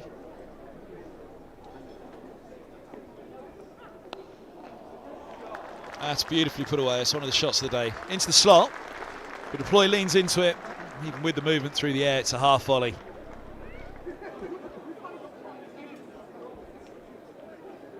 Beautiful. Lovely piece of timing. So you have to Plooy. The thing about him is he hits the ball so hard. And he races off the bat.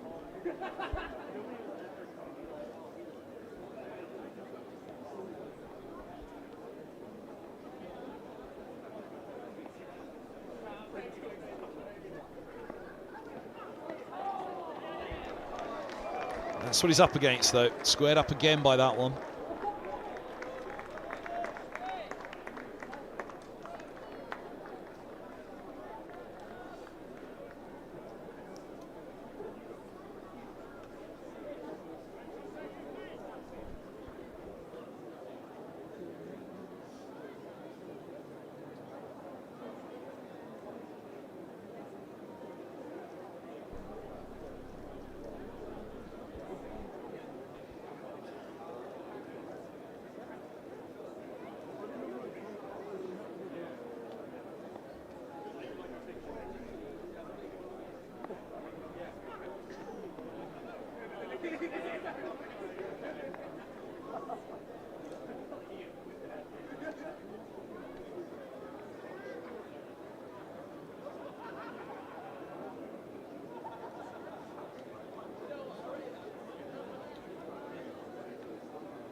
Shoelaces.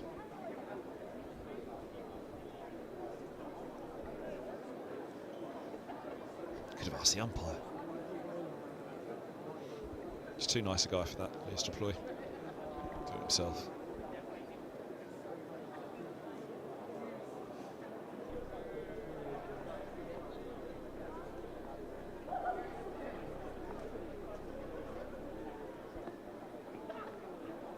It's too wide. Bats will try to resist the temptation to get involved in anything that wide. You saw with the Sam Robson dismissal first up this morning, the perils of chasing the ball the way it's moving at the moment. Try and play that ball close to the body. Try and keep as much control as they can. There it is, just stretching for it.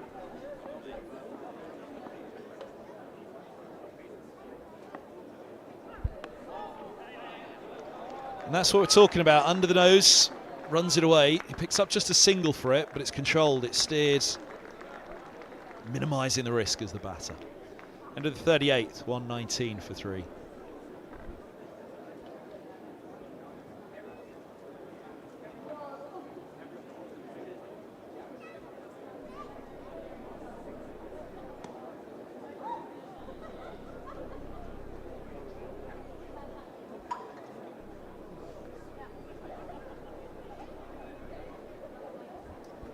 That's our lofty position.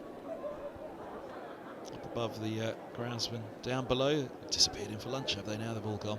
We've seen a mess that was made of it. There we are. Clowns to the left of me, jokers to the right. Oh, they've got the sound turned down in both boxes. Oh, wasted.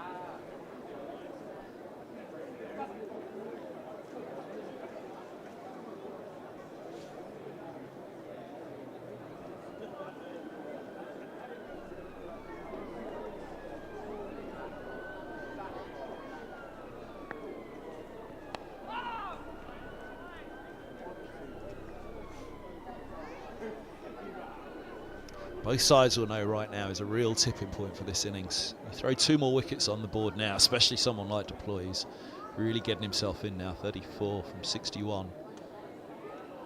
And look at Fernandez, Davies, Holman, really young, following 3 to come in lacking the experience of the 2 that are out there in the middle at the moment. And Roland Jones, obviously a power hitter, lower down the order. Brooks likewise, Bamber.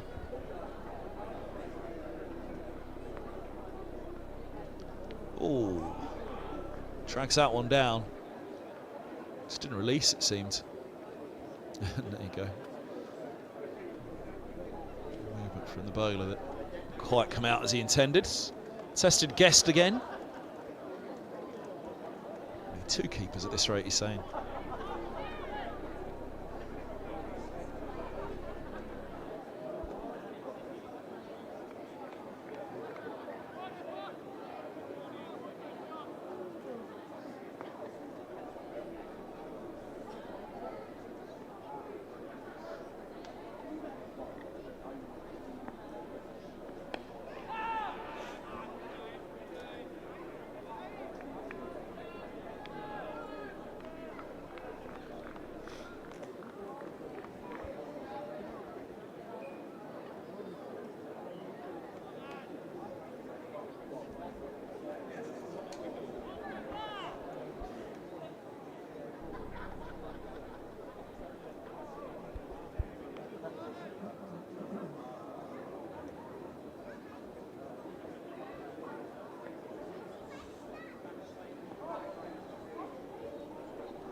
Single 20 over, 120 for 3.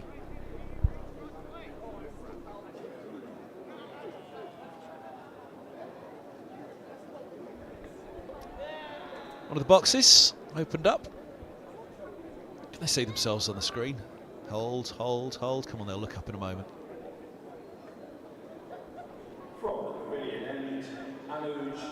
That's the vantage point for them, the view.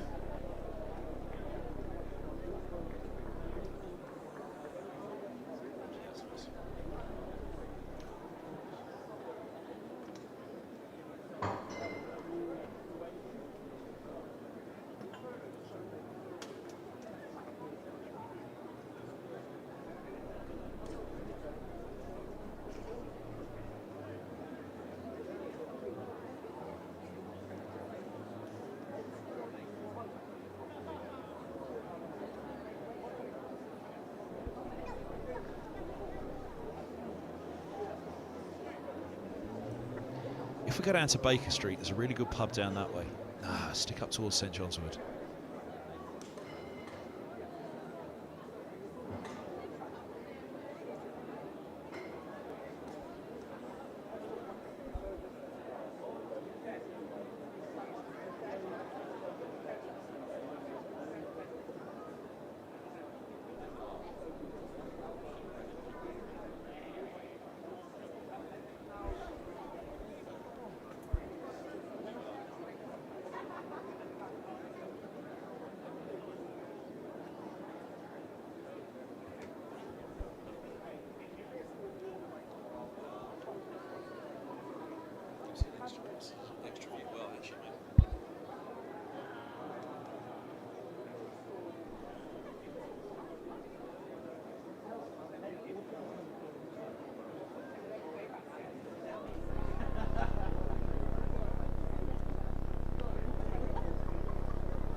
It's a slow burner at the moment, but that's first-class cricket. Bowlers are on top, batters are aware. Got to play the long game here at the moment, Middlesex. I said that they won't throw caution to the wind. They won't counter what's happening through the air, off the surface. Bowlers bowling at them at the moment. You often talk about not allowing a bowler to bowl at you. Middlesex don't really have a choice at the moment. Let's hang in there, play the long game.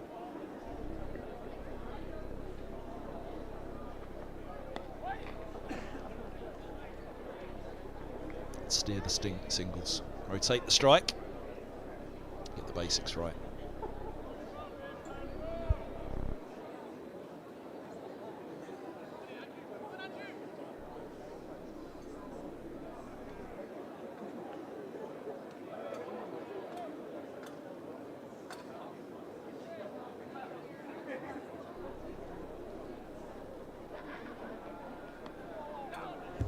Keeper up again to keep deploying the crease. But he waits on this one. Dabs it late.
Now, who have we got here?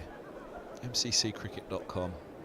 Kartik's getting his picture taken now with Wasim.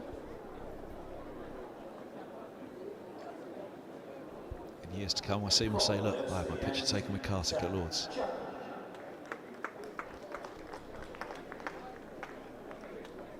And Anavinya.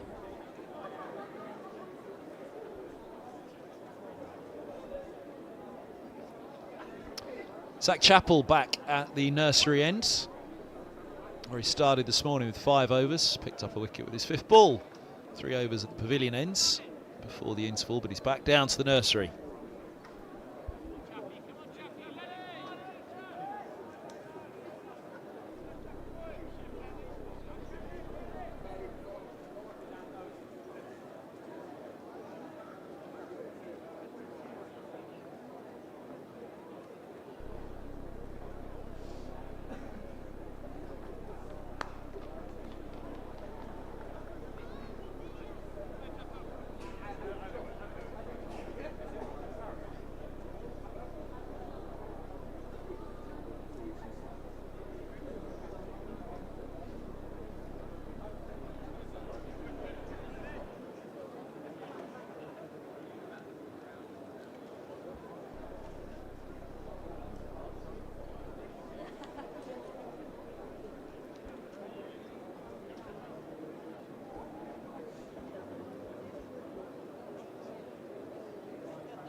rallying behind that one again, Plooy.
You can see the breeze has died down completely here at Lord's.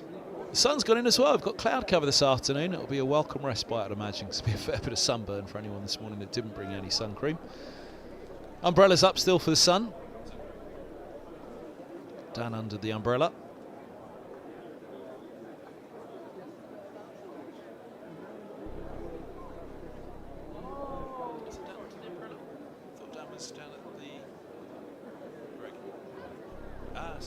Ah, no, it was Dan's shot looking up at Greg with the umbrella.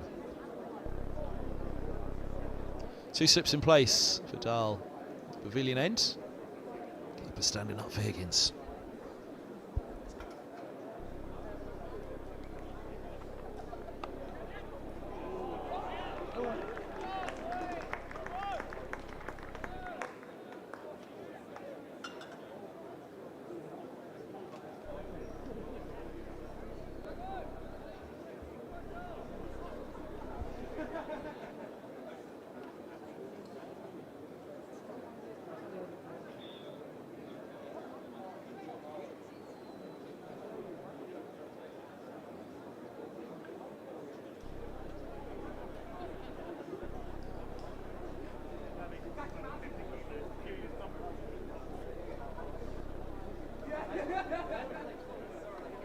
Oh, now.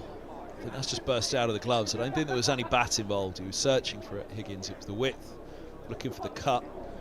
Plooy's coming down to have a chat with him. Have a long chat with him, indeed, about the movement on that one. Pretty wide. Chasing after it.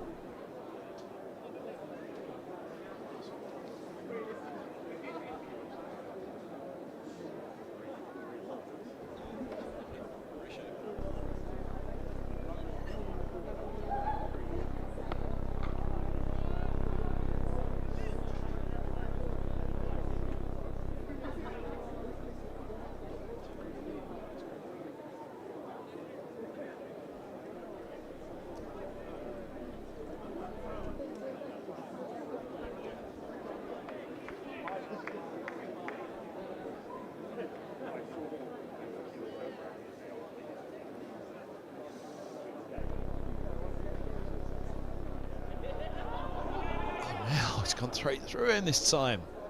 This is why the keeper's up, as difficult as it is for the keeper. Higgins and Plooy would love to get out of the crease to negate this movement.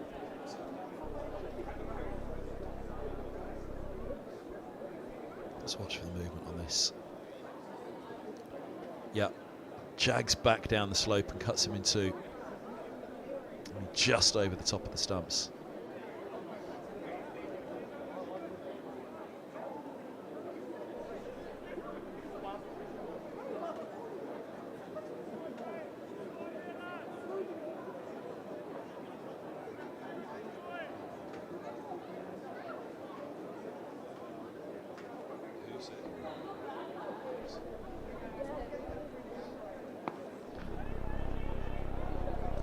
to the onside.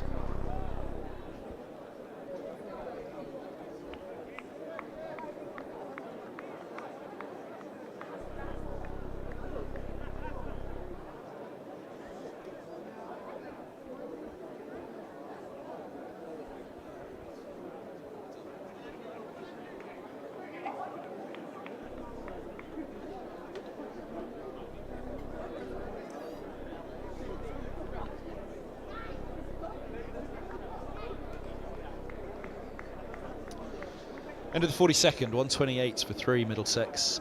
2 wickets this morning, Sam Robson.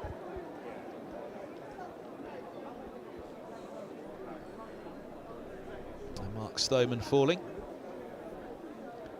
Plooy and Holden starting up again after lunch, but Holden gone, Higgins with him now. Partnership worth just 20 at the moment.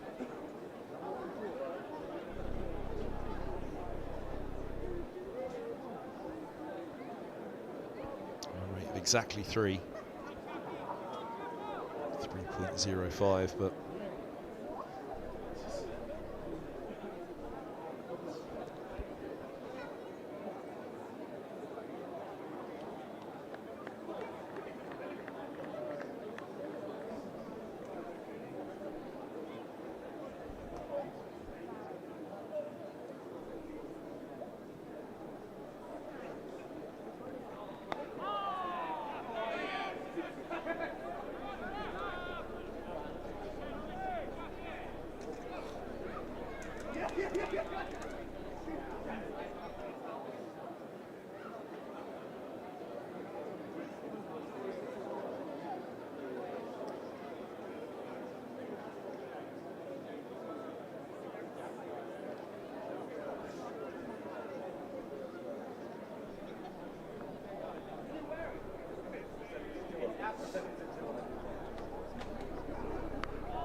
single off the over. You can see the digging out there at the moment for the pair of these. We talked about rotating the strike, but that's easier said than done when the ball's moving around. It is survival mode. It's grab what you can get really as a batter in this situation. Your focus is on survival and endurance.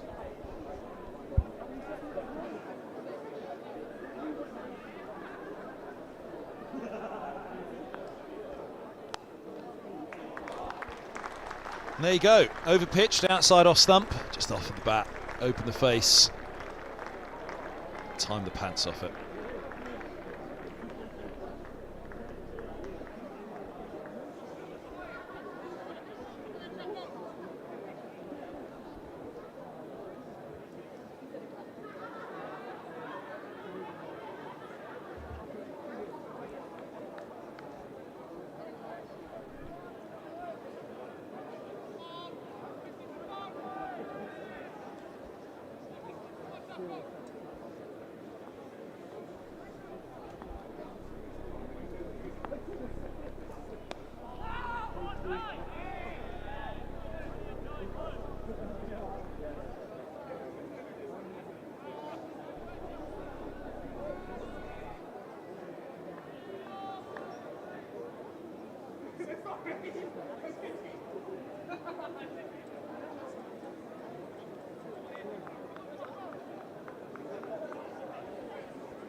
Oh, look at the swing on that, around the wicket. You can see the reaction around the fields.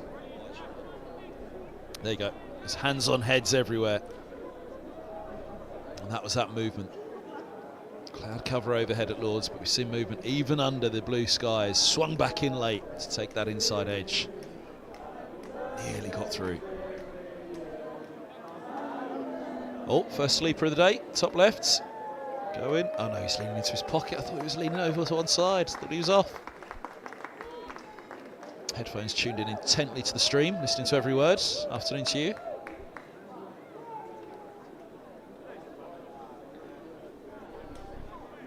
Kids have been out for a cold one. Water, that is, water.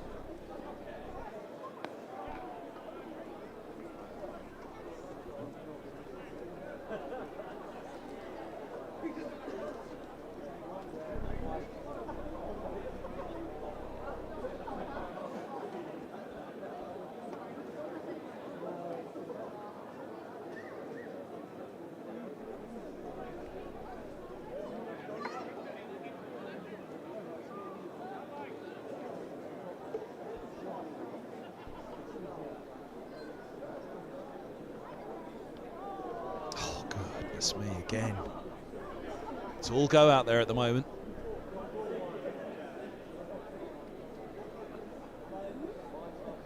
Beats the edge. Tucks the bat back in behind the pad afterwards, but right arm over to the right hand of the bowling's at the pavilion end, so that slope will be bringing it back into that off stump, which is what Higgins is wary of, and you do play at that slightly wider line just in case that ball nips back.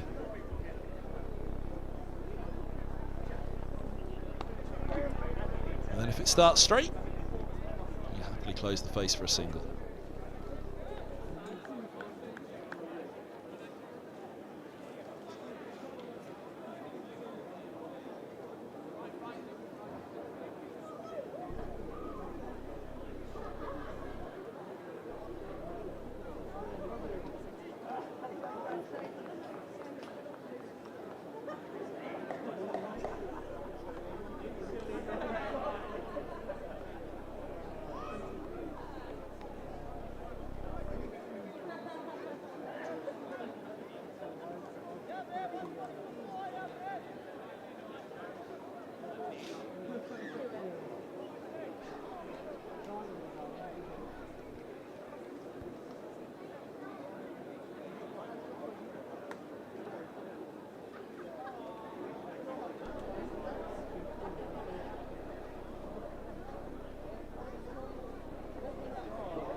Down into the ground.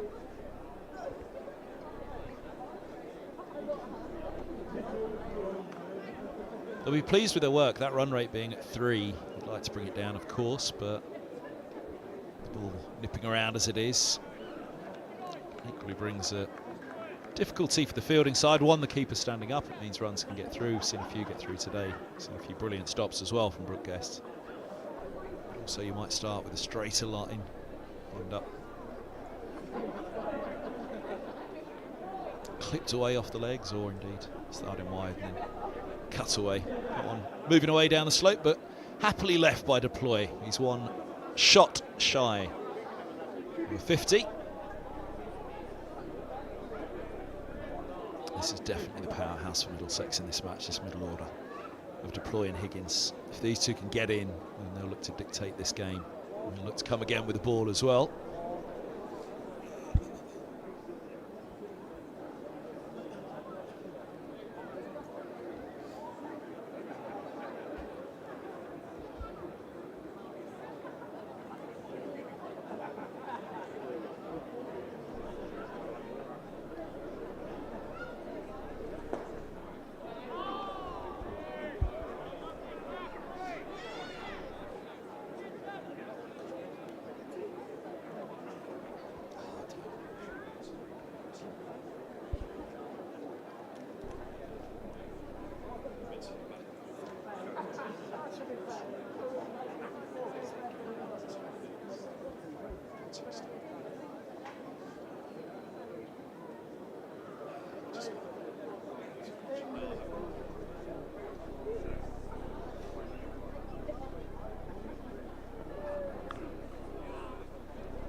fraction low, it felt. Talked about Higgins and Plooy trying to get out of the crease to the slower bowlers. No real thought of that to Chappell. Yeah, played low down, bent in the back in the end.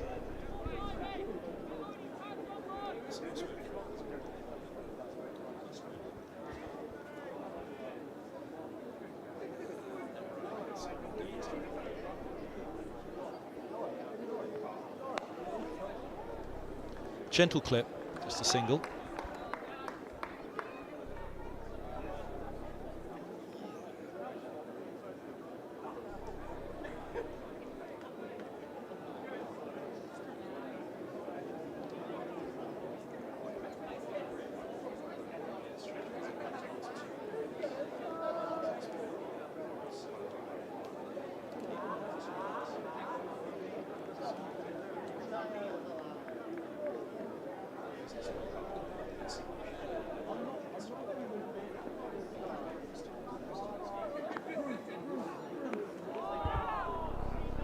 It always felt like he bowled that out of the back of the hand. That really swung. I think he was trying to rip his fingers down one side of it, the seamer.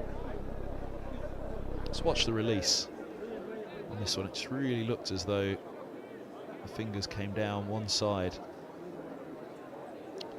Trying to get that ball swing back in as it did, but it started wide enough that Plooy dealt with it happily.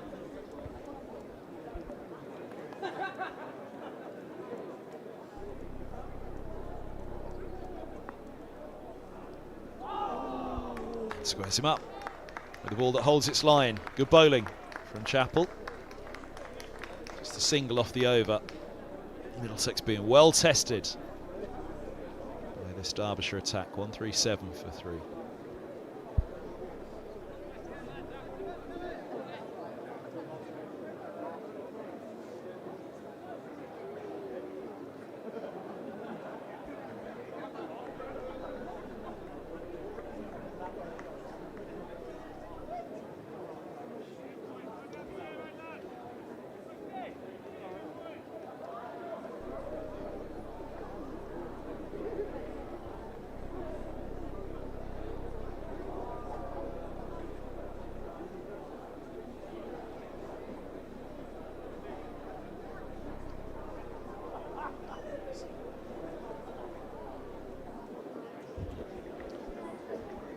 There's the sight screens at the pavilion end.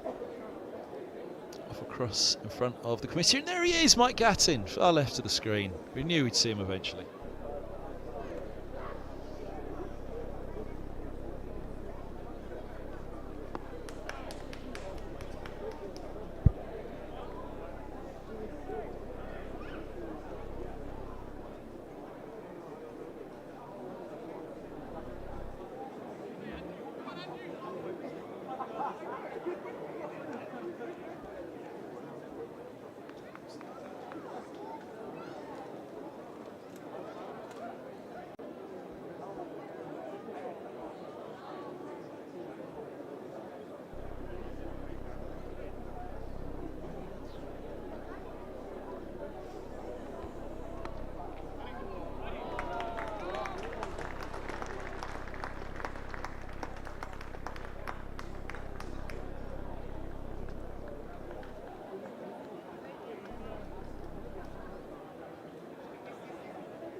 It's dug out for 4.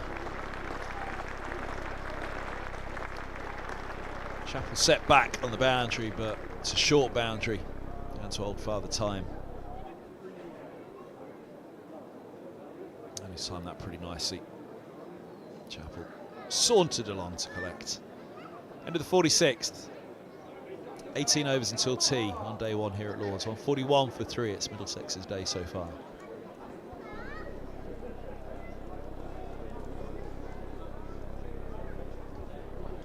Double this match situation by stumps tonight, and 300 for 6. 280 for 6. Middlesex will be happy with that, but equally Derbyshire, as I've been saying all along, they'll know, add 2 to the scoreboard right now, and especially these 2. And with a young lower middle order on a tricky surface. I say tricky surface, it's been rewarded for the batters and their shots today, but it is swinging and it is seaming. It's a good surface, I should say. Good surface for cricket.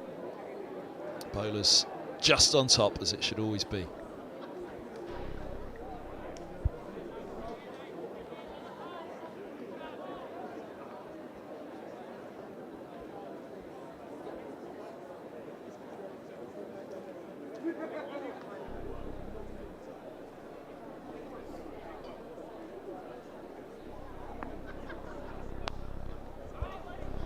So they're waiting for Middlesex. Just the bowler to over pitch. Put one into a slot.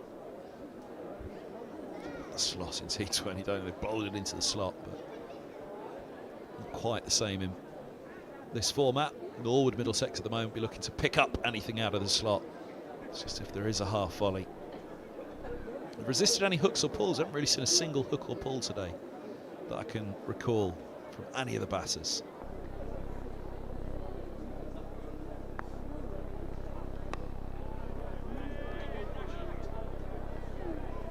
See a deep square and a long leg set back. It's obviously to do with the short boundary on that side as well, but certainly with the bowling from the pavilion end, we've seen long leg and deep square set back and some bumpers sent in, but everybody with the bat in hand today has resisted the shorter stuff.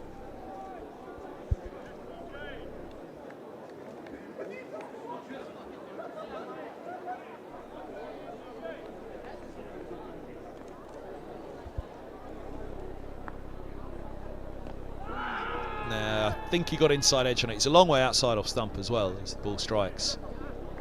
There is that swing again. So I was saying, testing. It's testing for the batters. He's starting outside. Well, look, you can see all the stumps behind him. Whether he got bat on it or not.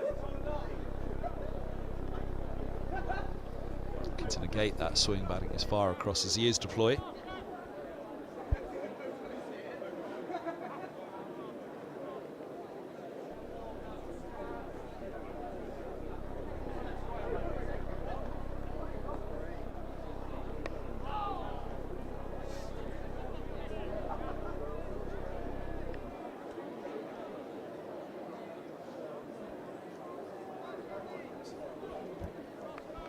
Is that warming up, or are they warming down from lunch?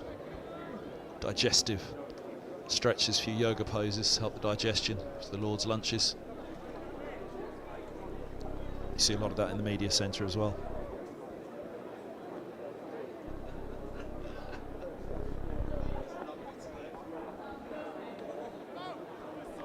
End of the 47th, 141 for 3.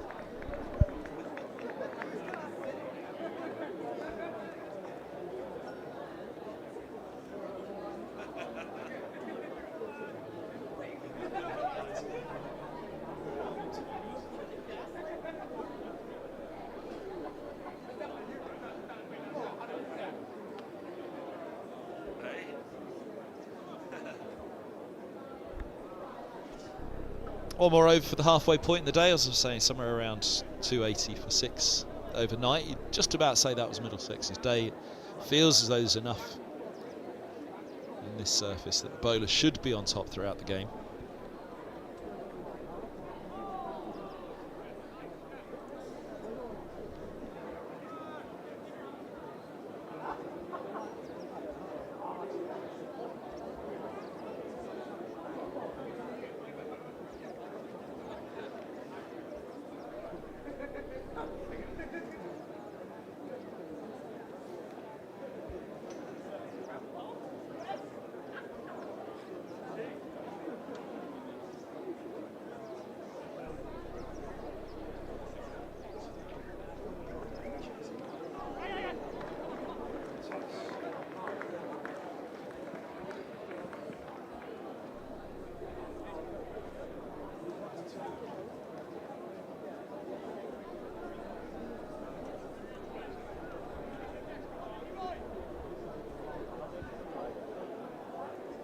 More yoga, more Pilates.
He's ridden the bounce on that nicely. Ship moves to 39. Higgins moves to 16. You can see the gloves of the keeper was really waiting for that to rear up into those gloves. Which tells you that Higgins was playing it high up on the back, but he got over the top of it.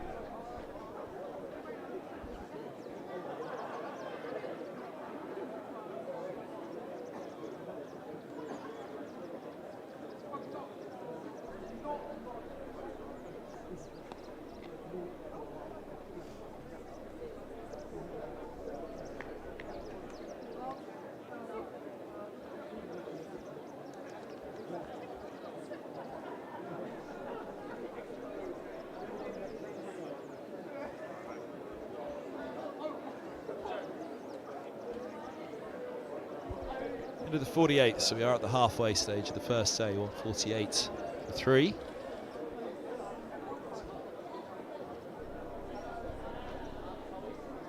Halfway stage now. At the start of the day, Sam Robson was out to the 5th ball. Caught by Dahl off the bowling of Chappell, caught at backward point, searching for one. And Max Holden into Joinstone, and they went well, the 2 and 3 effectively. The second openers, as the number 3 is always. To be the backup opener, 36 from Holden, but it was Stoneman that went first, caught by Guest off the bowling of Dahl, a clip at one down the leg side, and he was strangled for 30. Holden falling. The one to go this afternoon, caught Donald. That second slip. It's not quite been child's play for the batters though, even though there's only 3 wickets down halfway through the day. The metal's being well tested.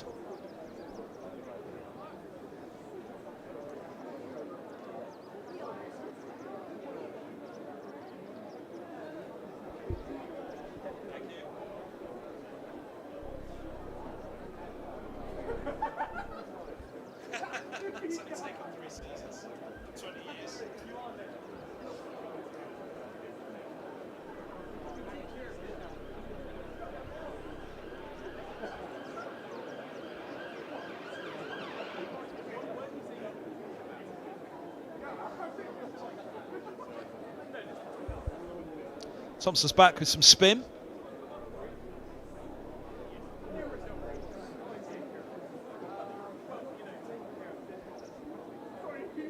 If it seems, it will spin.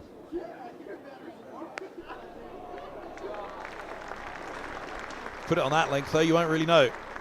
Lovely shot from Higgins. Middlesex's 150s on the board, 152 for 3.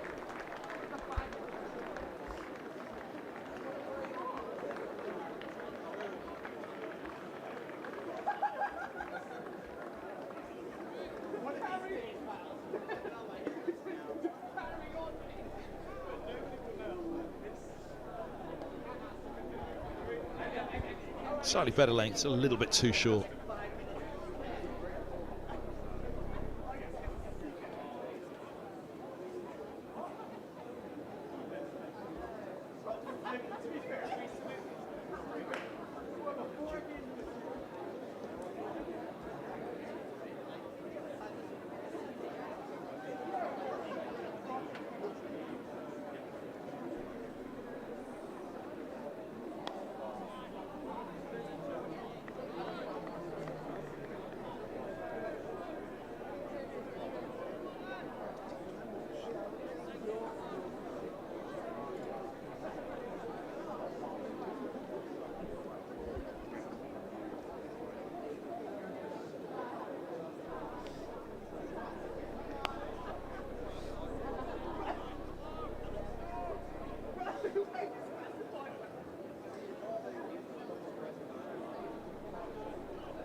49th, 154 for 3.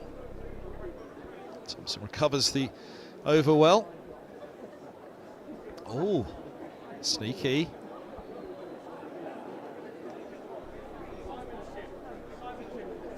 Dad's driving today, clearly. Rightly so.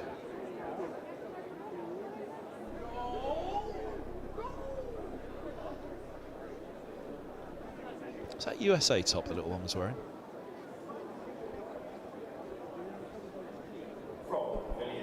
Big match starting up in Barbados in around about 20 minutes. A must-win for England. Of course, what they'll do is have that on a small screen next to your stream. Keep you updated, tell you to look across every now and again.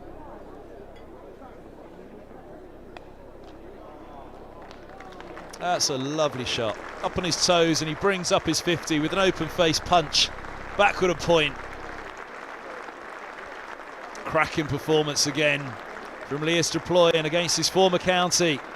51 from 94 deliveries. It was his 7th boundary. Much needed runs at the start of this match for Middlesex. Stroke that also brings up the 50 partnership between Higgins and Plooy. Higgins has got a third of the runs on the board so far for Middlesex.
Oh, that goes down the leg side.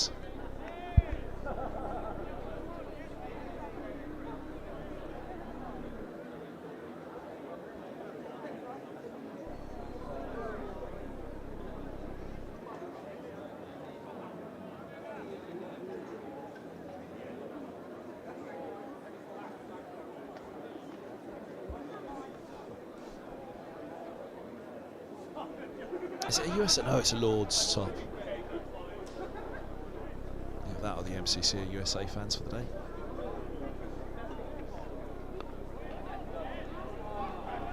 It's nicely done. Middlesex will want to remain positive and proactive.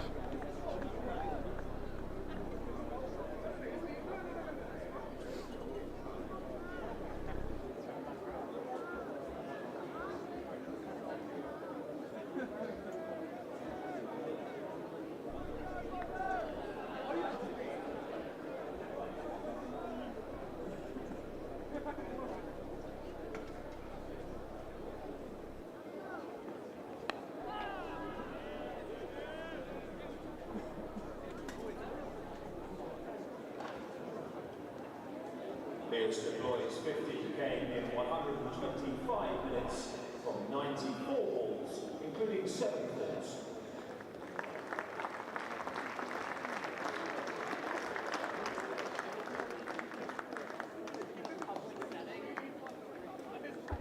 Drinks taken, 160 for 3, 50 overs done. 30 overs to the second new ball. 14 overs until tea. Oh, Newcastle merchandise on.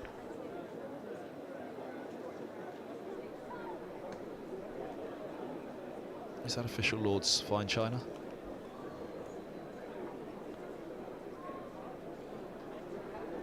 It's a pretty fetching Middlesex top. I might have to get one of those for myself. We'll get a freebie and promise to model it on the stream. Everybody likes a bit of swag.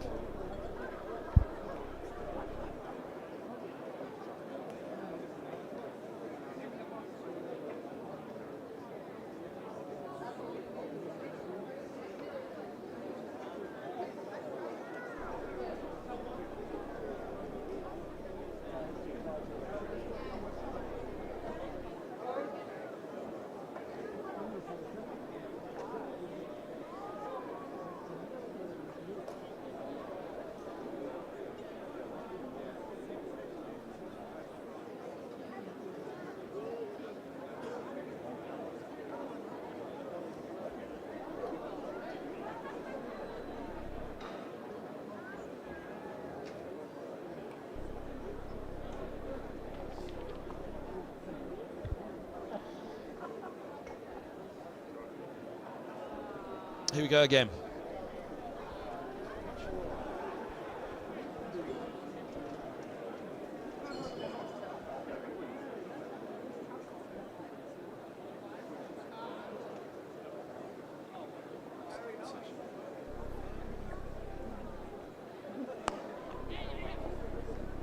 Nicely done. Single taken. Just a little deeper there mid-on. Mid-off likewise. You almost wonder should they come up and try and tempt Plooy and Higgins to go down the ground.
Just slowly pushing up to 3.2. It's 3.0. 3.05 indeed at the start of the session.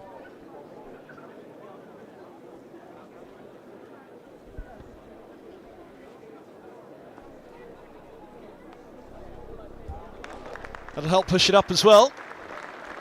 A little bit of width to play with. Plooy generally doesn't need much.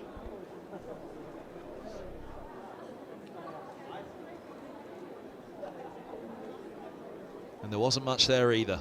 Picking up the line early, picking up the length early and deciding that's going.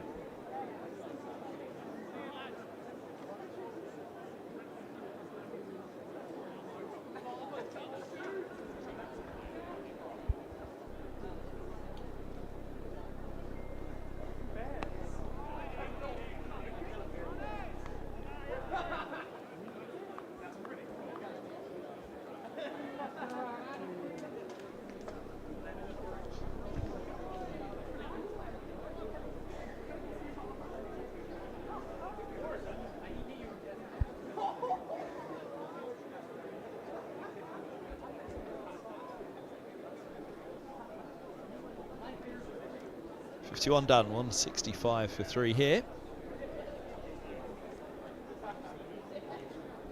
There's the bowling figures. It's good from Chappell and Connors at the top. Below 2.5 is an excellent RPO. You want to just try and get it down a little bit.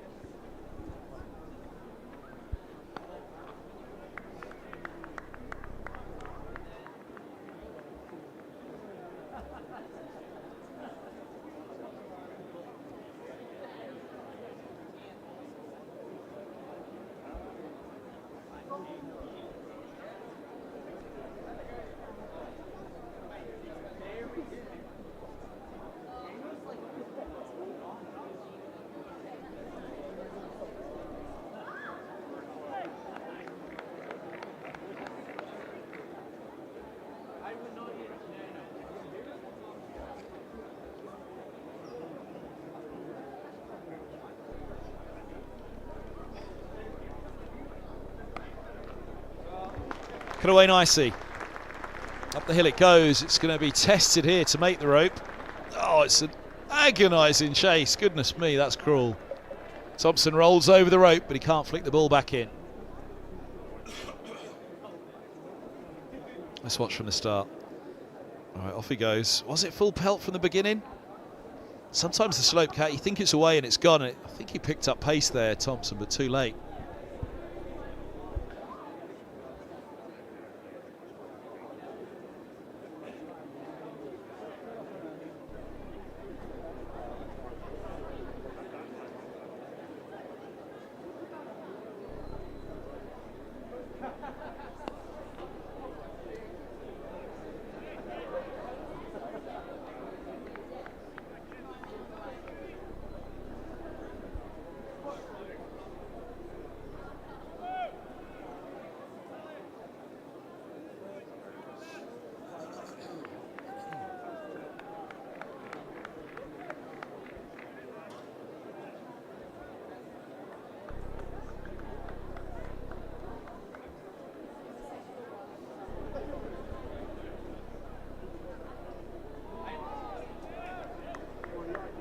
Cross from Rees.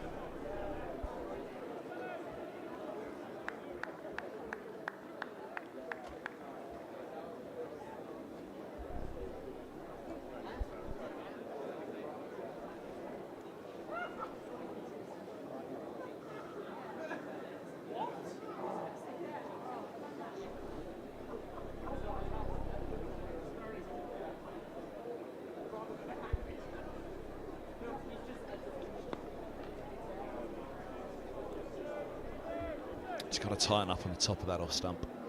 Derbyshire just keep it there for as long as possible. Hope that it brings a variation, a deviation, a mistake by the batters.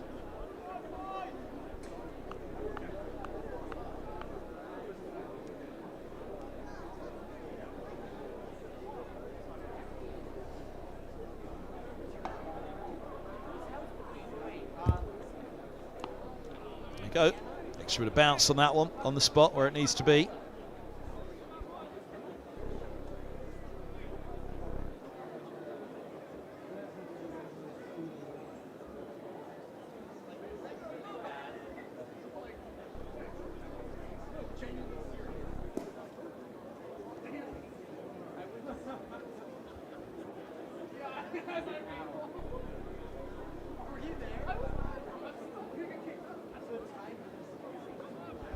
.52 done here, so we've got 12 more to tee on the opening day. 169 for 3. It's looking a good toss to win now for Middlesex, but it's taken an awful lot of hard work.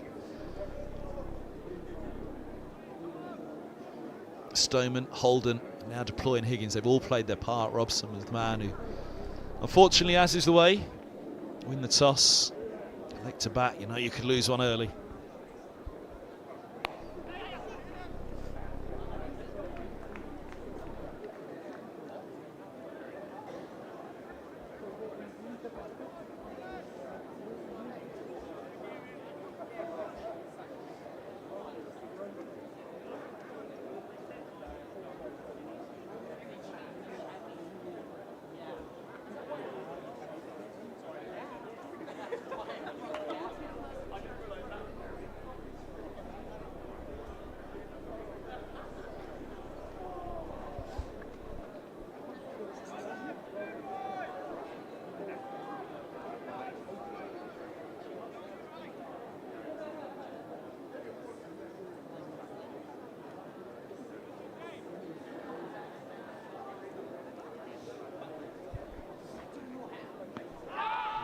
Now, around the wickets to deploy. The slope is taking the ball from off to leg, so the off-break bowler turning it from leg to off has got to get it to do an awful lot. Let's have a look for the pitch of it. It's pitching middle and leg and it's sliding down.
We needed Simba Cam today, the amount of kids around.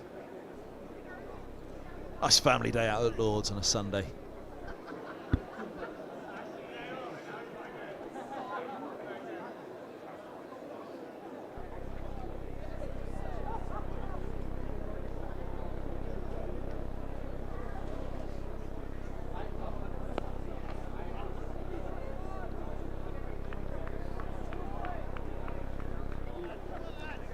Reese bowling at the pavilion end, so he'll be bringing it with the slope, with his natural arc, his natural shape, his stock ball, bring it back into the right-hander. I do like to see a left armer operate at the nursery end though, so their stock delivery is going against the slope.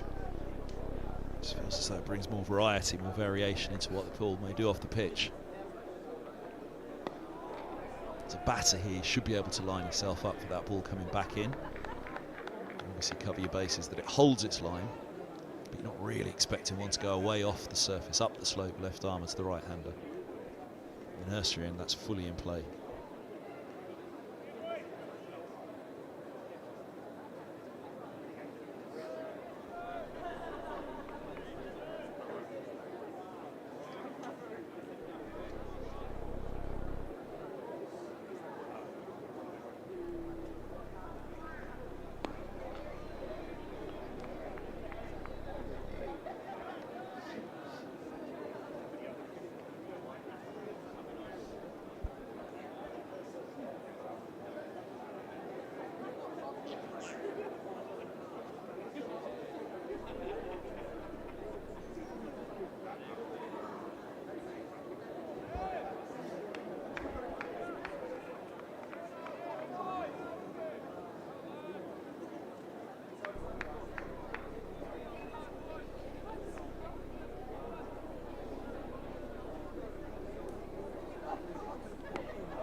He's on the spot here, Reese. This is good.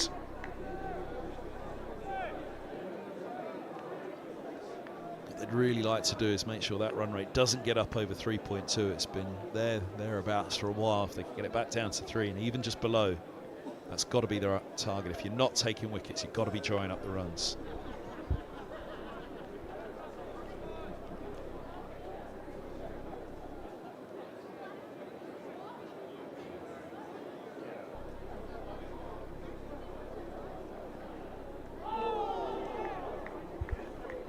And then you rack up the dot balls, stack them up. And then have the one that pushes across the line, as we said. Now, it's not particularly going to go away from the right-hander there. It just holds its line. And that's the game the left armour wants to play.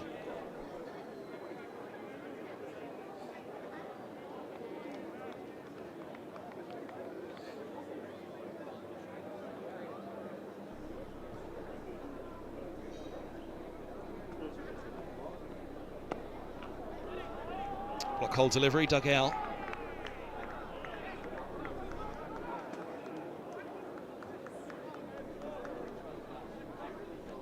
All smiles for Anuj Dal in the foreground. They'll be back into the attack soon enough. At the moment though, it's Reese and Thompson trying to tie them down. On 71 for 3.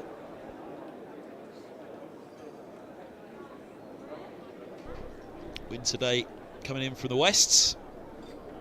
Slightly northwests. Is that old Father Time? Yes, just pointing away just to the north of the W.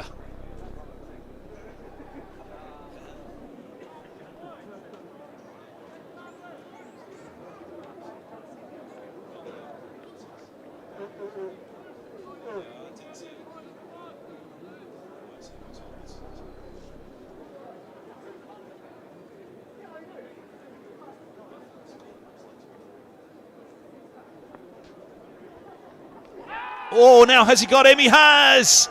Gives himself a little bit of room, but ends up playing away from the body. And it's a huge wicket, and look at the celebrations for Derbyshire. They know what it means.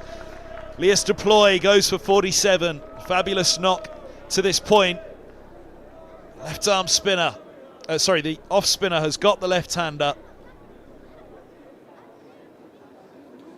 And Derbyshire's persistence pays off. There he gave himself the room, and in the end, as it just turned, look at that turn up the slope.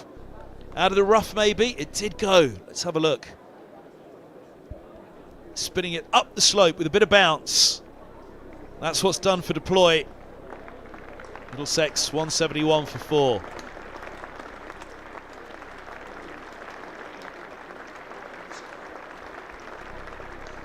Well, there's the appreciation for the Middlesex number 4. He'll feel job half done. He'll be disappointed. He'll have had his eyes very much on 3 figures today, but the difficulty that Plooy has had will tell you how difficult a day it is for the batters out there. He's done a fine job. Middlesex got a bit more to do here. 55th over of the innings. And here comes Nathan Fernandez. Played 7 T20 matches last year, didn't play in the Blast, or hasn't played in the Blast yet this year.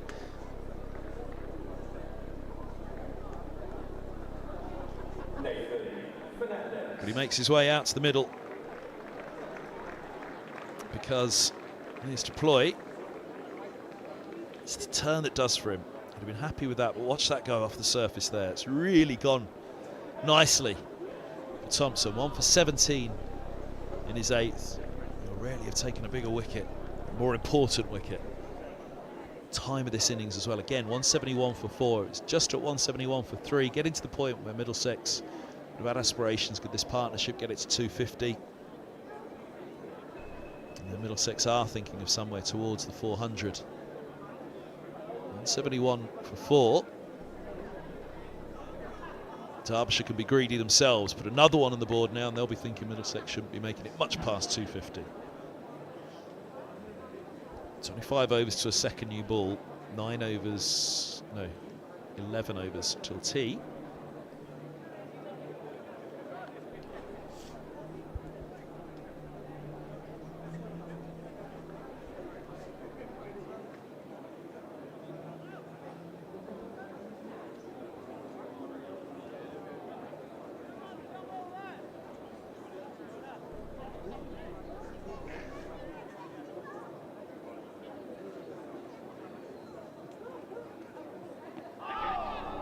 Good start to the left-hander.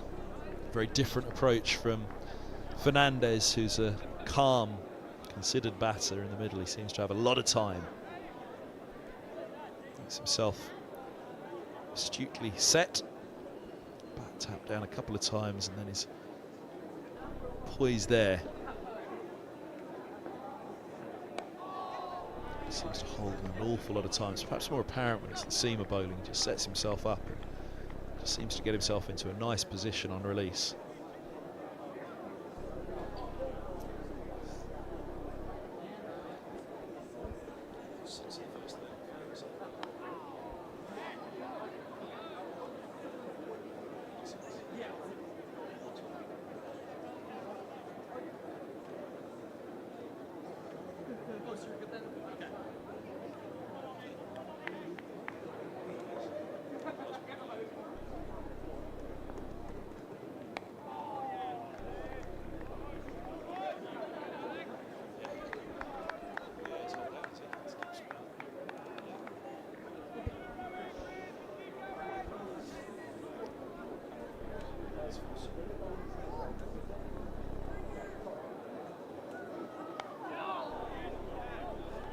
Solid defence from Fernandez.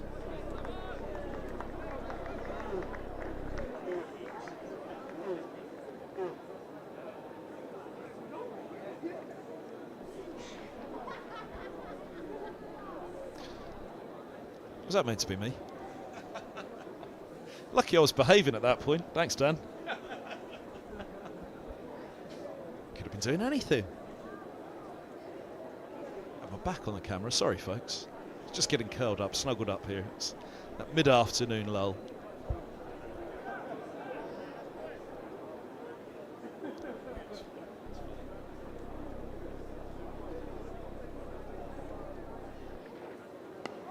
So a wicket maiden last up for Thompson, 1 for 17 off his 8. Over to Plooy, over to Higgins, sorry. 29 from 57. Main man for sure now for Middlesex.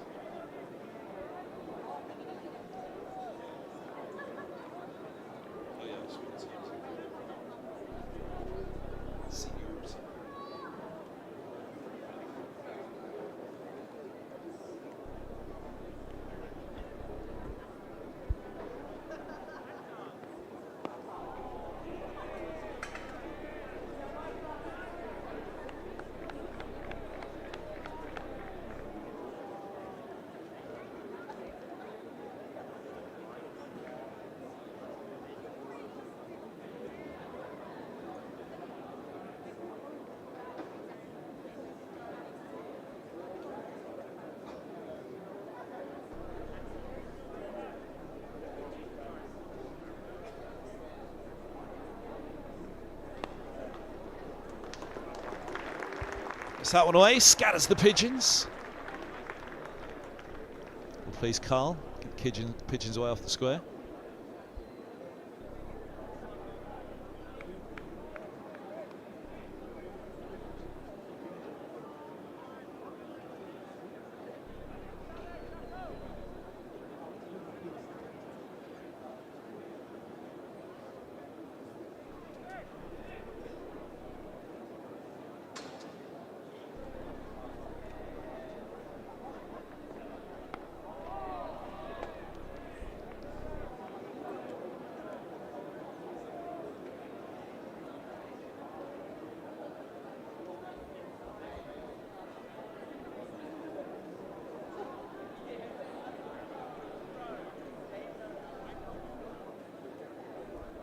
Pigeons back.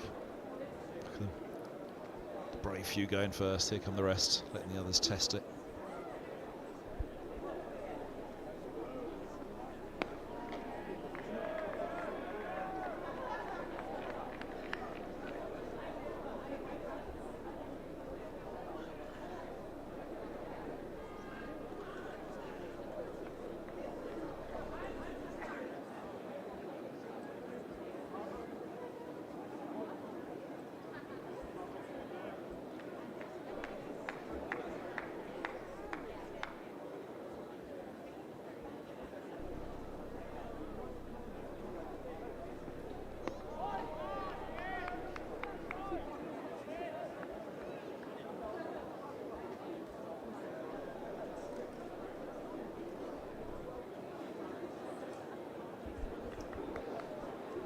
I'm going to guess that's the stag in the middle. You have to keep your tie done up fully all day and wear the fake moustache. Sorry, sir, if that's not a fake moustache.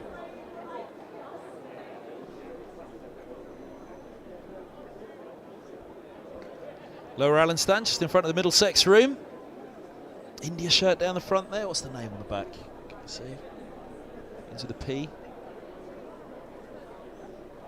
Pants maybe. There's the tour in the grandstand.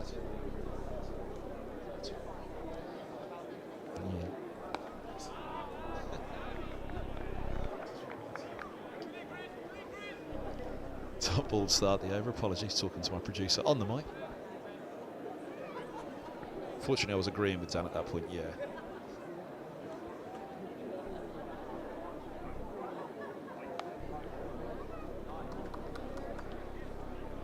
Stroked for a single.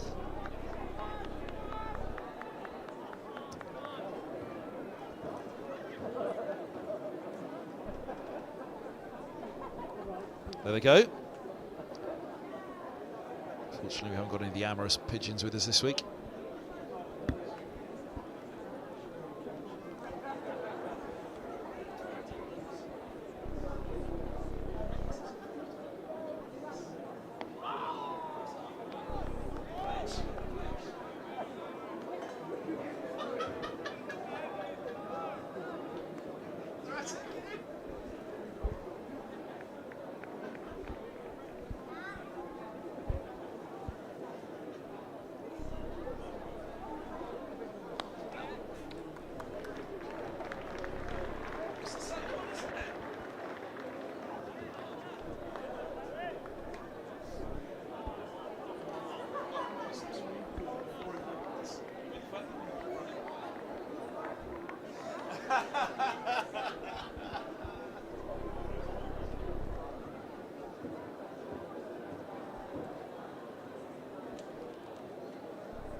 Oh, and he's put him down, has he?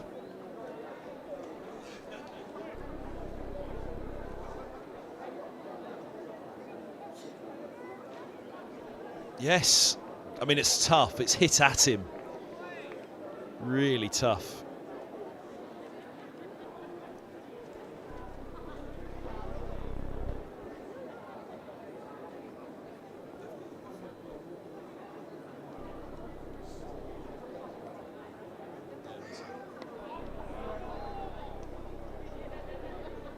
It's the end of the over. 176 for 4.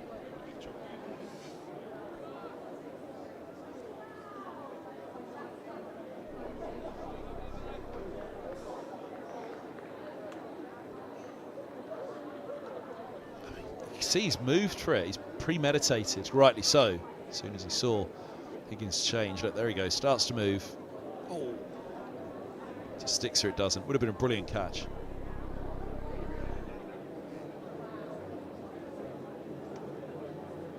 I promise to keep you updated if you've got a small little screen going next to the big stream of this match. What's happening out in Barbados? USA 14 for 1 in the third. Reece Topley picked up a wicket in the first over.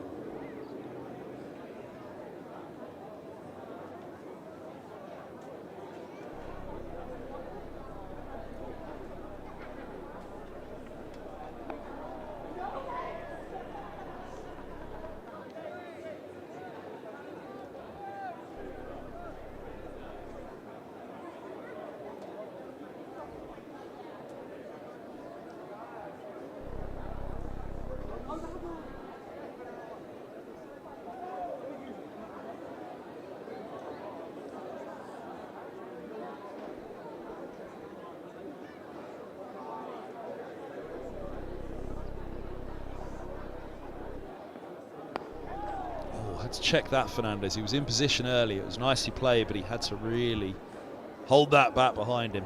Hold on. Let's have a look. Where does that ball meet the bat? Yeah, just out in front of the head there, and you can see he just had to keep it, hold it, not push through.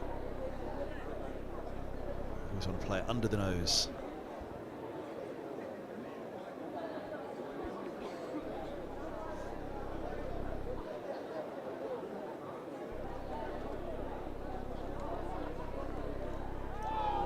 Now he's stepped a long way across there, Fernandez. He's got to be careful. That was the excitement. One was, would he clip it down the leg side?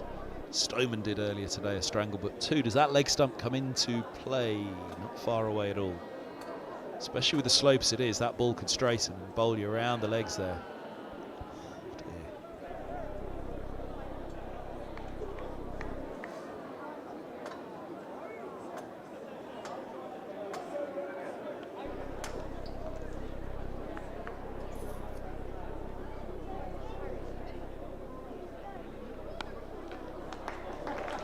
That's glorious. First boundary for Fernandez. Fabulous shot. The poise.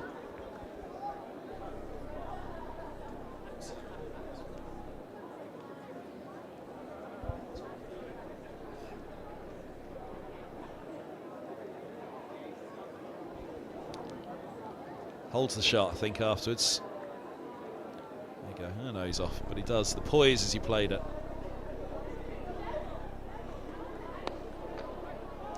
And that one straight back down the ground, but again, it's watchfully played. You can see that he's playing himself in here at the moment.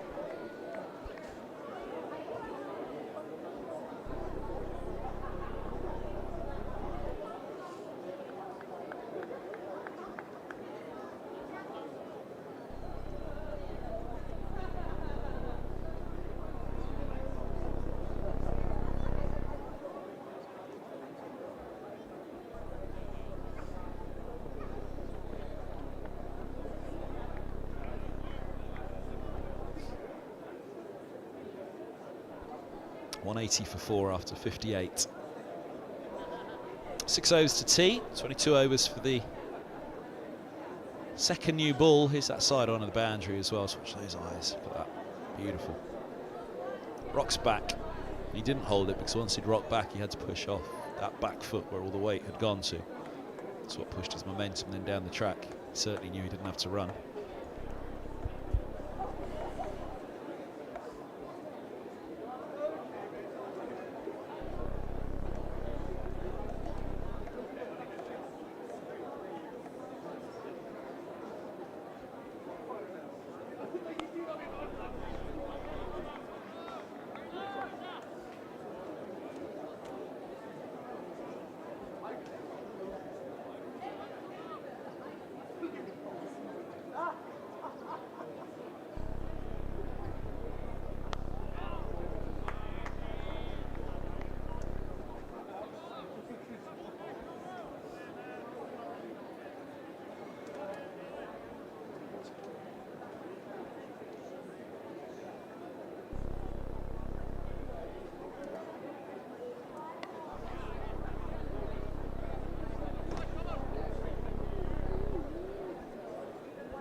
Middlesex can get in at tea, 2 down in the morning session, 2 down in the afternoon, and it makes it a very good decision to win the toss and bat first.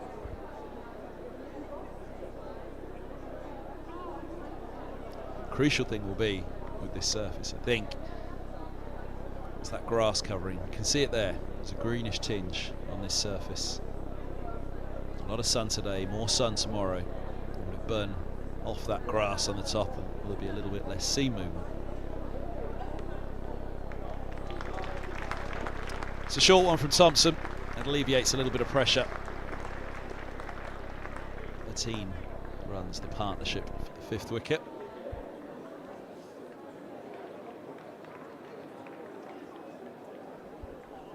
Swept nicely.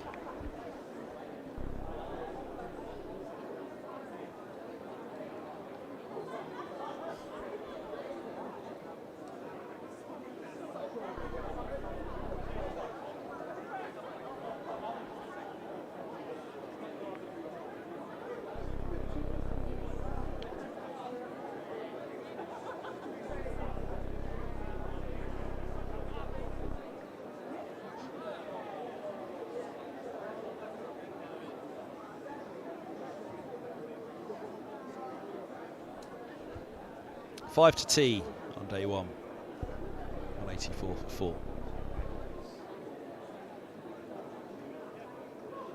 From the pavilion end, Darren Dupapa.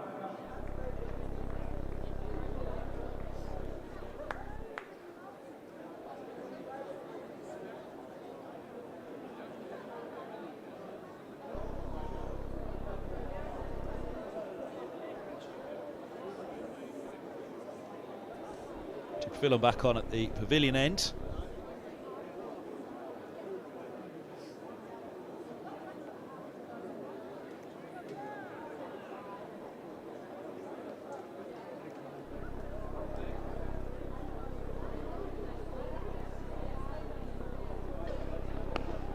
Right into the spot. That's where he wants to leave it. Slide that one down the slope, and Fernandez has a problem.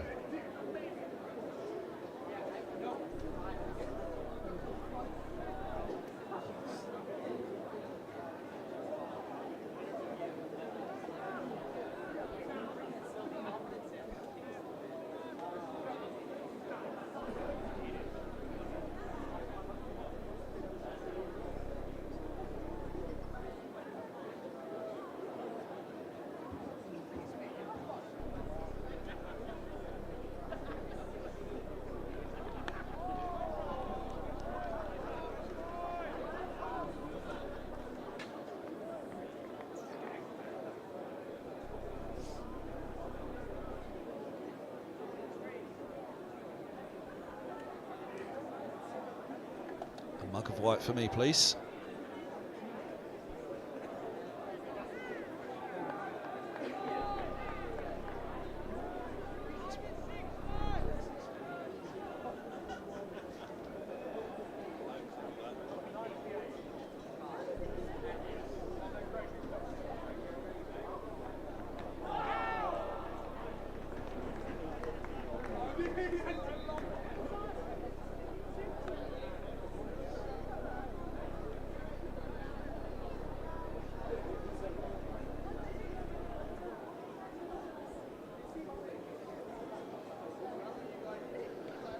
They're the ones in line.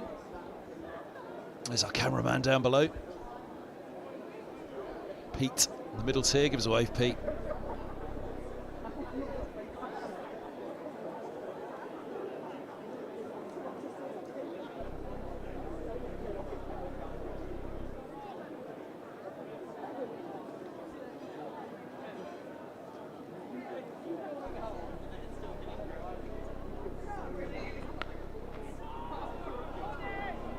Oh, it gets through. It will get through for a single.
Slides it down the slope. That's what he was looking to do. Start of the over when Fernandez got forward and pushed back. End of the over. That's the length there. Very, very difficult. Look at that. Pitching in line. Possibly. He's just kept the bat inside the line of that one, Fernandez. He hasn't pushed at it.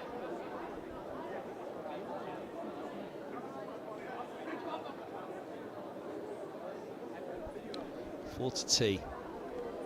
Just at that point now where these two will think about tee. Getting in.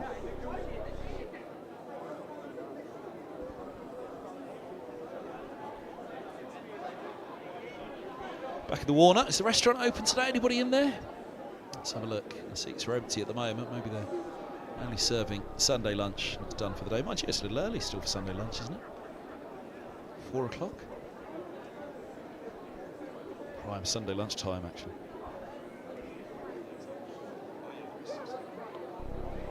There's the reverse again from Higgins. Just a single.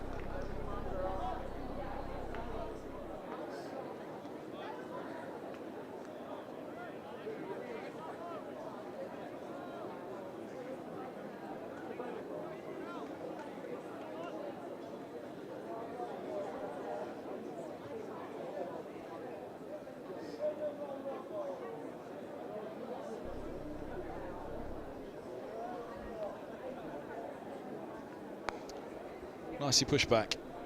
Just watchfully done. That's all they want to do. Through until tee now, if they can.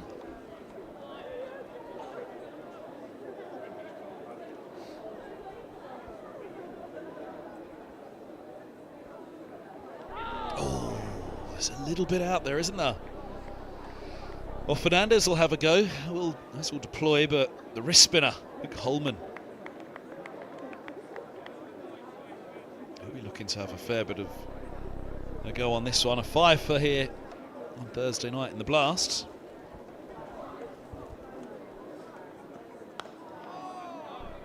England have a second wicket against USA. 43 for 2. Sam Curran has picked up Taylor.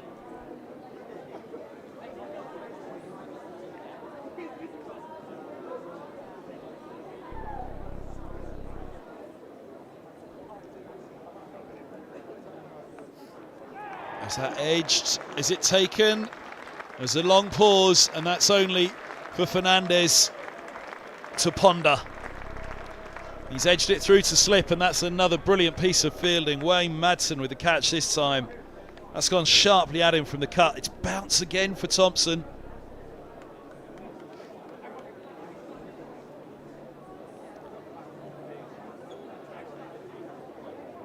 Bit wide. Oh, he's taken it off his chin, hasn't he? You can see the reaction of the fielder.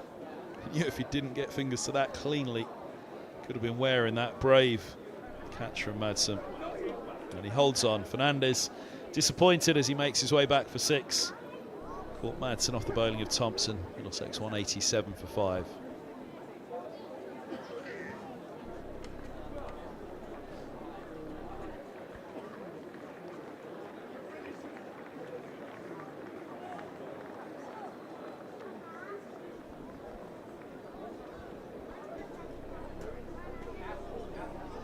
Either side of it really gone past the tipping point either way in this innings.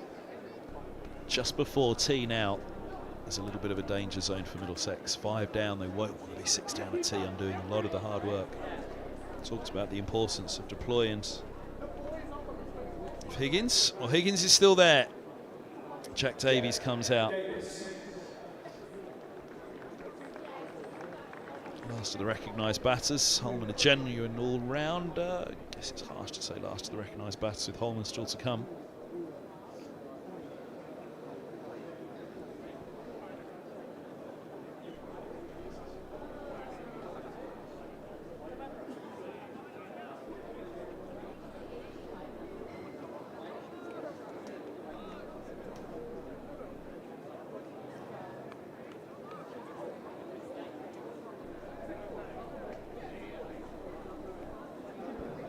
No need for those today. Well, not yet anyway. Let's hope there won't be. Bit of blue sky behind the floodlight. There is mostly, as you can see, a bit of hazy cloud around. 1 or 2 heavier ones, but no threat of rain today.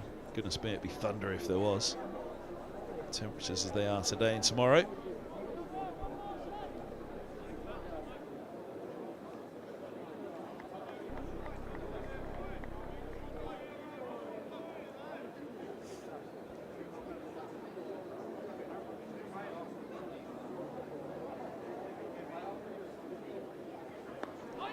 Maybe he's another left-hander for Thompson to look at.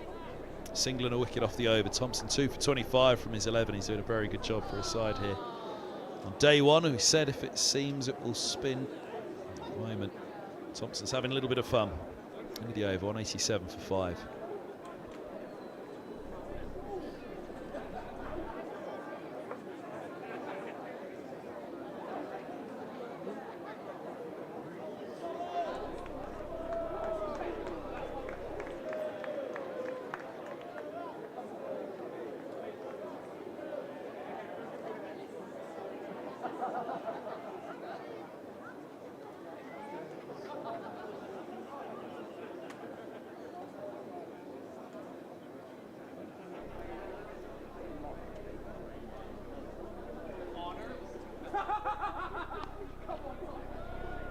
On the hop, Higgins.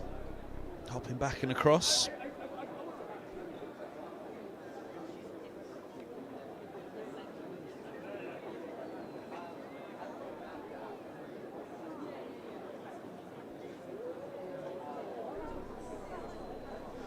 Good on going through the warming up exercises there. I think that's Chapel.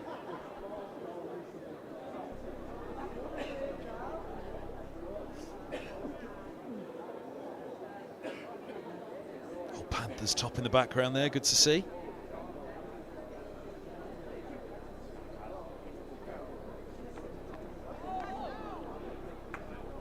Bit of pace and bounce down the leg side.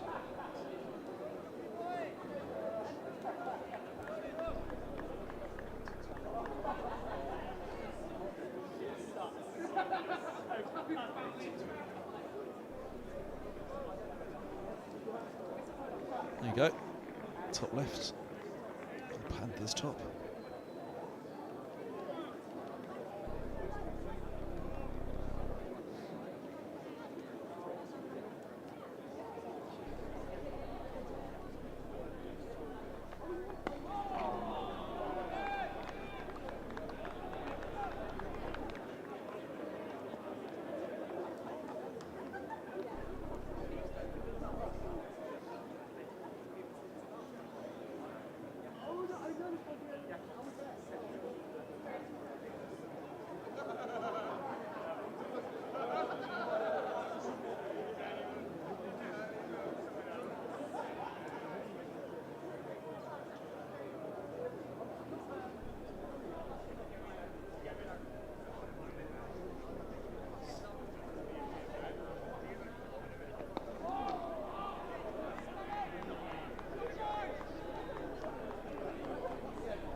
Oh, wow. How's that ended up there? It's off his back, I think.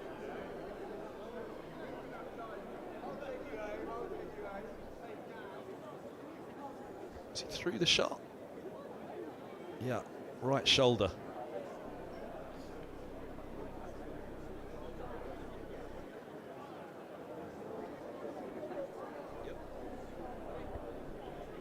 It's Madsen's view on the keepers.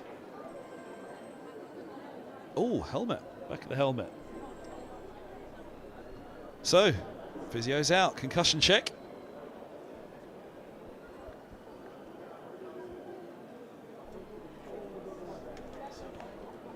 There's the side on.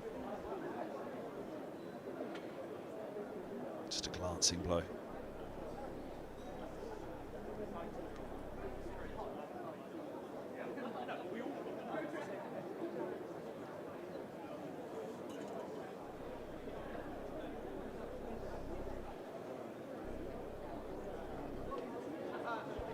Pete Waxman, the Middlesex physio, conducting the obligatory concussion check.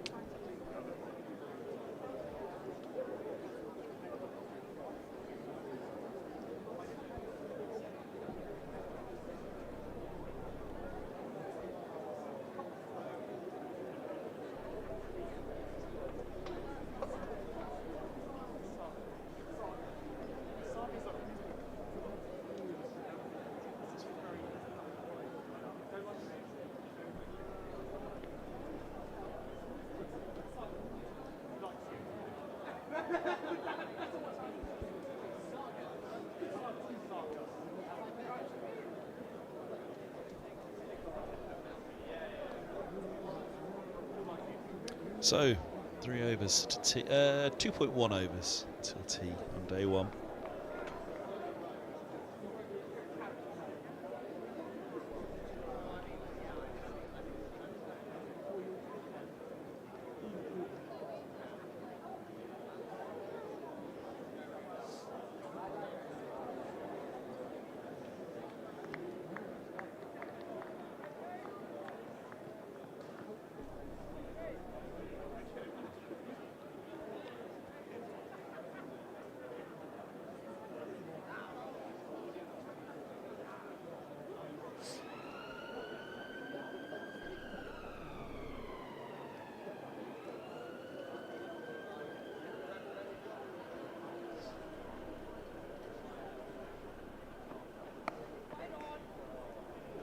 Over the top of it, Higgins, and in control.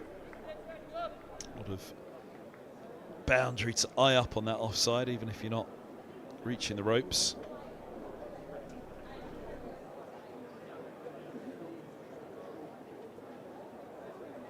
End of the 62nd over. So 2 to tea on day 1. 187 for 5. Davies will have the strike. Another wicket now. It'd be an absolute delight for Derbyshire.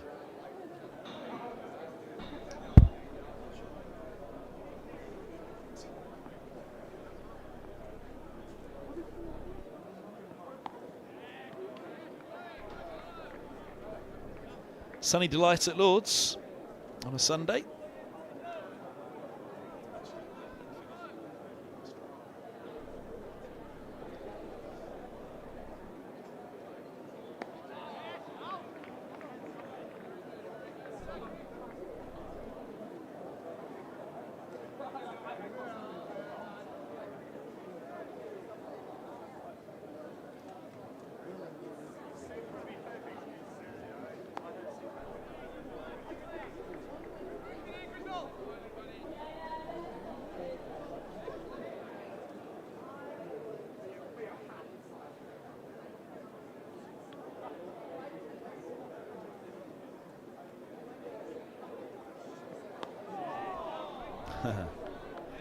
Excitement. There's the spot for Thompson, just to ask the question of the left-hander.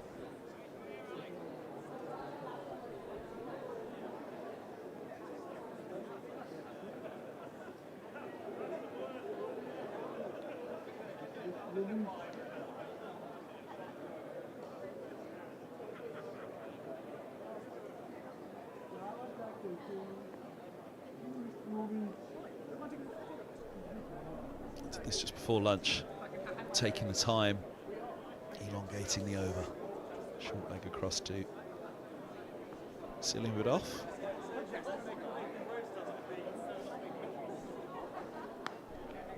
And a short ball offered up, single accepted.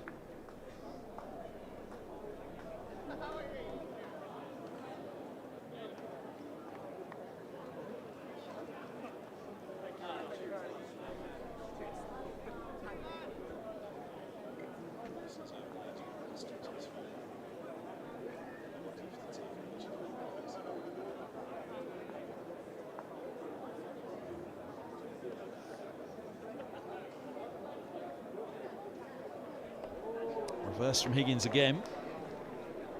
Just a single. Ushered away, really. Swept.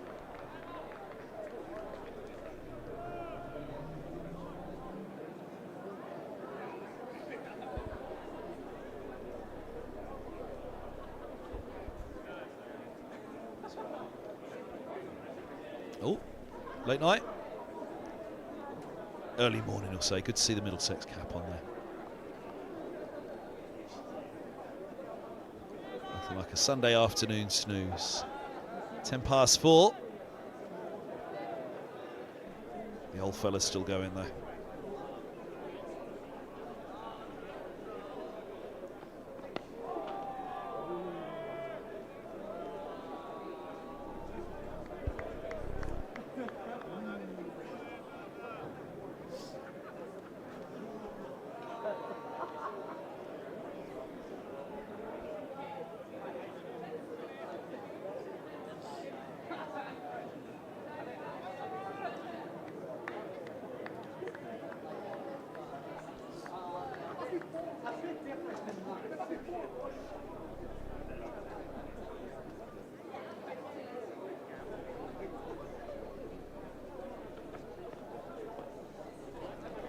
Still got that pace and bounce in it. 64th over. It's a little bit of zip off the surface.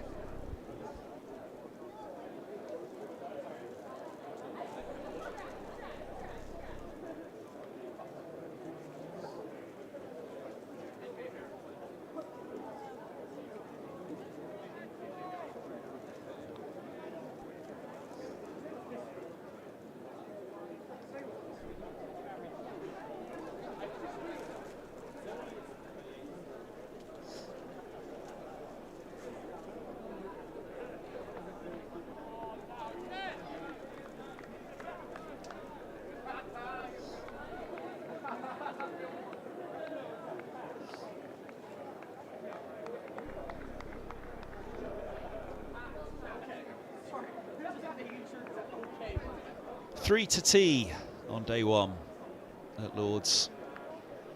That run rate's come down below 3 now. It was edging up over 3.2, and that was where Middlesex were looking to, well, not particularly push it on to 3.5. It's always been a long game for them to play today. Derbyshire, a requirement just to slow it down. If they can get it down even further now, they'll be delighted with their efforts. Leg side, down the slope.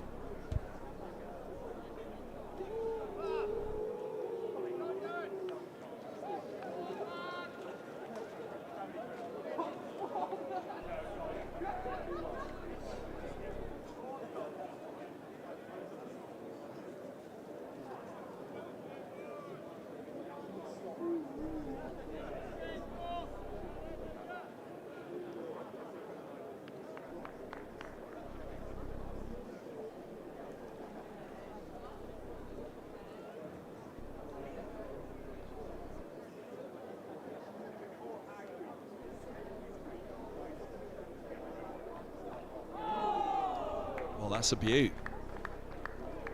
Wheels away in delight at the delivery, but not the delight of a wicket.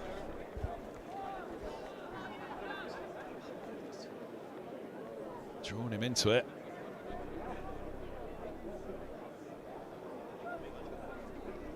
See how close it was to that edge. He's played away from his body here, we'll see that.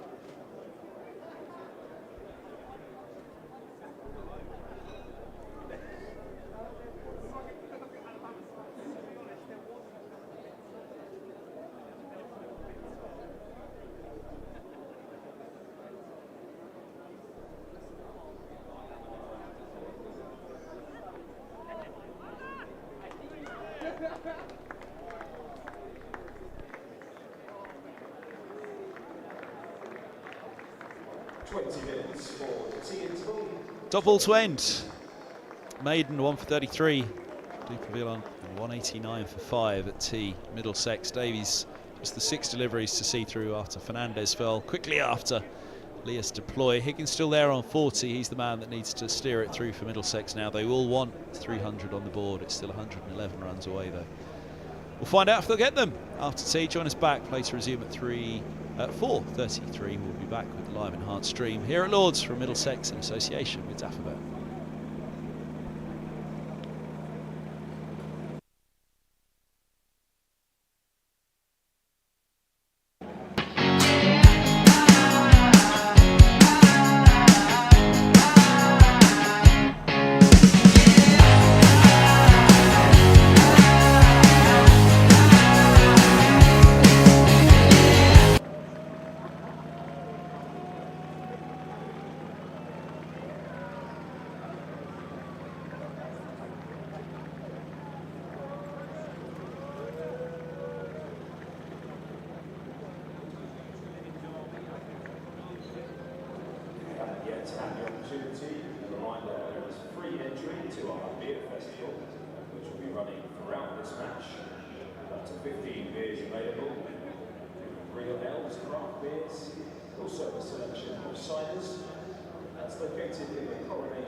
Other food and drink outlets available around the venue include the Bicentenary Bar, which is open under the Mound stand.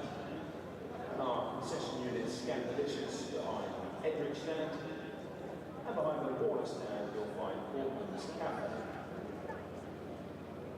And the Lord's Tavern Pub is also open until 11 PM this evening. Visit the Italian website to book yourself a table for food. MCC members receive a 10% discount on dining.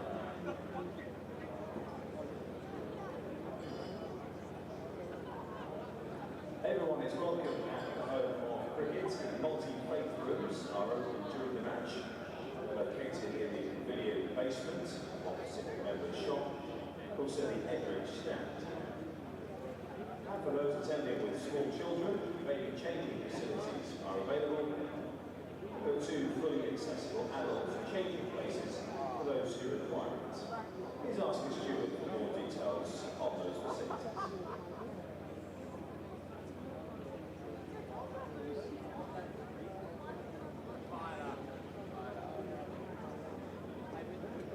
You also still have an opportunity to visit the MCC Museum, which is open until 5 PM today, costing £5 for adults and £3 for concessions.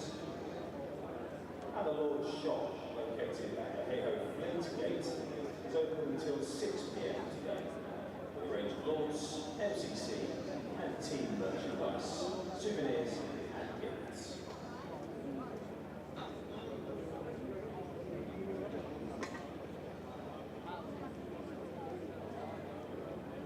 And if you fancy seeing behind the scenes here at Lord's, our popular Lord's Tour is available to look now.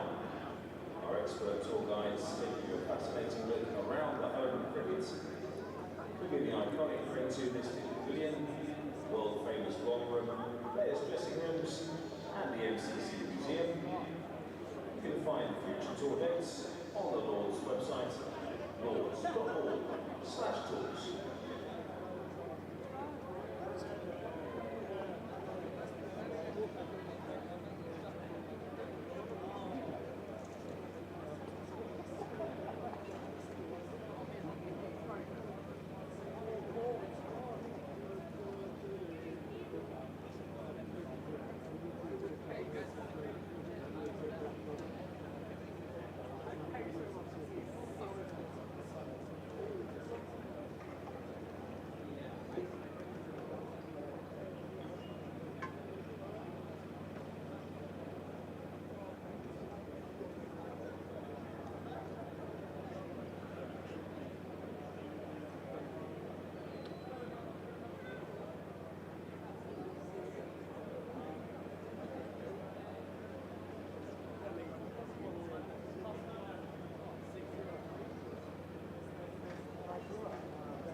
Well, good evening, everybody. Welcome back to Lord's evening session, the first day. Back to get underway here at the home of cricket.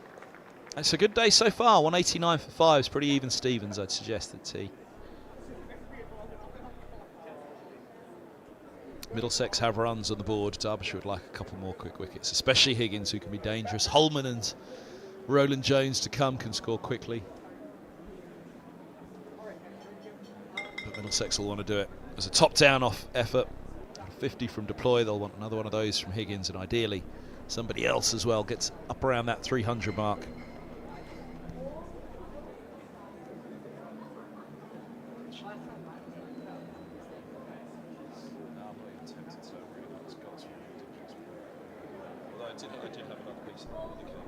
From the nursery end, Zach Chapman. They had the fruitcake thing before. Yeah, it was gone in a flash.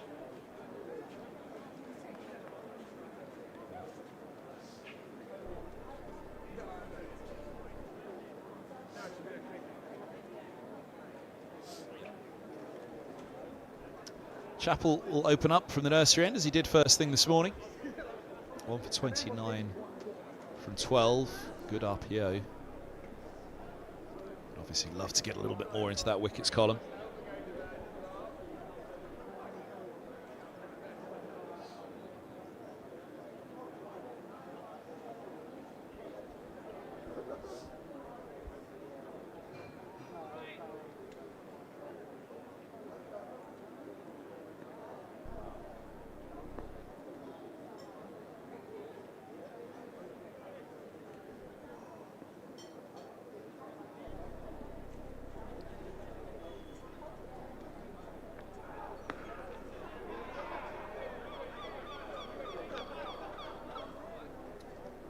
Dot ball start up after the interval, tabbed away by Davies.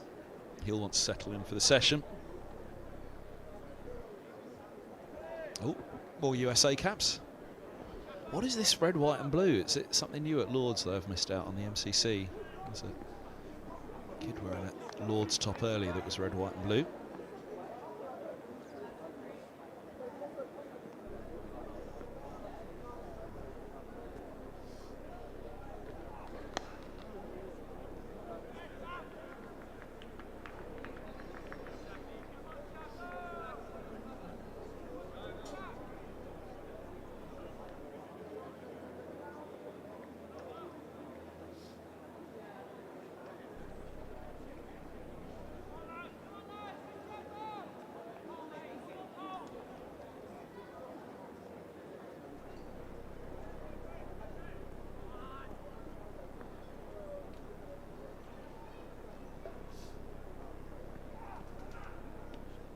Bounces through, dies up the slope, right arm over to the left-hander, so the trajectory of that ball is ever so slightly up the slope, against the slope. You'd assume in some way that actually the trajectory against the slope would get it to lift more.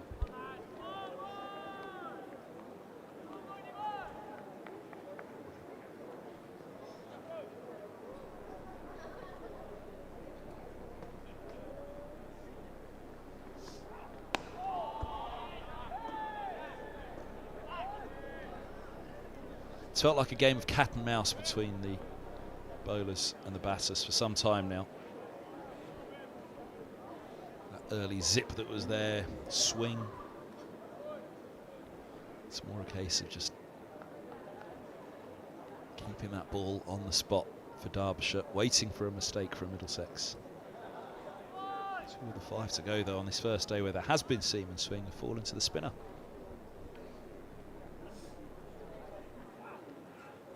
That's a beaut. Has he feathered it through? He has. Yeah, you fancy there was a little deflection on that through to the keeper. Davies' forward defence. Not enough to keep Chappell and Derbyshire at bay. But Guest with another catch behind the stumps. A simpler one for him this time.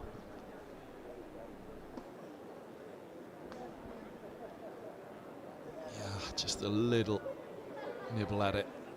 Davies has to go. Chappell knew he had his man. behind the stumps they knew as well.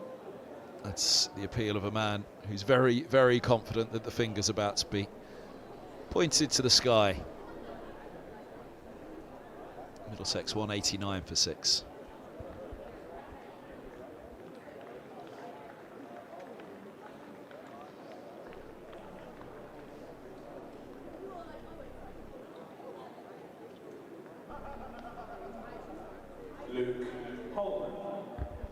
Luke Holman, 5 for on Thursday in the Blast here against Surrey in a London derby. The busy Lord's crowd.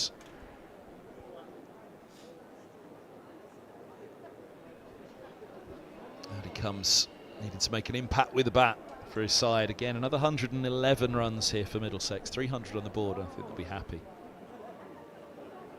Fair way to go, though, to do that. Someone needs to stick around with Higgins.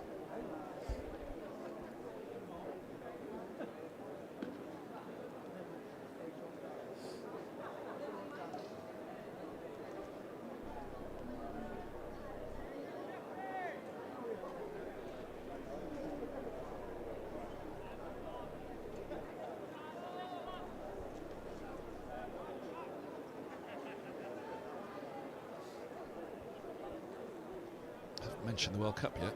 Oh, for a while anyway. Let's have a look and see. 91 for 5, the USA against England. 91 for 5 in the 15th over. Looking good for Joss Butler's boys. Width on a boundary, but it was edgy, and it was only just out of reach, a backward point.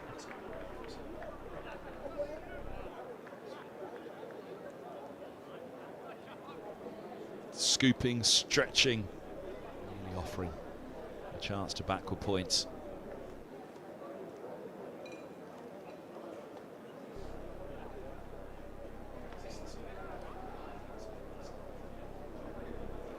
From the million end, Sam Connors. Lovely work, Dan. Down at ground level on the camera.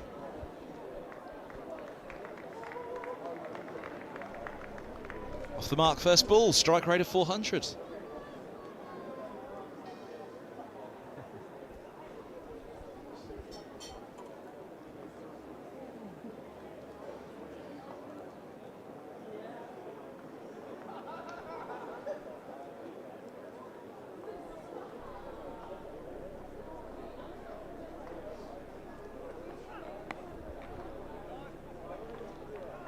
It's guided nicely for a single. They're thinking 2 and back they come. Higgins runs hard and that's good running. Talked about Middlesex being positive, productive in their running.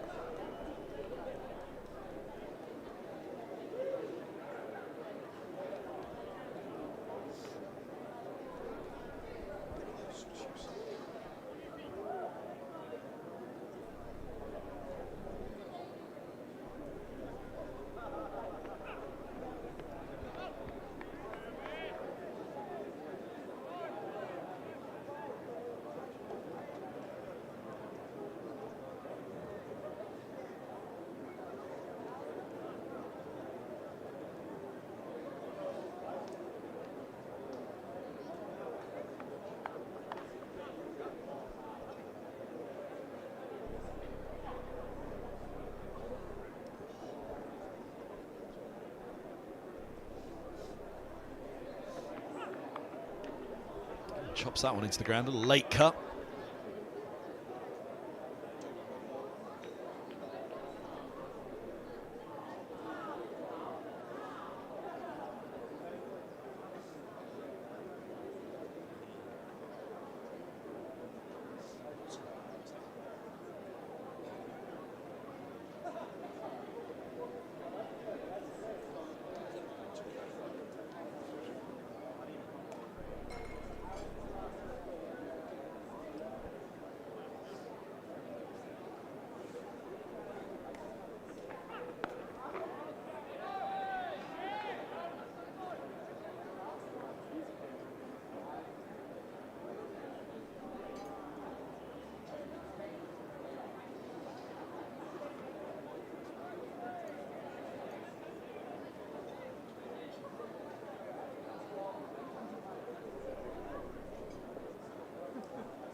be a single.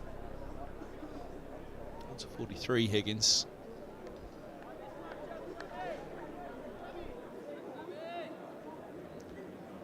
Still Roland Jones, Brooks and Bamber to come.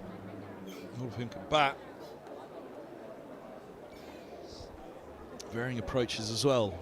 Aggressive Roland Jones when he needs to be. Defiant Bamber. Brooks probably sits somewhere in between the two of them. Just as he does at number 10 between the 9 and 11.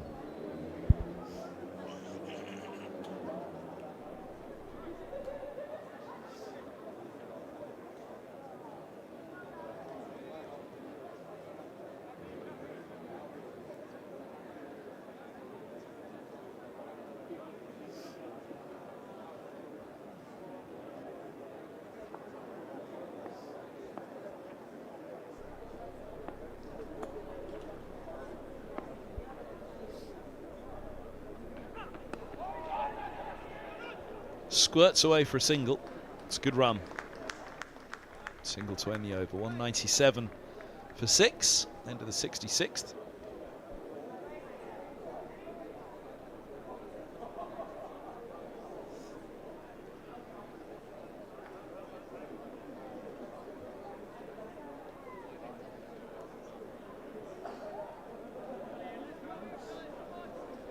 There you go. It's in between the Edrich and the mound stand here at Lord's. Both of which pretty well populated today. Nice spread around the ground. Healthy crowd in for a Sunday. What will it be like tomorrow? El Scorchio in the capital.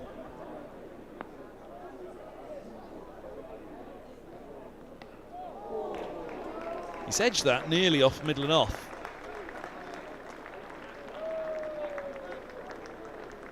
Got 4 for it. Brings up the Middlesex 200 as well. Just watch a little bit of shape on this though from Chappell. Just comes back in there, and on that angle you see it from behind the bowler, but from straight on it's nearly edged off the stumps. 200 up, 201 for 6 Middlesex, having won the toss.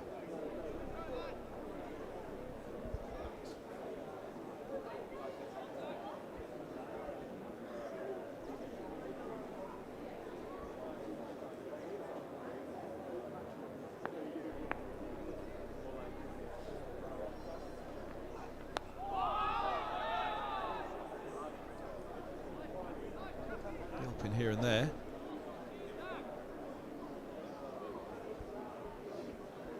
9 from 3 from Holman. 9 from 4 now.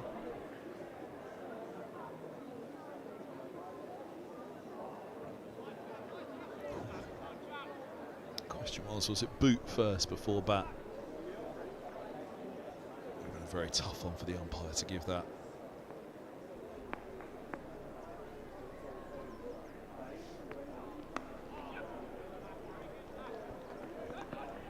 Just ticking the singles here a little bit better, Middlesex now. I wonder if that's something that was discussed at tea. Come on.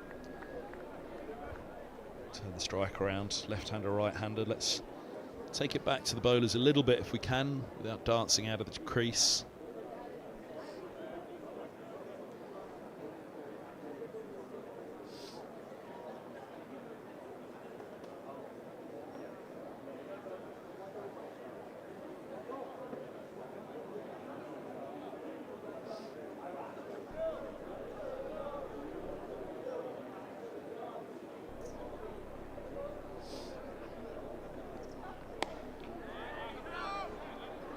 Patiently played again.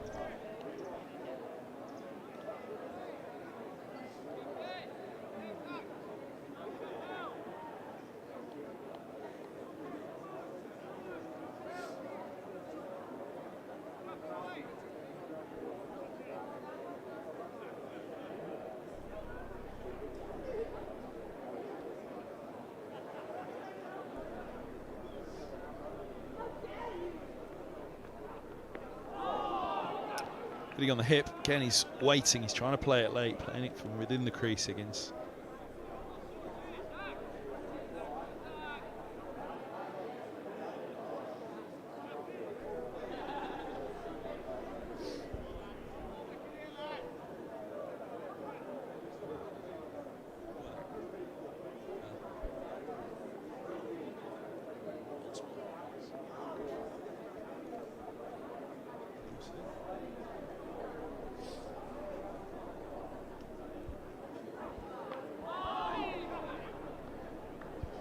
Feels as though the zip's come out of it at the moment. This ball's now into its 67th over. Although it's nibbling about a bit still. Higgins happily sitting back in the crease, playing it late. Trying to orchestrate matters. 13 overs to the second new ball. It'll be interesting to see how that goes. There'll be a second wind for the bowlers. Second wind after afternoon tea, after tea.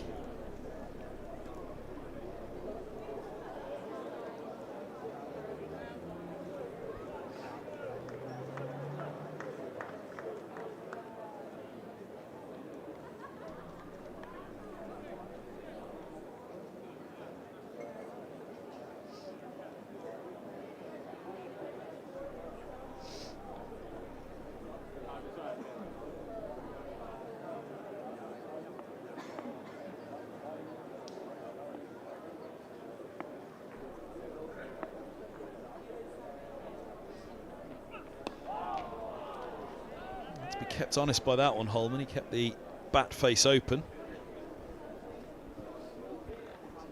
Felt like his body was opening. He was shaping towards the onside. Out of the hand there, you see, and look, just a little bit. Didn't straighten that much, but still respectfully played.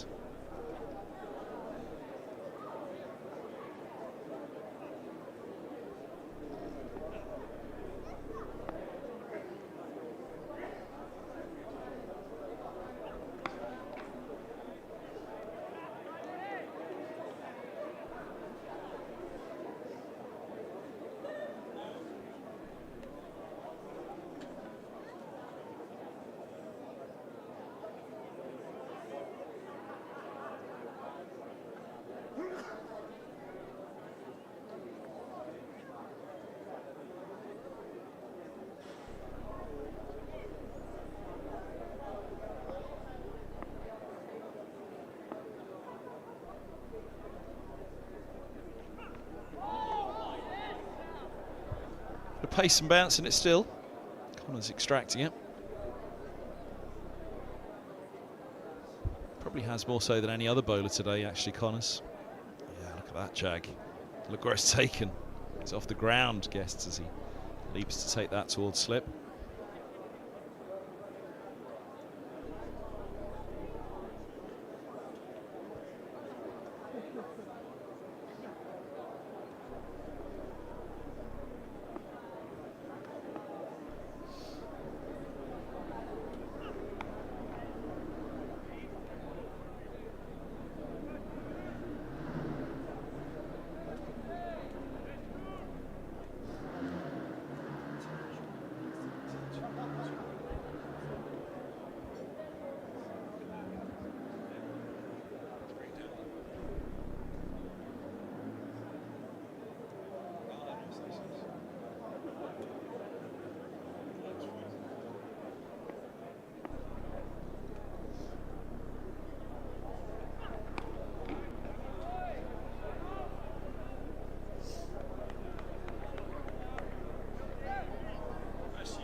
Talks about this today, that as much of a challenge as it is for the batters, also the bowlers to keep control, the wicket keeper as well.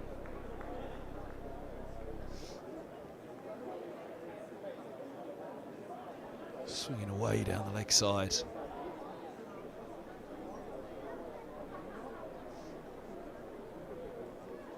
Every little helps for Middlesex. Run rates back up over threes. Full bias to end the over tonight. Well, for Connor, I guess it was a maiden, although it's cruel that goes against the keeper. Joe 6 for 6, 68 bowled, 28 to go on day one.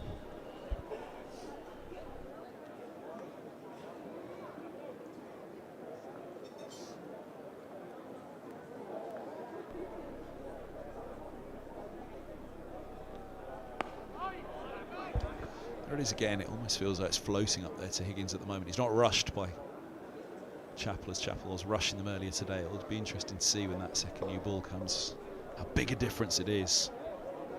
I almost feel at the moment that it's worth saving Chappell.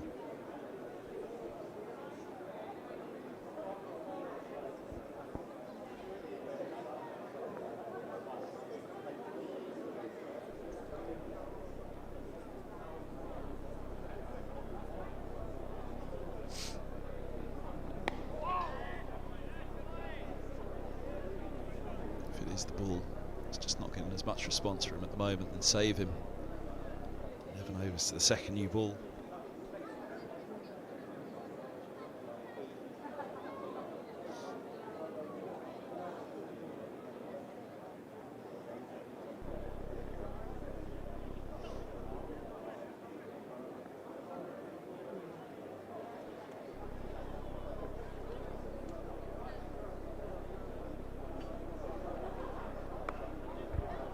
Bit of width. Sweeper back, so it's just a single. That's a good example, though, of the mistrust that Higgins and Middlesex clearly have. Wide ball, he didn't want to go hard at it, but also match situation. Deploys there at the other end, maybe Higgins goes harder at that. But it was a long while ago where Middlesex were 3 down and Deploy and Higgins were starting to build. Deploy still the top scorer in this innings with 57. 36 for Holden, 30 for Stoneman.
Strokes watchfully, single off the over.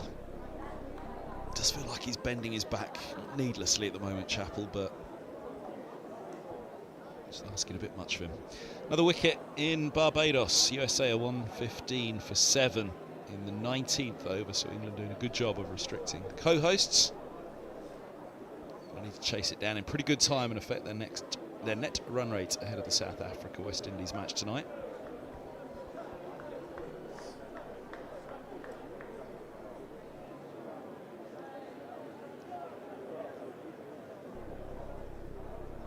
So 7 for 6 here. Connors continues. I guess the last burst from these two before Derbyshire turn back to the spin and then think about that second new ball.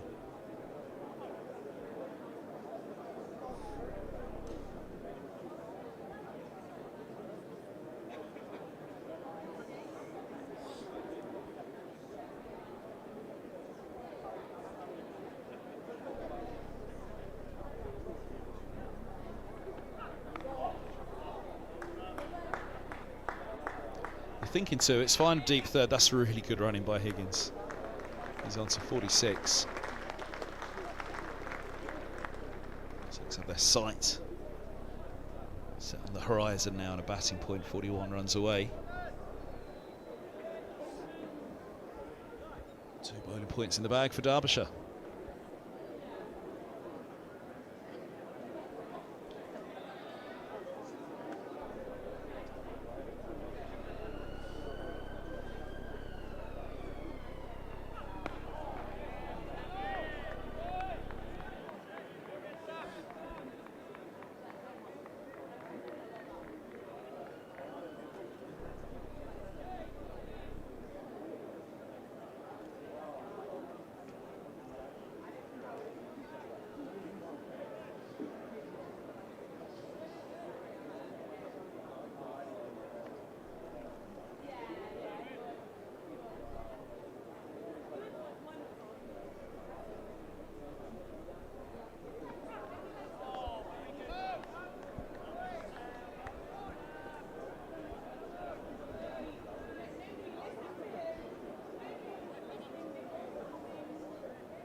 Bit of width, opening the face. There is that sweeper set back, so just a single. He's on to 47 now, Higgins.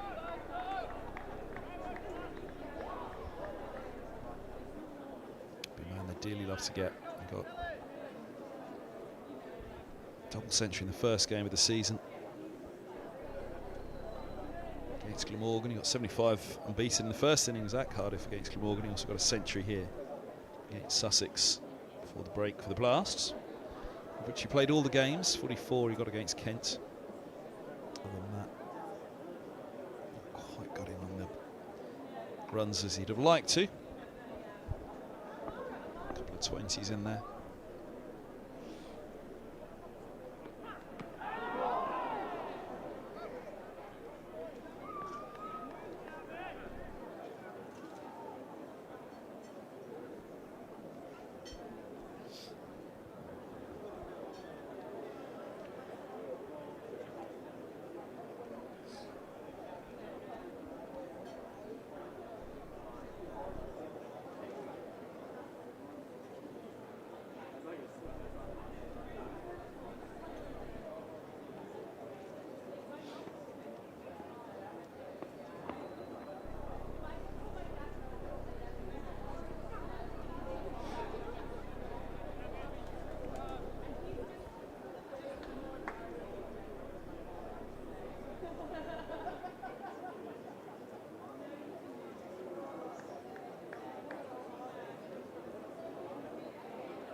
.70 overs bowled as 10 to the second new ball here at Lords.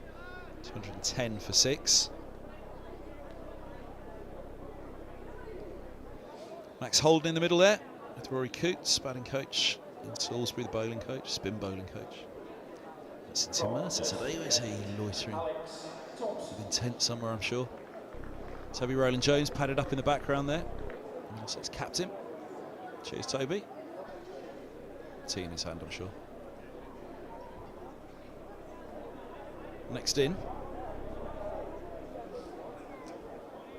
Oh, Chris Jordan's flying through in the cricket. USA are 115 for 9 now. He's got 3 wickets in 4 balls, and he's now on a hat-trick. Back into the side for Mark Wood. And he takes the hat-trick. Goodness me, middle stump out of the ground. Hat-trick for Jordan to wrap it up. USA all done for 115.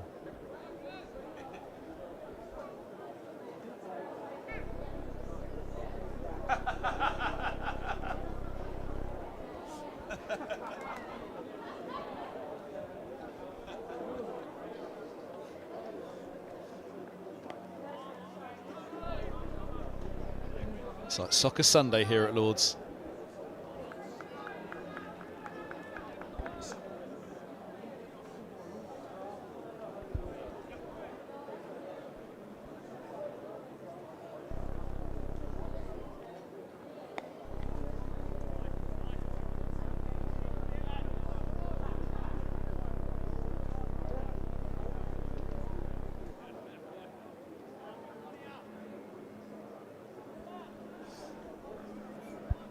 You'd imagine now this will be spin through to the second new ball, and Chappell and Connors will be allowed to take a blow for a bit.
Chase on for deep backward square.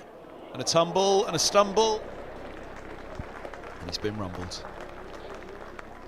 Angry Chappell fires the ball back in.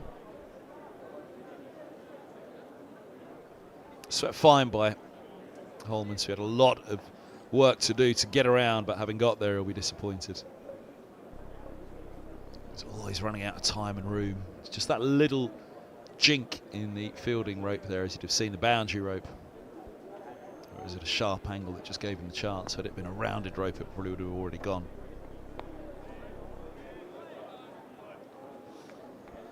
Boundary moves Holman to 16, end of the over. 2:17 for 6.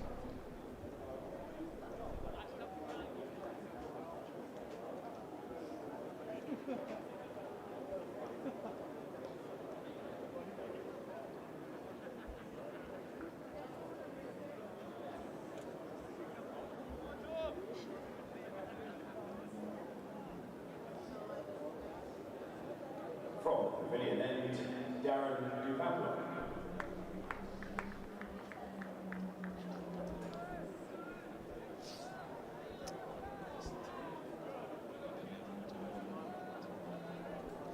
Villan back on, replacing Connors at the Pavilion end.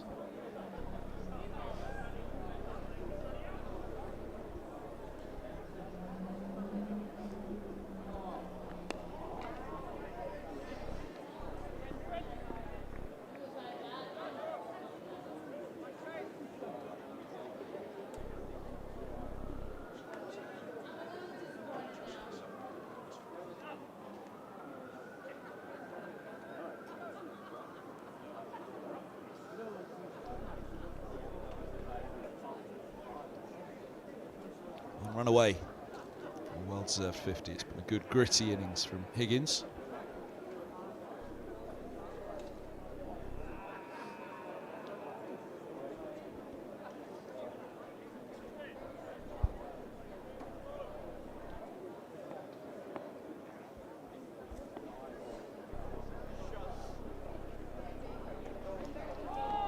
Good leave. Two types of leave, of course.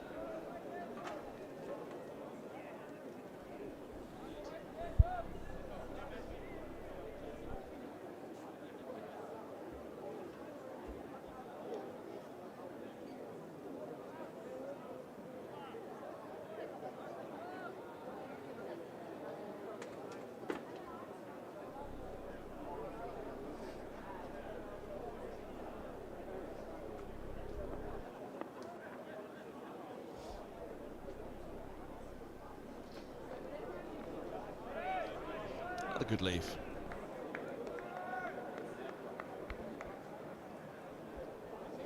Job to do for the team at the moment, Holman. That's hang around. Also, job to do for himself. He's an excellent batter. Luke Holman, excellent cricketer. An opportunity here to try to get in and get an innings going, but that second new ball is going to be a real threat to Middlesex. It's a feisty start this morning. Middlesex did very well to get into down at lunch.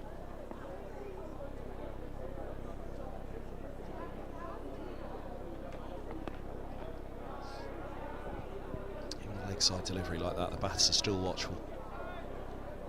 Seam and swing that's been there all day, aided by pace and bounce off this surface. And the batters being as patient, as perseverance as possible.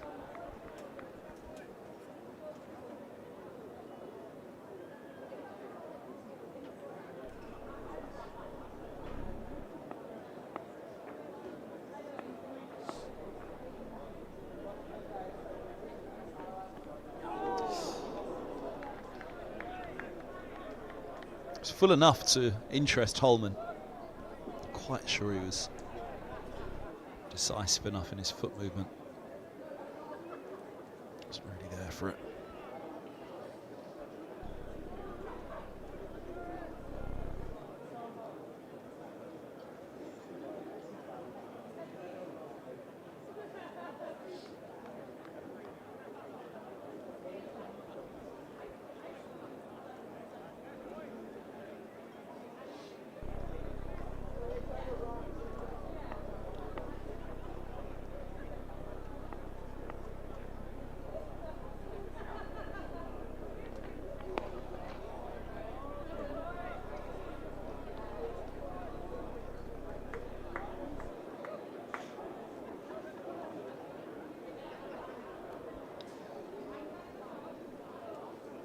218 for 6.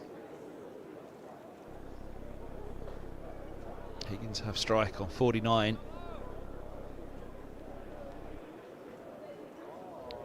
Drop that single and take the 50, but then after that, Middlesex. What do? 4 wickets left, 8 overs to the second new ball. As such, these are two batters together that both would have aspirations to get in the side just on their batting alone. Higgins undoubtedly, and has played just as a batter before. He's had a slight side strain, I think it was. Played just as a batter in the side. But Holman similarly is of the ability with the bat where it's felt that he could and should be in the side just as a batter.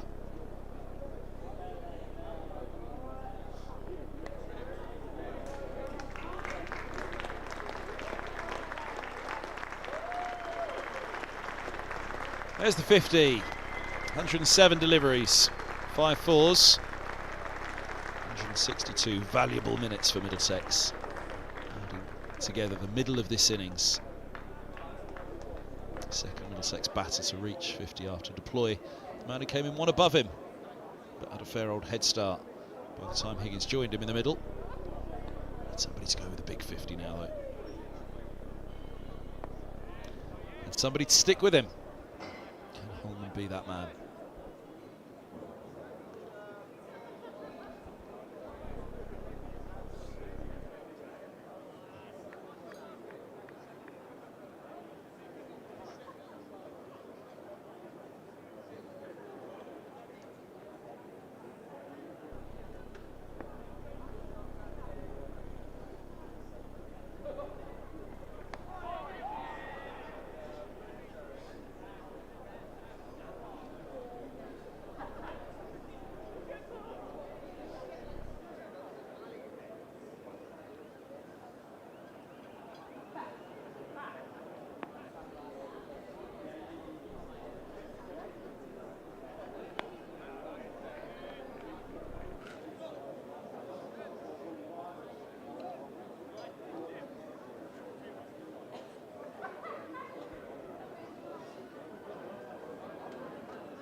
So fine.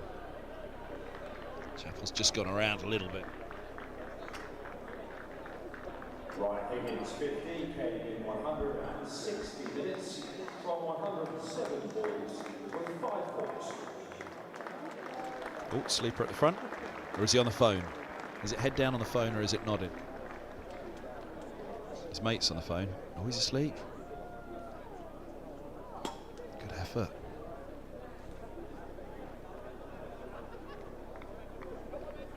Two sleepers, one above as well. Not so much for the conversation happening in the middle there.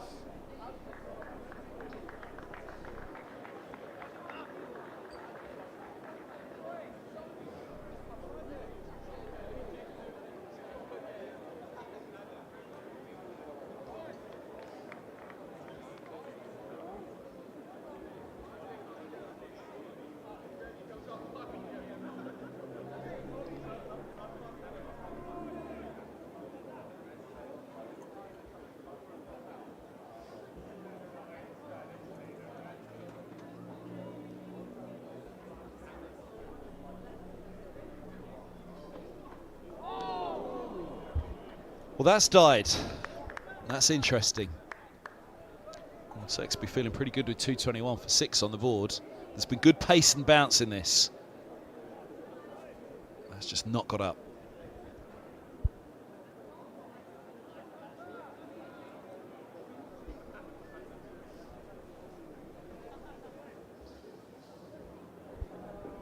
Now for the count in the front row there.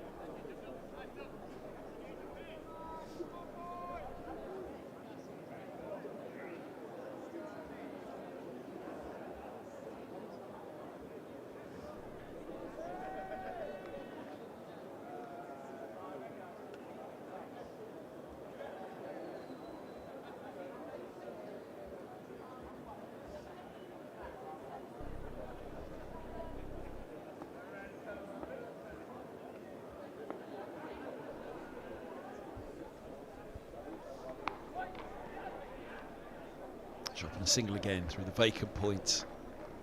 Fielder set back. It's a comfortable single.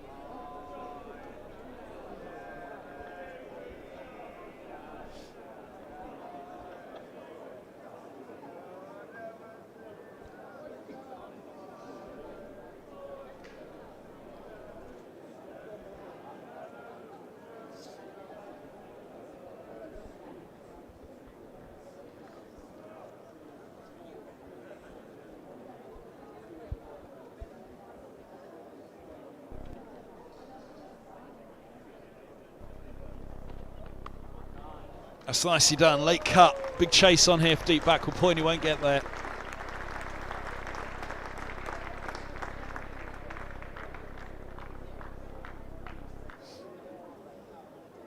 Saw that ball before, didn't get up, this one not far away, but Higgins found the room.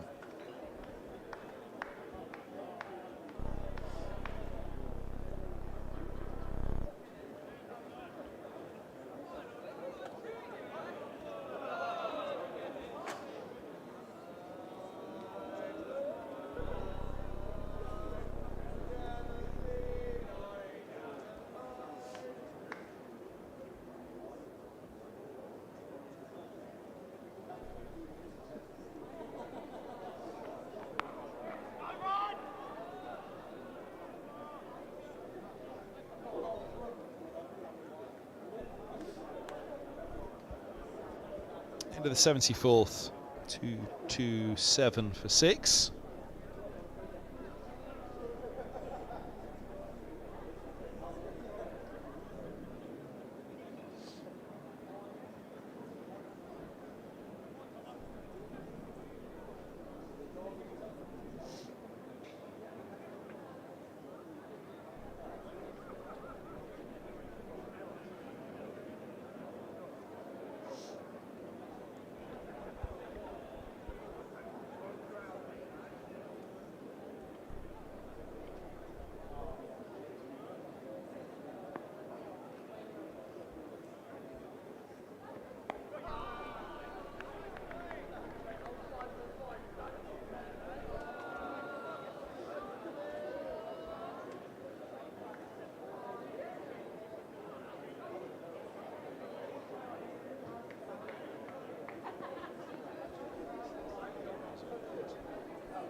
Feels like a little bit of a waiting game at the moment for that second new ball.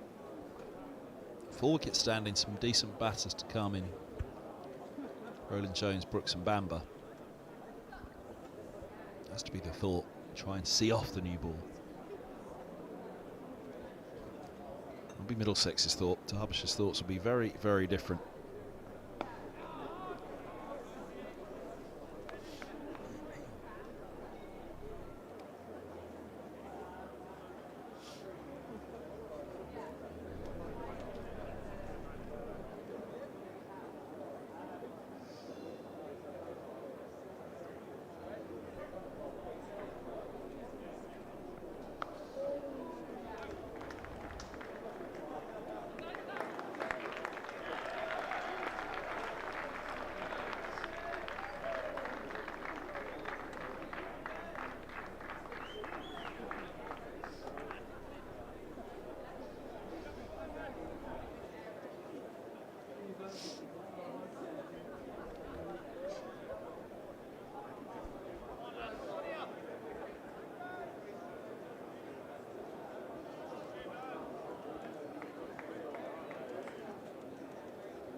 Let's wait for about 20 seconds. We've got it. Yep.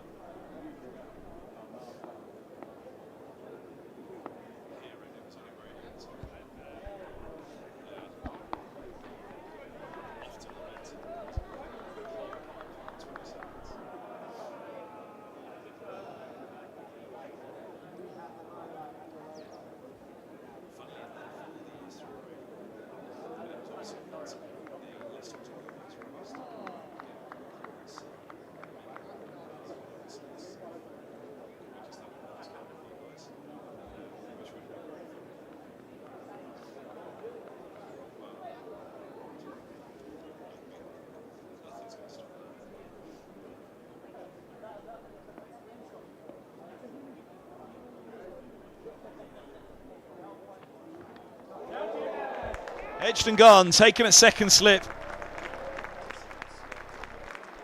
Sharp catch, sharp chance. Still pace and bounce in this surface. And the second new ball just around the corner for Derbyshire as they take the 7th wicket. Slip holding on, up above his head. Madsen in there. Take a few sharp ones today. Holman hangs his head backwards. He's gone for 20 in Middlesex, 230 for 7.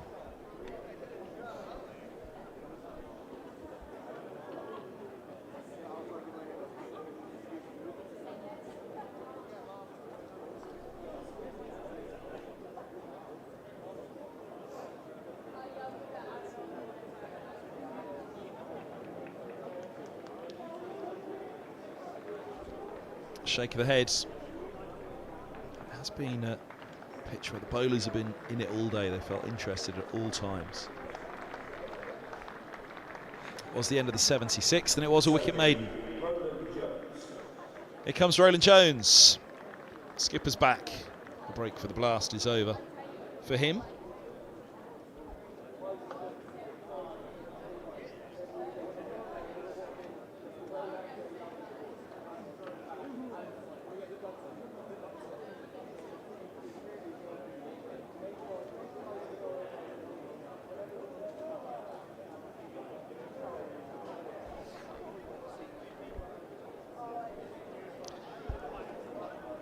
Senior partnership once more.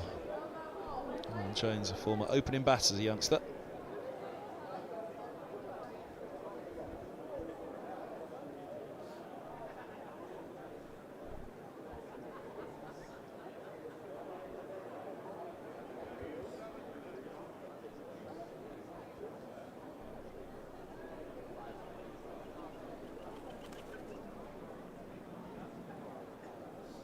Just coming up to 5:30 on this Sunday evening. Still 20 overs to bowl.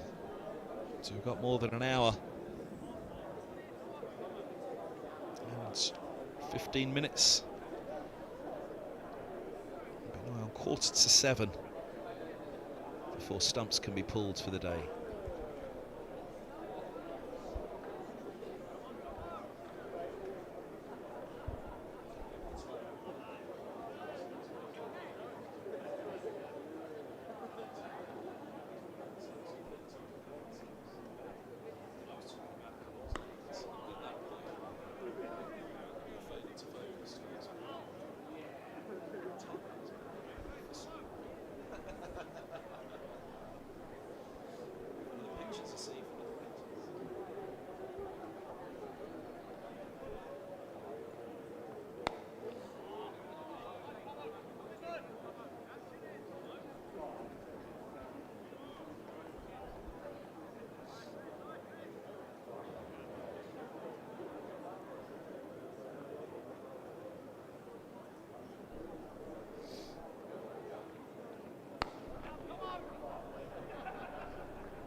Now then, Toby Rowland-Jones, first ball.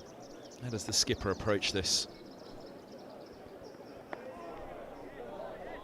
You'd imagine it will be a full-on support act here for Higgins. Were Higgins to fall, then Rowland-Jones' approach would change. But the requirement is for the skipper to knuckle down here.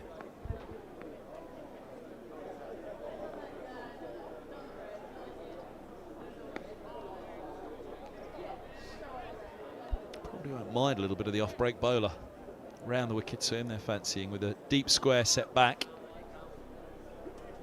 Just in shot there on the right. But Rowland-Jones might be tempted to hole out.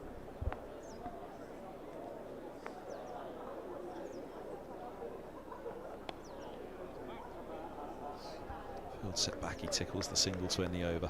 232 for 7.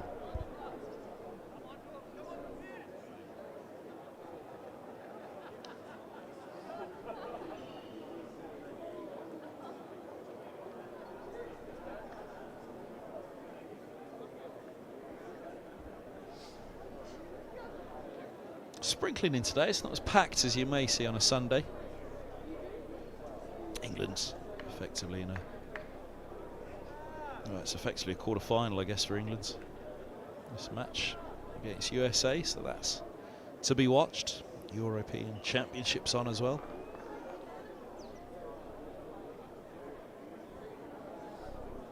What other excuse for not coming along on a Sunday? Superb stream to watch. You can put your feet up at home and watch it.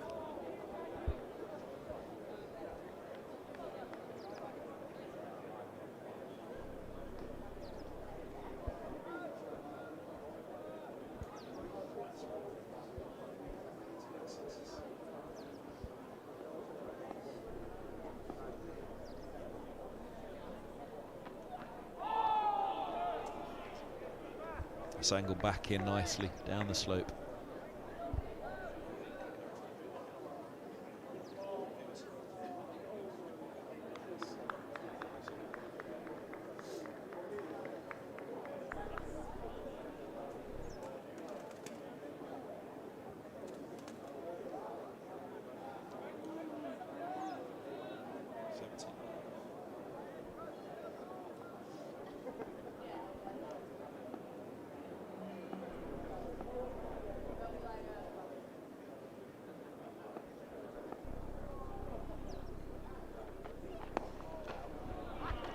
Leg stump half volley and treated as such. First boundary for Rowland-Jones.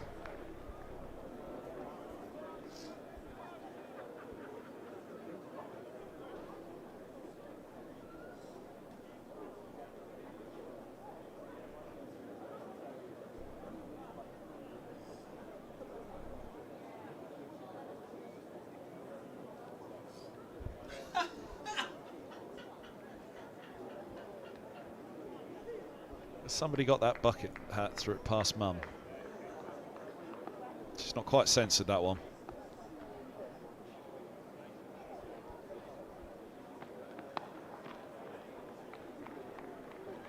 That's Uncle Steve's giving him that for his birthday, isn't it? Mum and Dad haven't clocked.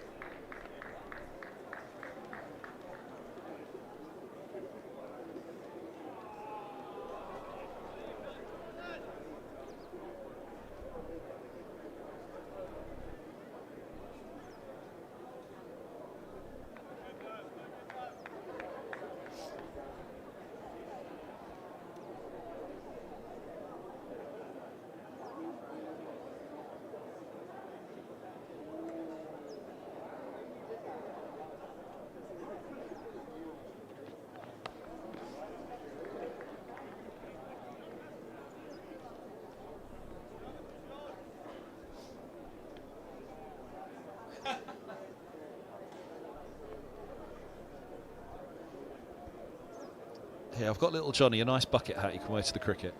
Thanks, Uncle Steve.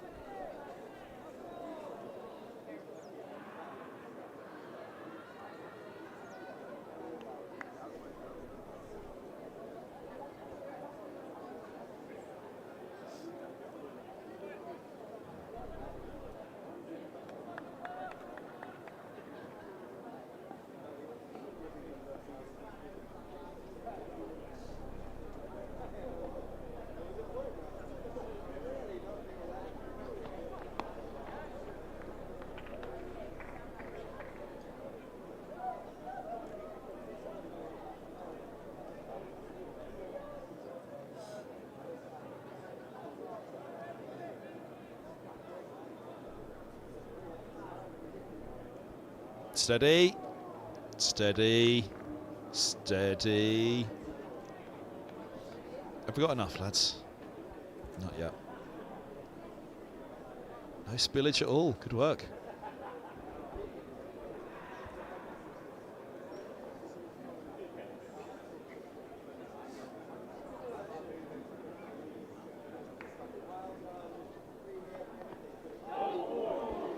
Top edged.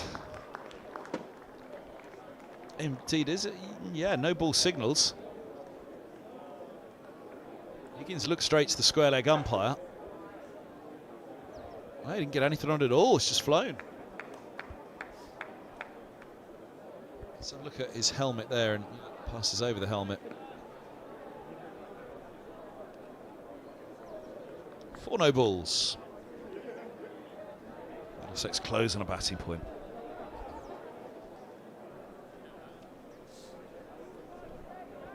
Here's the side on.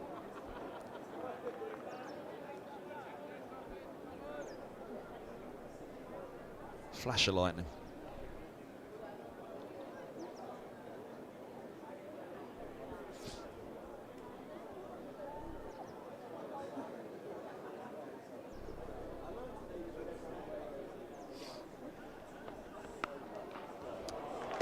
A little bit of swing in the air still there. Higgins swings the bat with it for 4 more.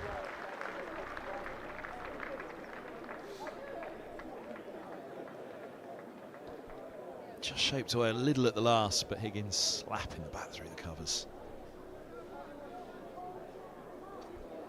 End of the 78th, 2:49 for 7. 1 more run for a batting point for Middlesex. 2 more overs to the second new ball for Derbyshire, and they'll be thinking 2 more wickets for maximum bowling points. Can they get past these dangerous pair in the middle now with that second new ball and wrap up this innings for something below 300?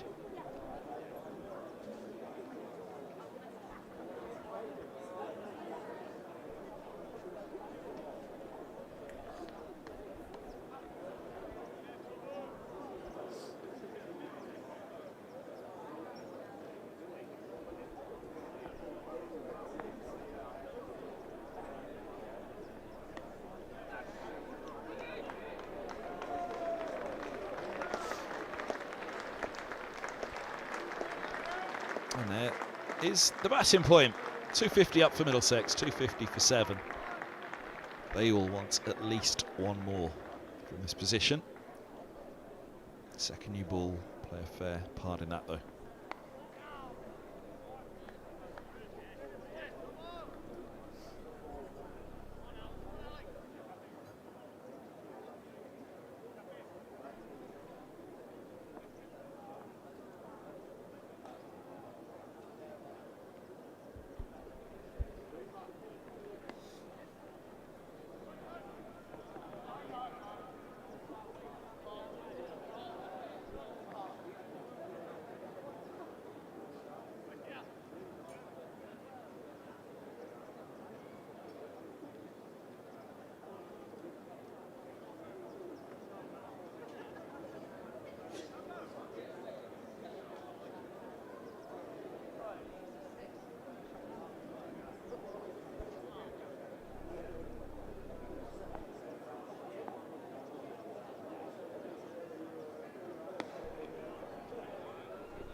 Push down the leg side to finish the 79th. There's 1 over left to the second new ball. 2:51 for 7 then. Good spirits in the middle.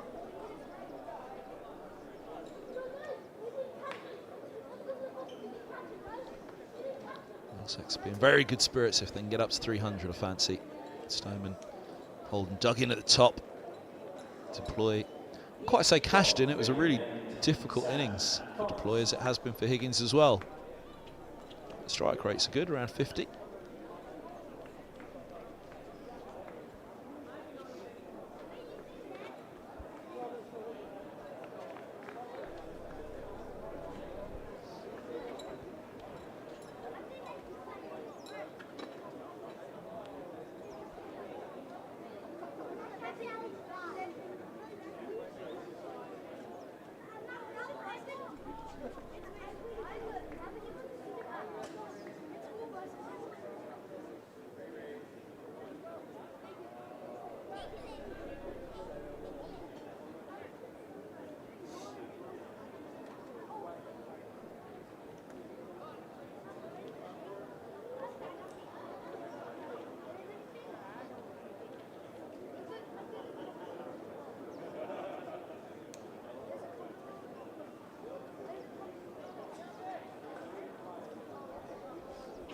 Last over before the second new ball becomes available.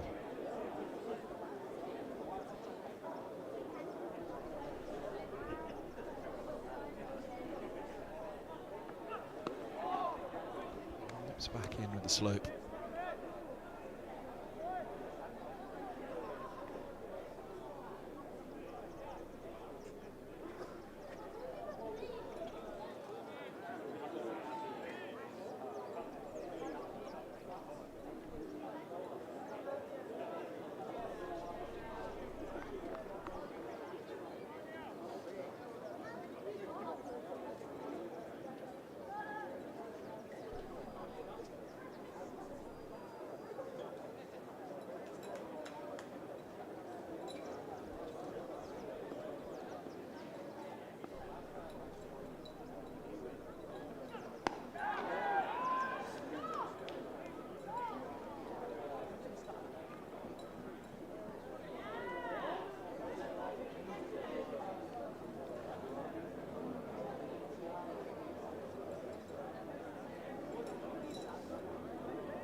.99 deliveries left to be bowled today.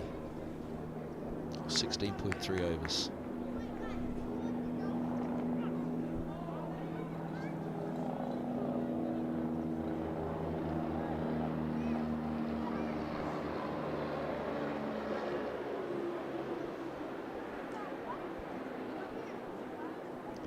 The width interested Higgins.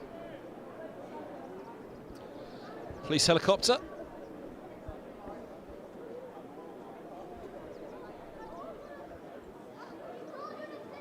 Apparently a large amount of cake has gone missing from a big dome-shaped building.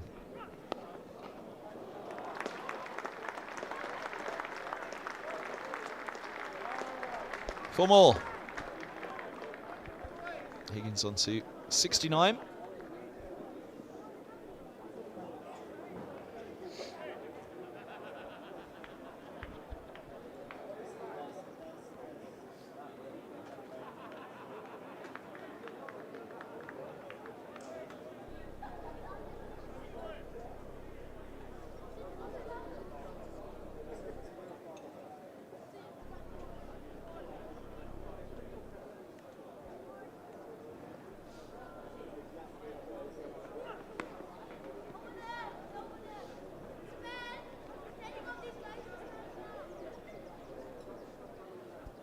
80 overs bowled at Lords on day one. Middlesex winning the toss, 257 for 7. Second new ball's now available.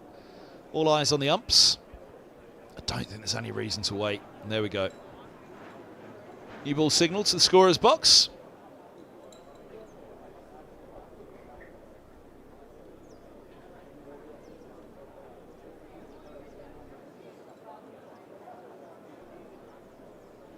From the nursery end, Zach Chapel.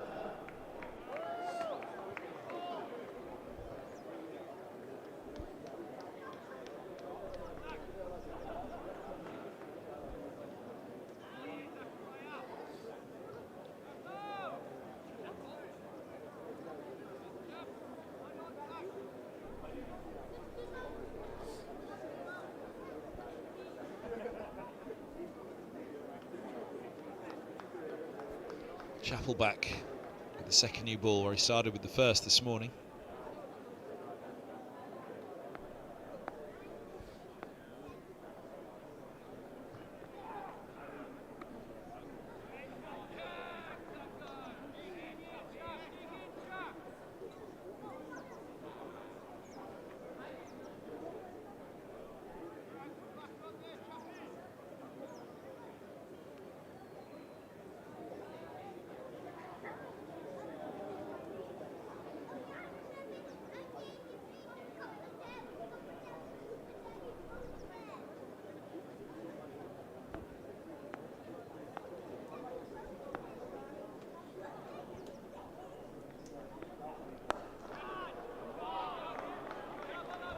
Tumbling stop there on that matting for the test track.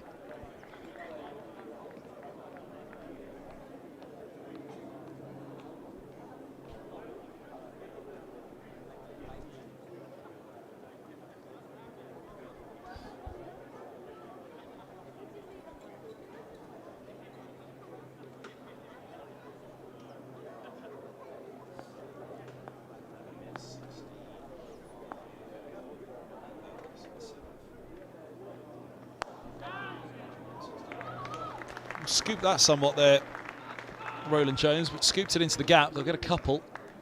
Just rather flayed at it. Just the single it is.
Nice punch off the back foot, just a single.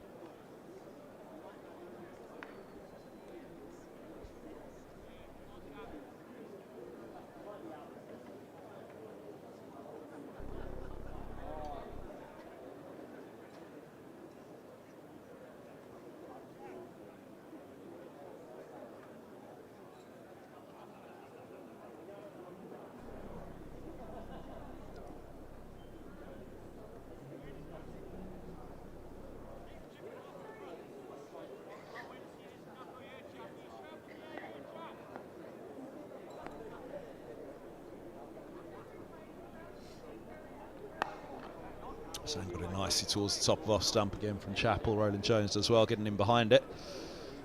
End of the first over of the second new ball, just a couple of runs off it. No real alarm bells ringing for Middlesex just yet.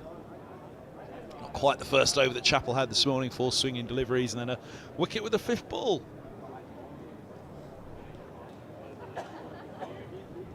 Afternoon, folks.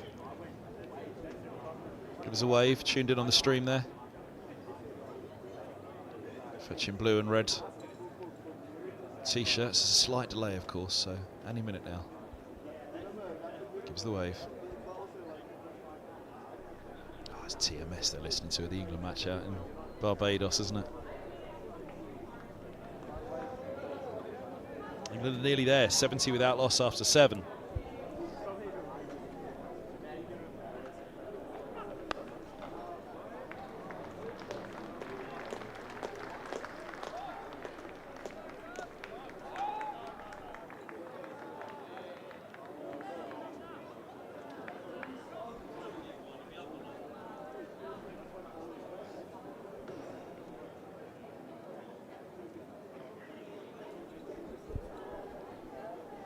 I'm reliably informed that those two bears have got honorary memberships.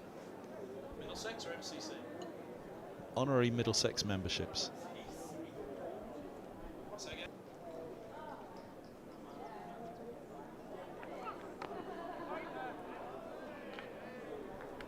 Apparently they turn up at so many members' events that they've been given honorary memberships at Middlesex, the two little bears.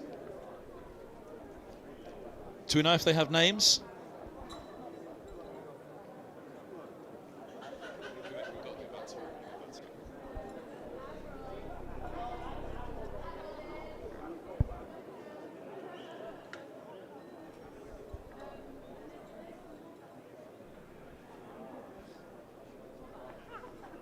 That's a beaut. There we go. Second new ball. Hello.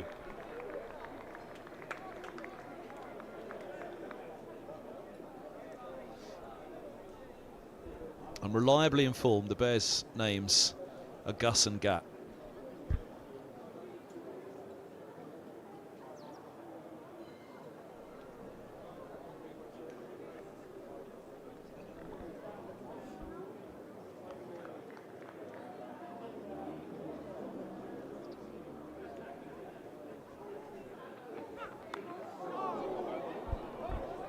Little stroke of luck.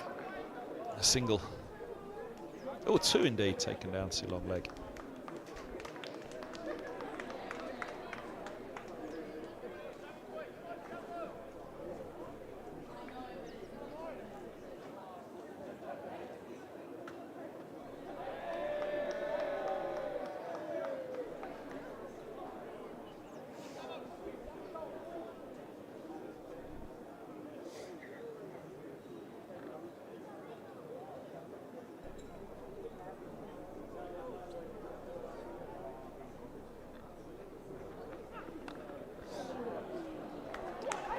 That goes the other way off the outside edge.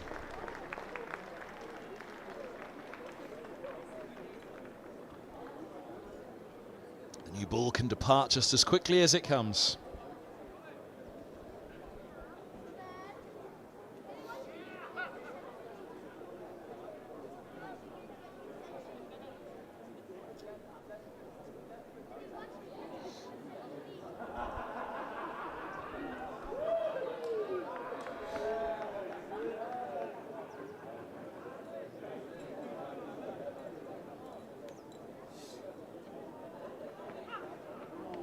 Oh, goodness me, throws everything at that.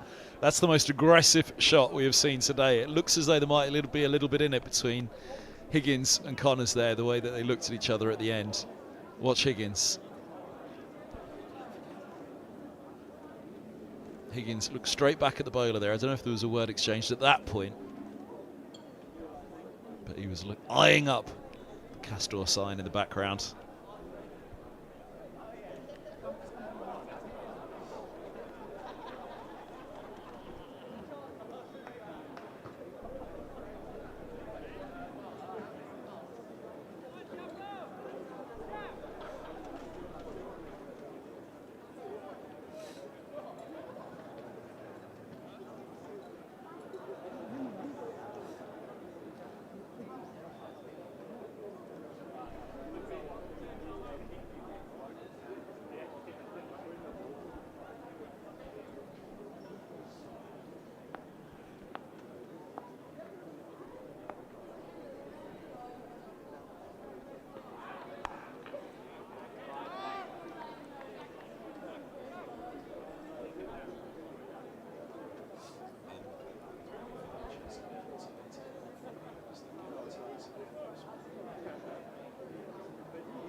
A swing on that, but again, the pace just seems to have come out of it this evening.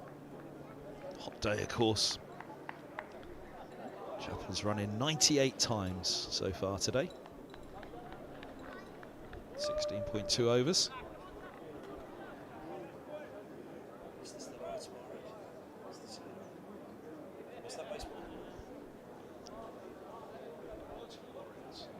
Baltimore Orioles, apparently, the orange and black baseball cap. Dan tells me at the back of the box. Hooked away, hooked fine. And hooked for 4.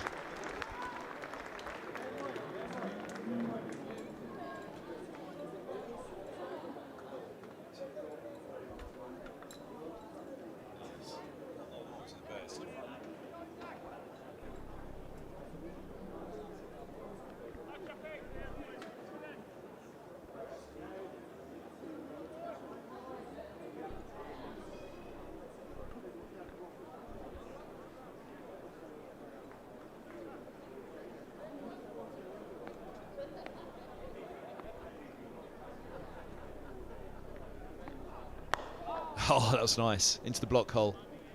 Dug out by the skipper.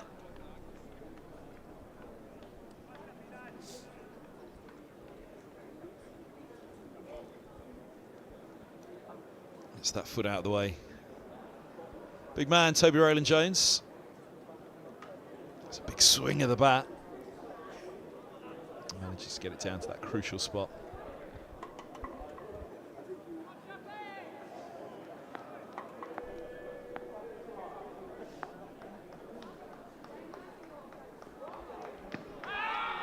Leg side. A slightly desperate appeal, that one from Chappell.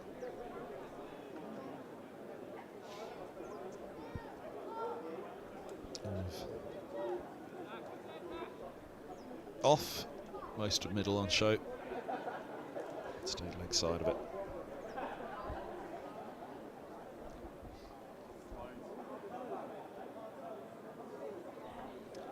England are 97 without loss after 8.4 overs of their chase of 116. Oh, goodness me. One of the shots of the day from Rowland-Jones. Off the back foot, stroke down the slope.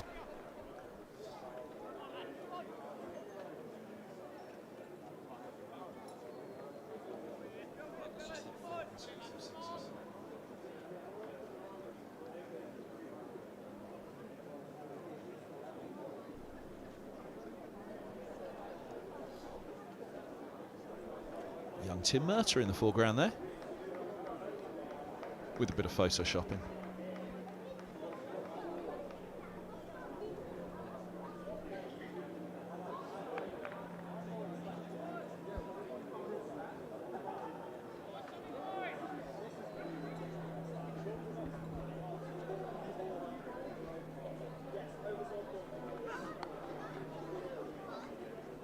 Runs are ticking here for Middlesex as well. That run rate's up and over 3.3. I think the first time today they managed to get it up that high. So it's something to think about for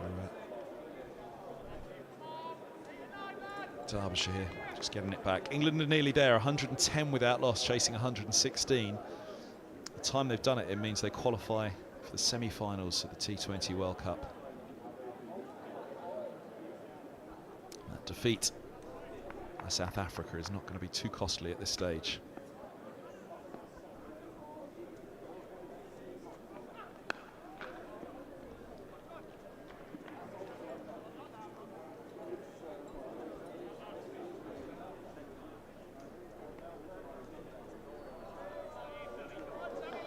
Now what's going on there?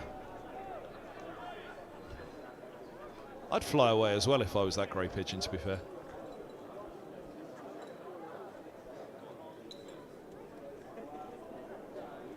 There's no escaping, is there? Frisky Sunday afternoon.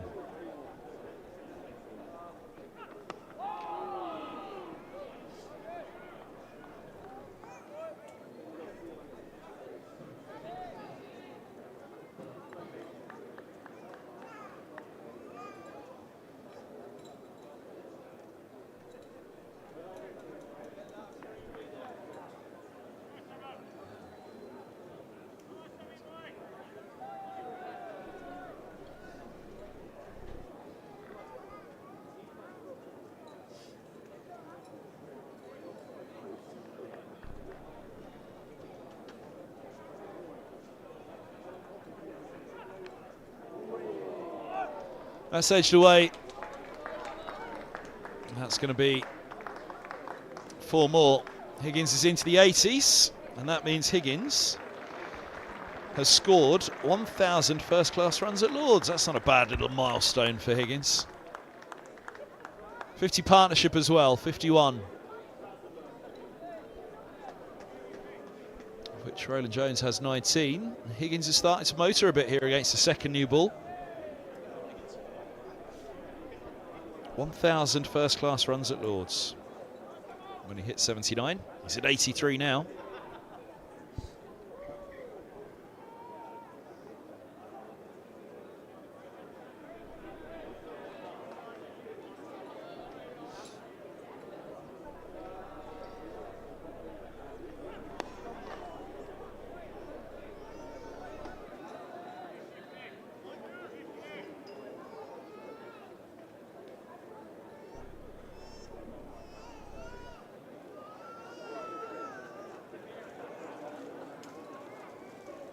Six o'clock. 12 overs to bowl.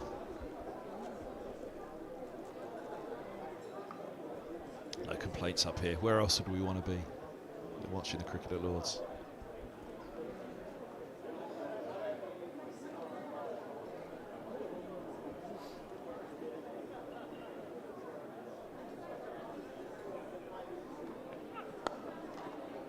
Opening the face, the sweeper's back.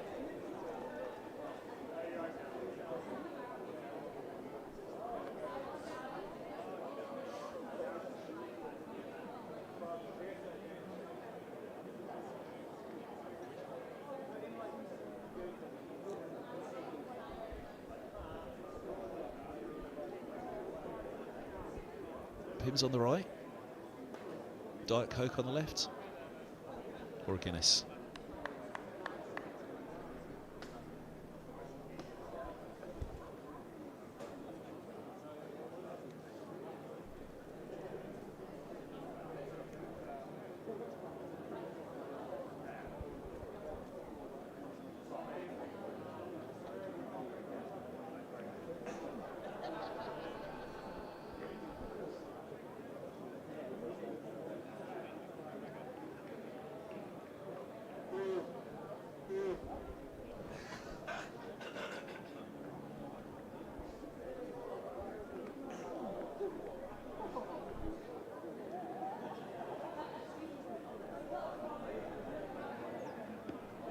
Leg side, I think it's just off the pads, and I guess will get across to smother that one.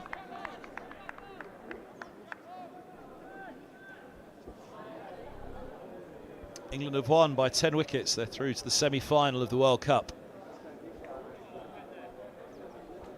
Warm welcome to all those splitters who've been watching the England game for the last couple of hours. Like your hat, son. Where'd you get it from?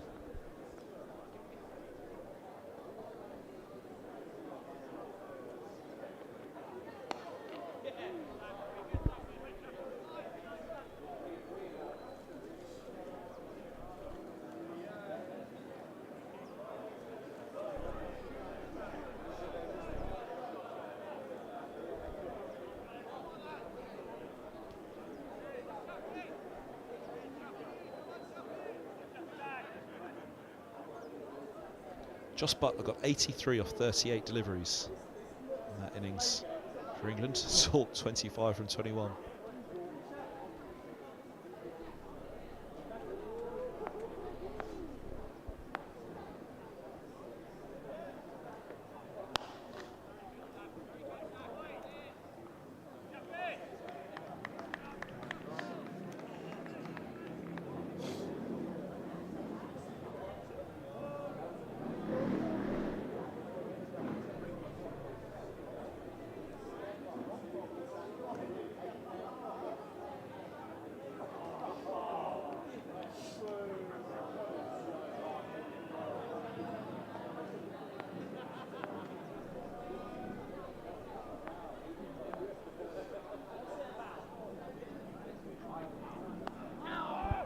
Edge, so there's a thick edge, head snapped around from Roland Jones and from the slips, but it was out to the deep point for a single. It's got a little gloomy here at Lords. Wouldn't suggest there's any need for the floodlights just yet.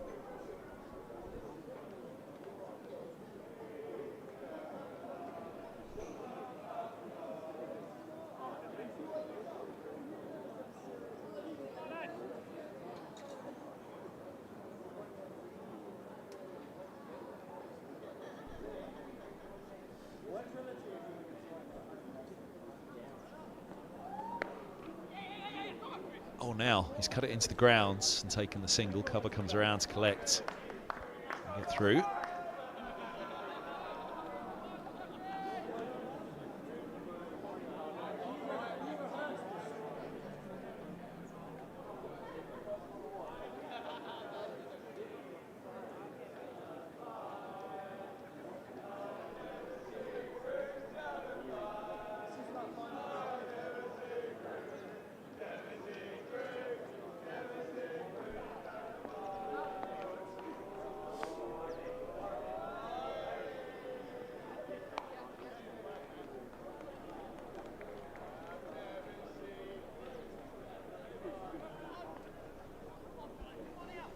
Into the 85th. Second new ball hasn't quite made the impact that Derbyshire would have hoped. 286 for 7, and when that second new ball was taken, and even this partnership came together on 230 for 7, Middlesex would have just been thinking, can they get to that second batting point? Can they get 300 on the board? 11 overs to go today. It's another 40 runs. Middlesex 325 overnight, but what will the wicket column be? We'll get back in the morning and get to that 350, a third batting point. Things won't be far from a century this evening.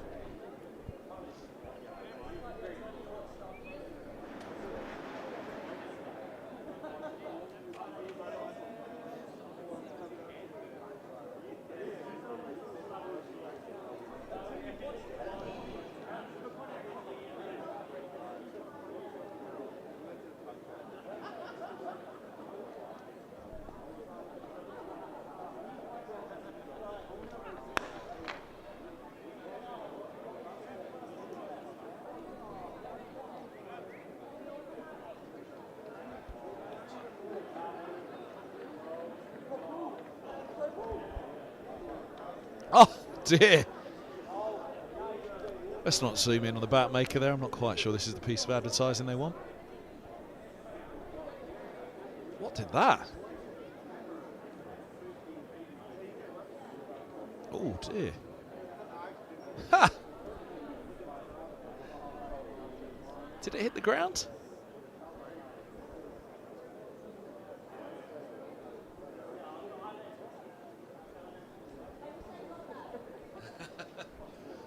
A little bit of tape will fix it.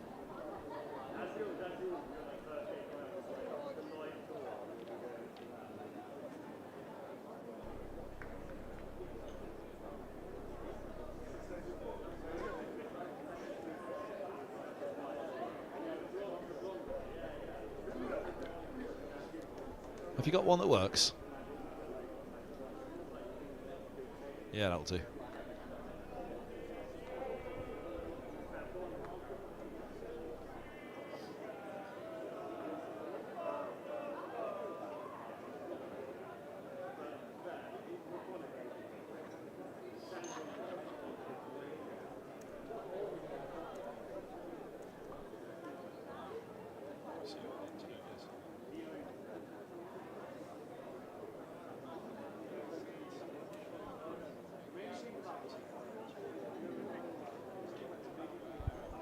Donald from the Glamorgan batter, and of Hampshire as well.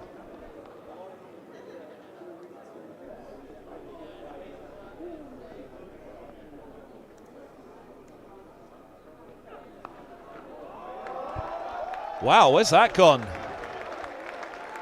He's made a good pick of that bat. First ball that he faces with it, effortlessly whicked away for 6. Keep that one. Now you can zoom in on the bat manufacturer.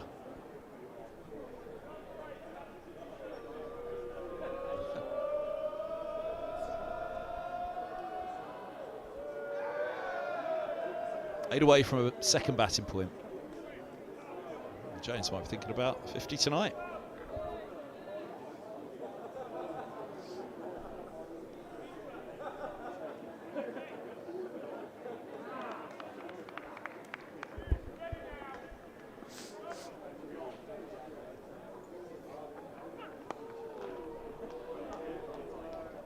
Single taken.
So apparently England's victory margin now gives them a chance of topping the group and facing the second place team from the other group, which could well be Afghanistan.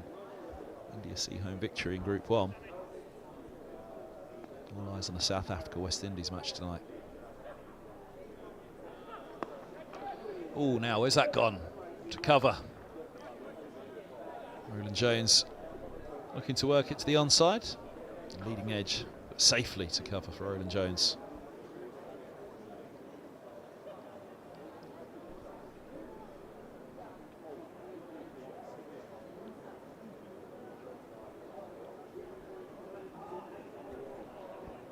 .294 for 7, ended the 86th. 10 to go on day 1.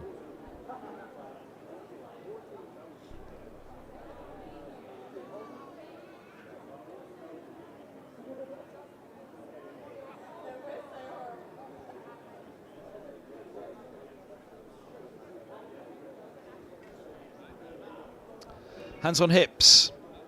Let's look at the dirt. It's been a hard day in the dirt.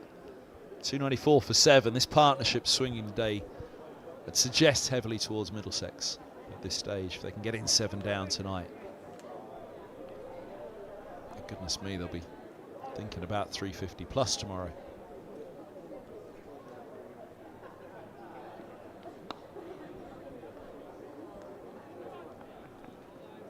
Should just be a single and is.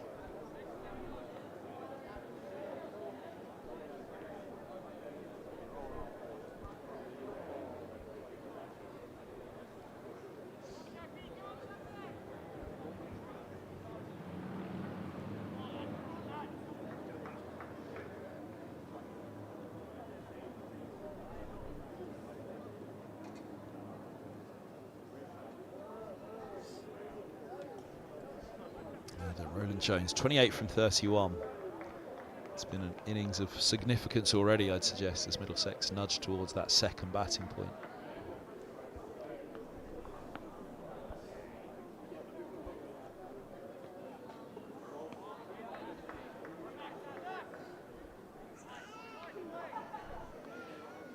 Two for 54. Picking up Robson, Jack Davies. these two would be very much prized this evening.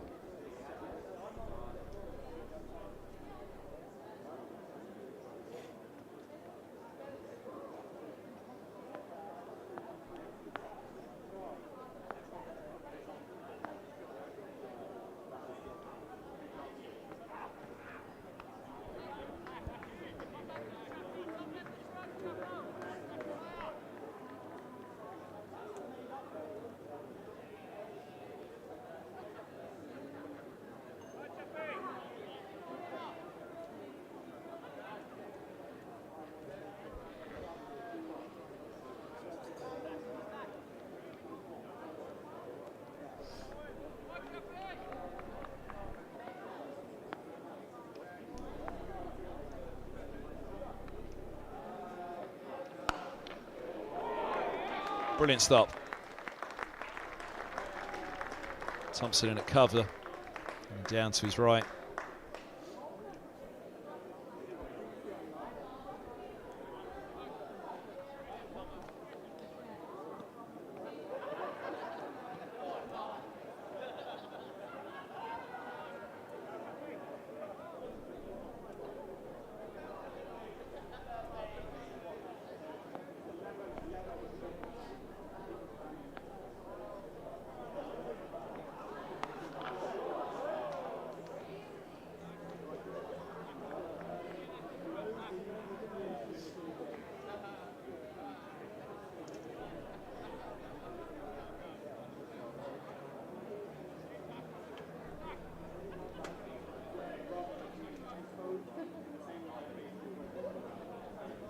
See, Murph Hughes has popped in.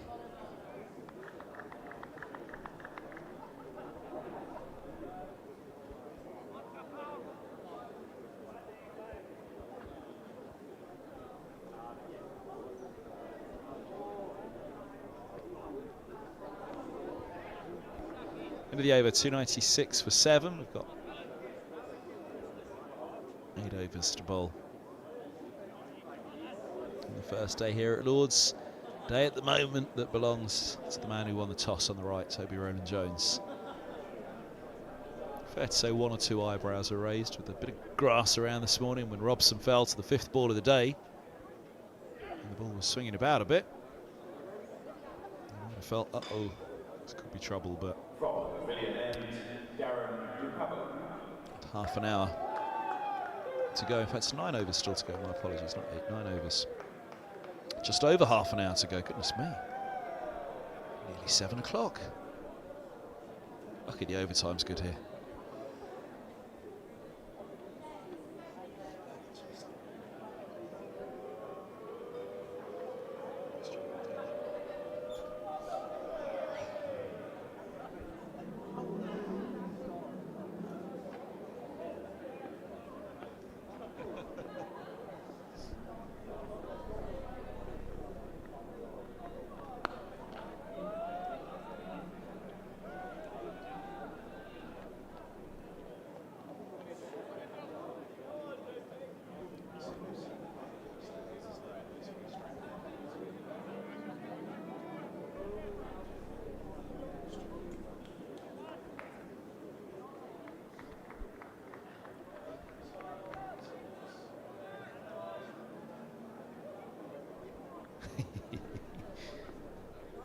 That's a lot of winding for not much action there.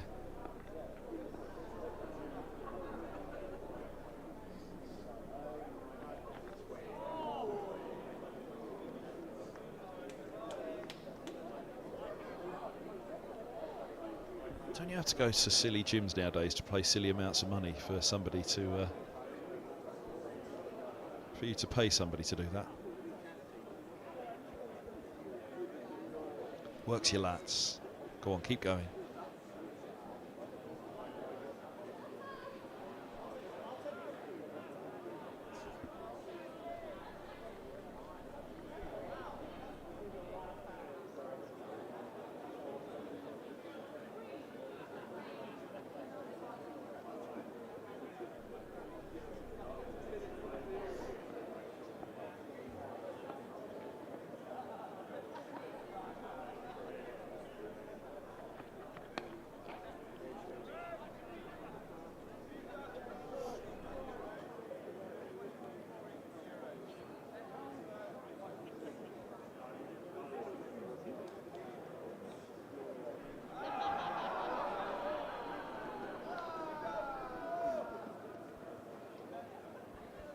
hazy Sunday evening at Lord's.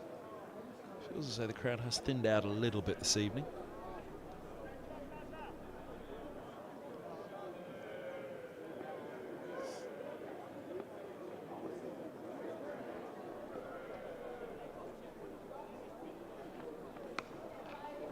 Now, where's he hit this one?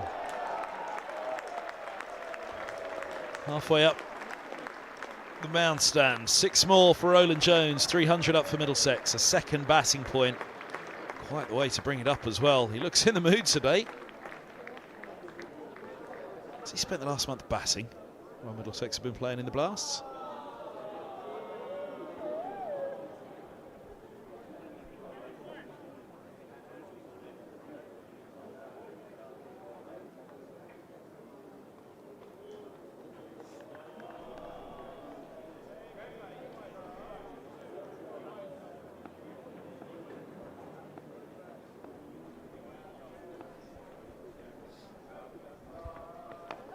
Oh, that's a good response. Really into the block hole.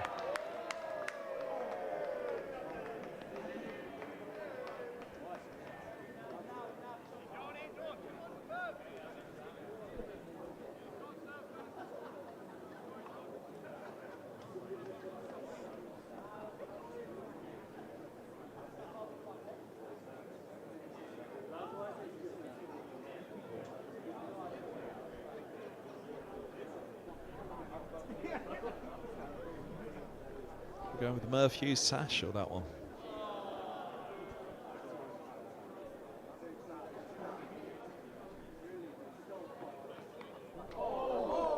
Now, that's burst through. Higgins this time looking to flay away. Picks up the single. Donald has to pick himself up. He got a fair amount on it because the ball deflected a long way away behind the keeper. Palmed over. Ooh. One hand in the end.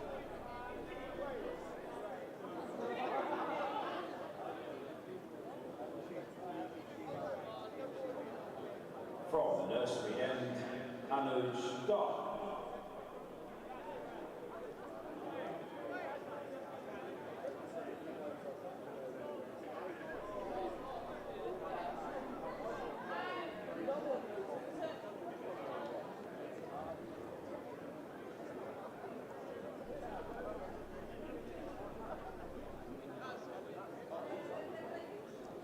Giles back into the attack for the first time with the second new ball.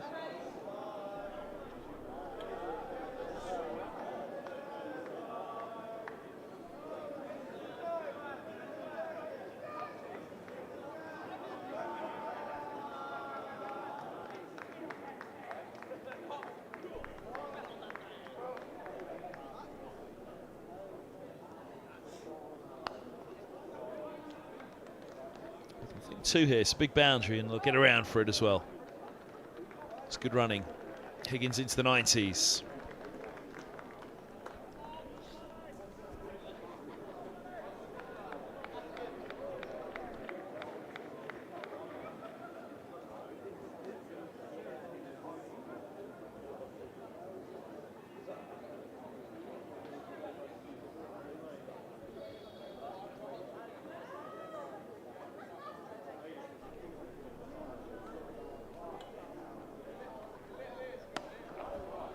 In the air, not for long though.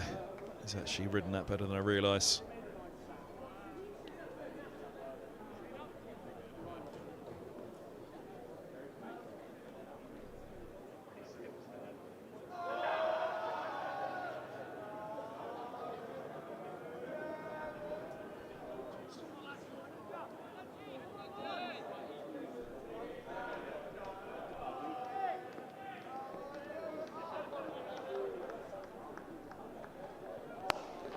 Oh, now, back down the, he really is in the mood today. Back down the ground that goes. Roland Jones is on to 40. It's an extraordinary display of hitting it. It's back past Darling a flash. He threw up a hand and He got fingertips to it, to be fair to Dahl, but it was gone so powerfully. Look at that.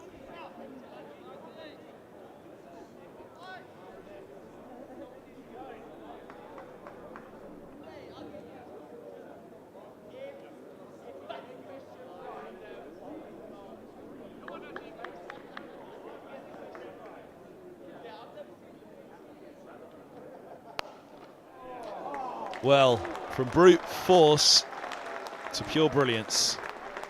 Gorgeous on drive. He's on to 44.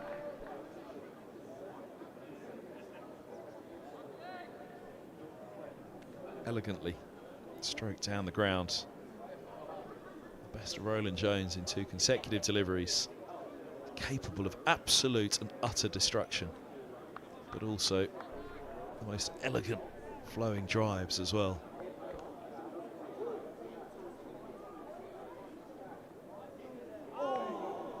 Good response from Dahl onto the spot.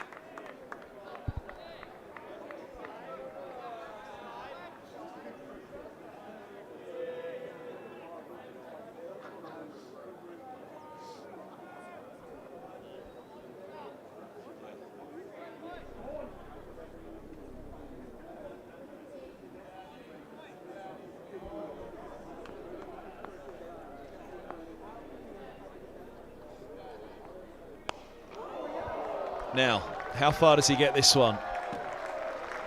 4. Doesn't bring up the 50 with a 6. He's on to 48.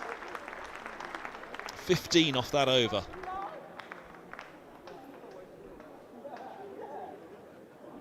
Little shuffle and away it goes. As for beating him the ball before, I'm going to let him to do that again. He's an extraordinary batter. Toby Roland Jones. End of the over, 319 for 7. Still 7 overs to go today, and you'd imagine after a hot day in the dirt, Derbyshire would be very happy to get off the field tonight now, as they were to go bang bang and really start to wrap up this innings. But look at that, the biggest partnership of the innings, beating Plooy and Higgins. And Sloman and Holden, that was a very important partnership at the top, laying something of a foundation. You wouldn't say this is a recovery or a rescue act at the end, but I think Middlesex will absolutely be over the moon with their score at the moment. There's been a lot of movement out there through the air, off the surface. Good pace and bounce all day. Middlesex will hope for much of the same tomorrow when they come out with the ball in hand at some stage. The rate these two are going, they'll be hoping it's a long, long way into tomorrow.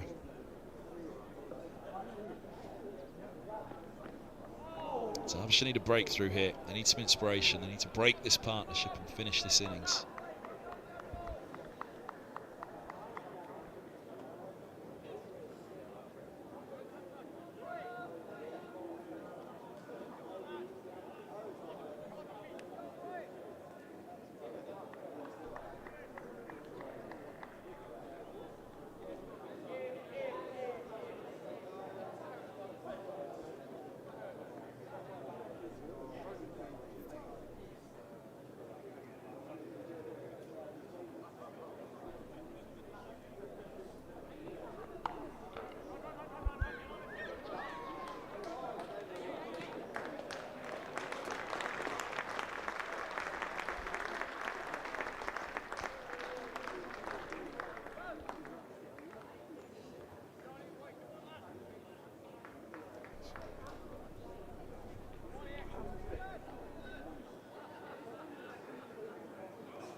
Oh, now a little leading edge on that. On the floor, fortunately.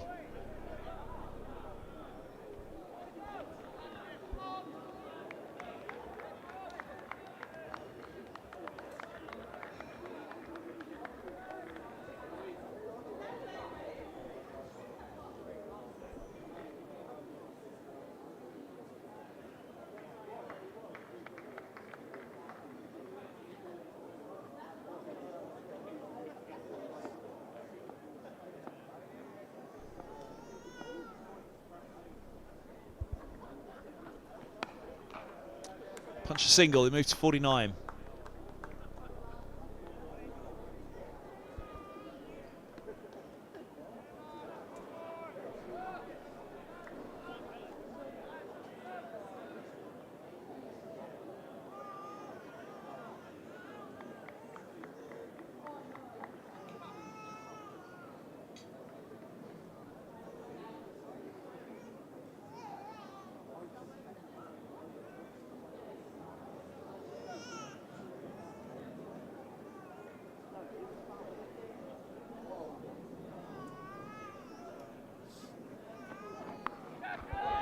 Wow, what a way to go to the century for Ryan Higgins.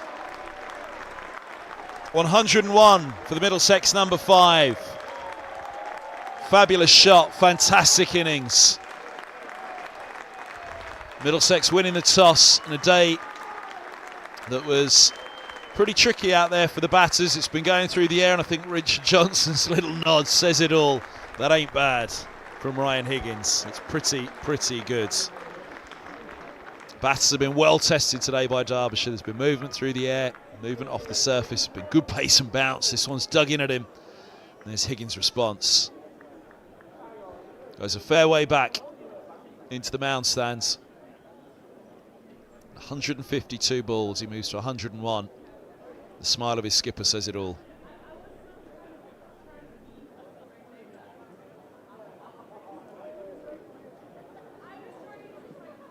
Yes, indeed. Enjoyed that one, Higgins. So he should. But he's a fabulous cricketer. And he's got a fabulous record for Middlesex since his return from Gloucestershire. 10 fours, and that's his first 6.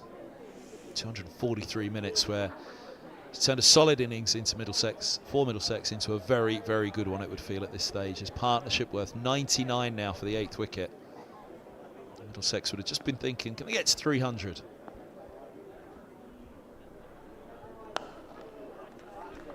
And there's a 50 for Toby Rowland-Jones. Century followed by a 50. And skipper has been brutal in this innings. Strike rate over 100 for his 50. How far can these two go? They will hope to come back in the morning and keep it going.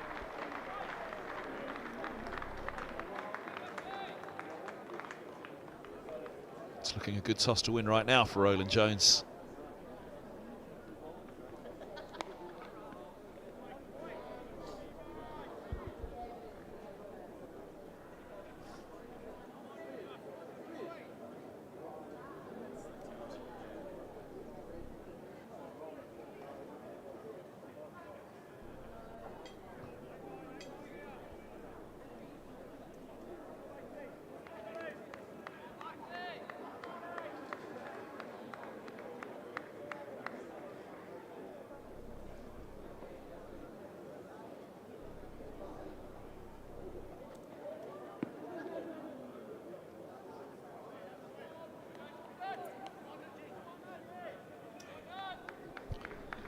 Single for Rowland-Jones brought up his 50. It also brought up the 100 stand for the 8th wicket. Outstanding from them. Pretty outstanding viewing position up there behind old Father Time.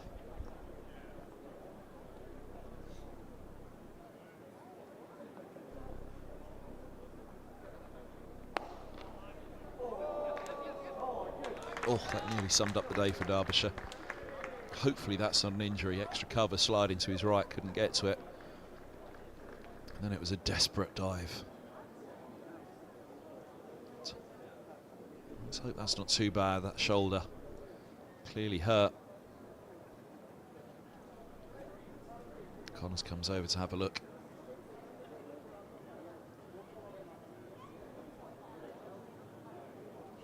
He's back up.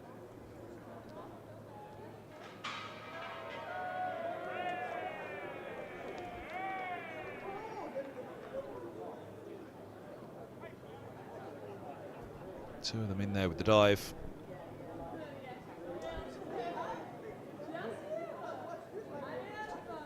Thompson. This is bowling shoulder as well, the off spinner.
As that century stands, well, they've gone at a fair lick, the pair of them.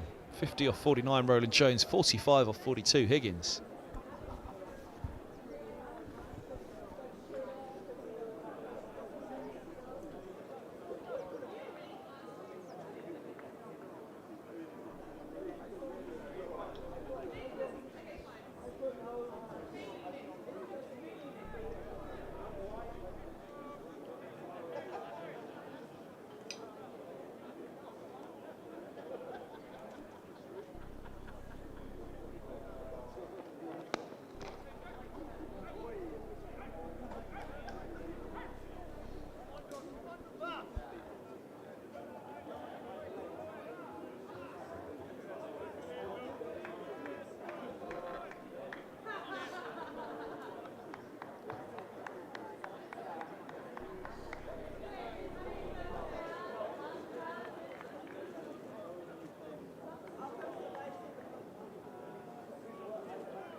That's going to get through. Chappell, the chaser. Long all day. This is proving to be for Derbyshire now. Feels like it's been a punch to the gut for the visitors to Lords this evening. Kept that run rate under control for most of the day. Got it down back below 3 at one stage when they started to get a grip with the middle of this innings.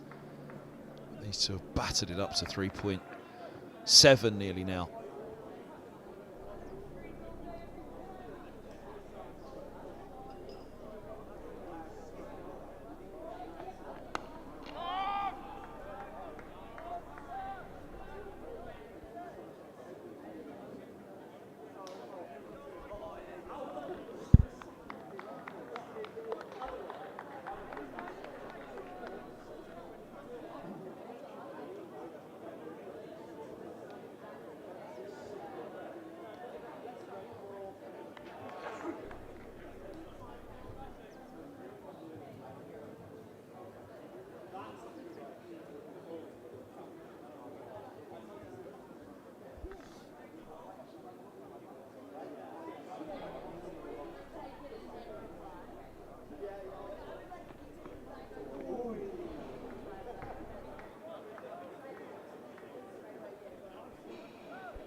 92 done. 4 overs to go today. 3-3-5 for 7.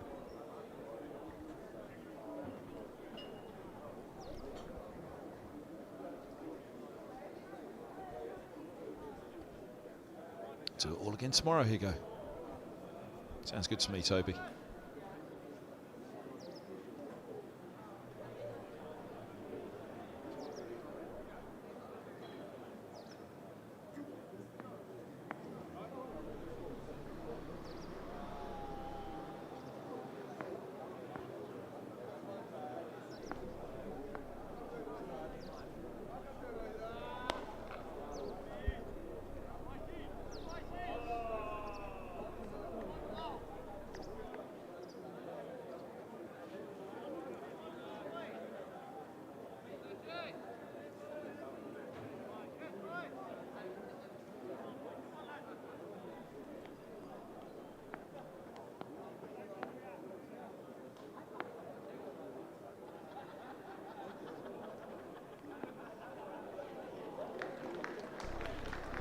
Away it goes.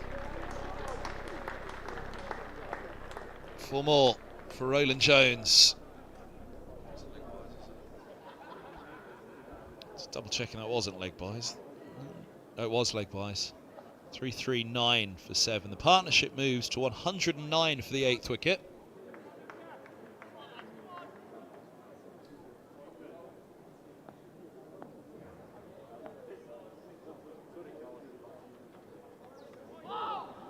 Good response from Dahl.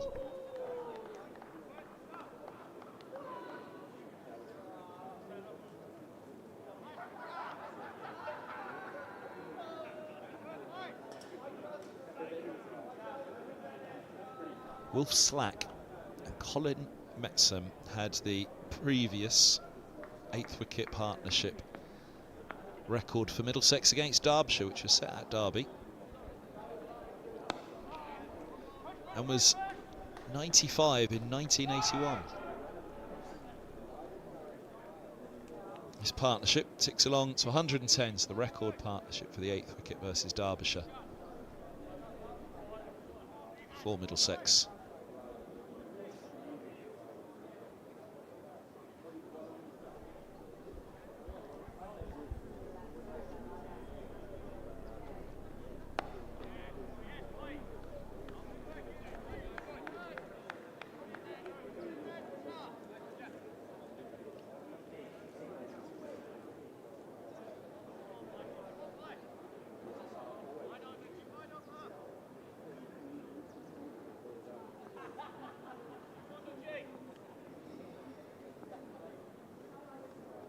Many thanks to the Department of Statistics.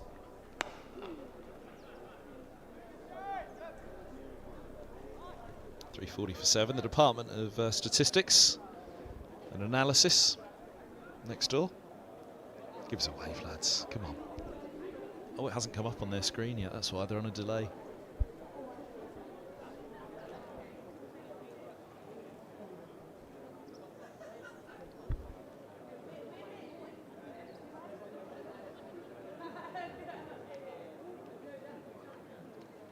From the pavilion end, Lewis Rees.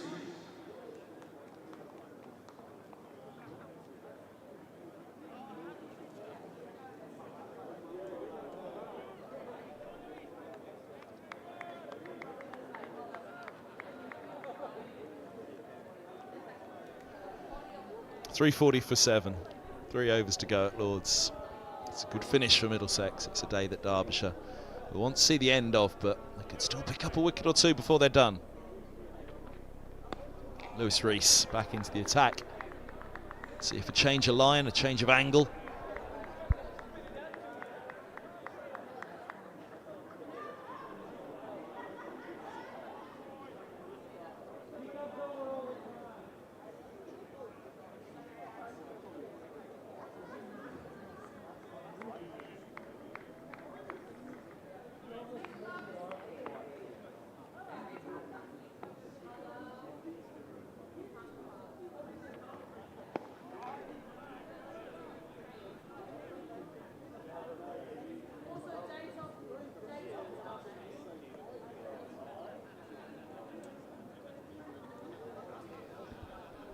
Now, a cruel person would say we're looking for a wave from the Wally with the brolly, but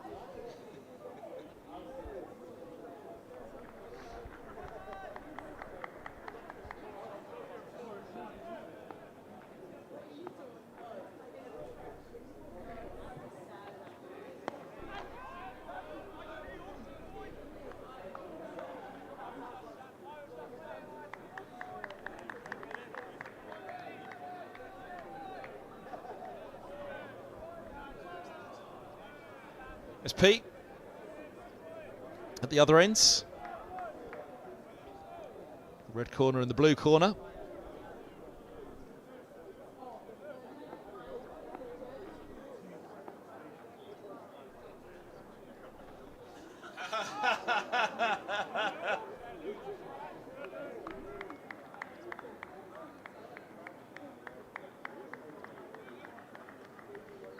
That's not a knife.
Suggests Toby Rowland-Jones thinking about tomorrow.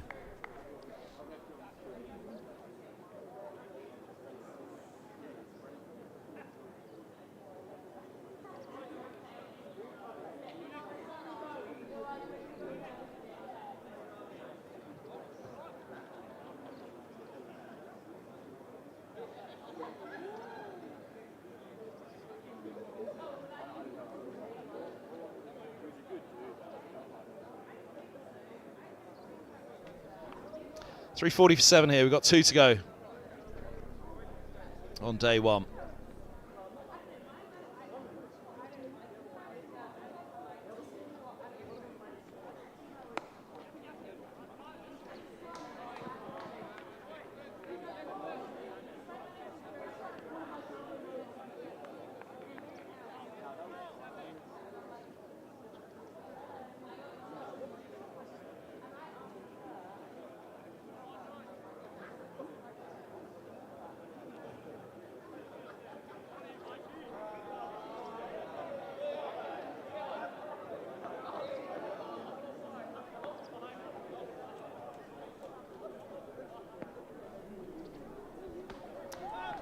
Leg by once again.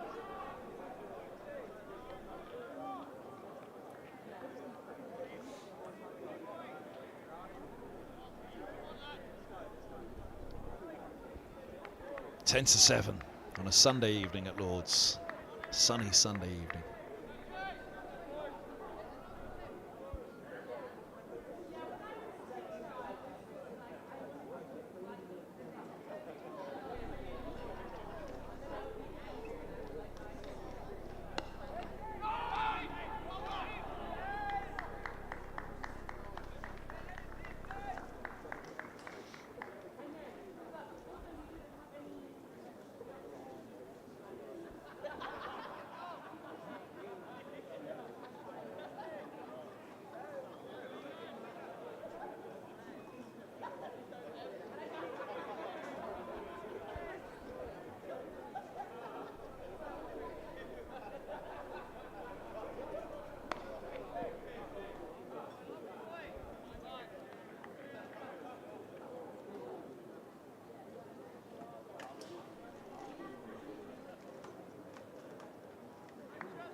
End of the over, 95 done, 342 for 7. So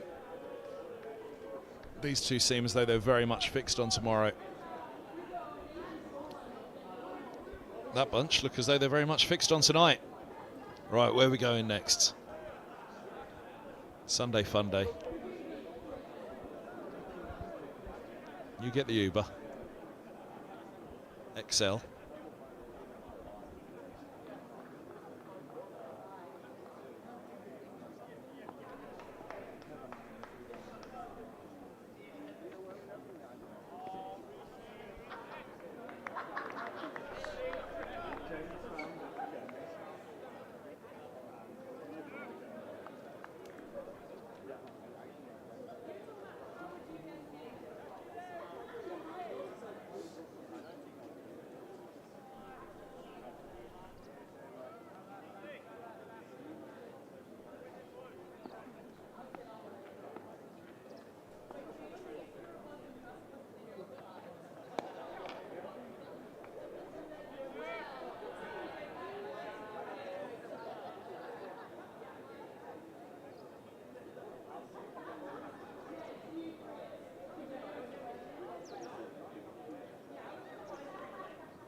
We'll hope that we won't need those tomorrow, or the day after, or the day after that.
Last 2 balls of the day, 4 dot balls for Reese, but Middlesex seeing this out at the moment.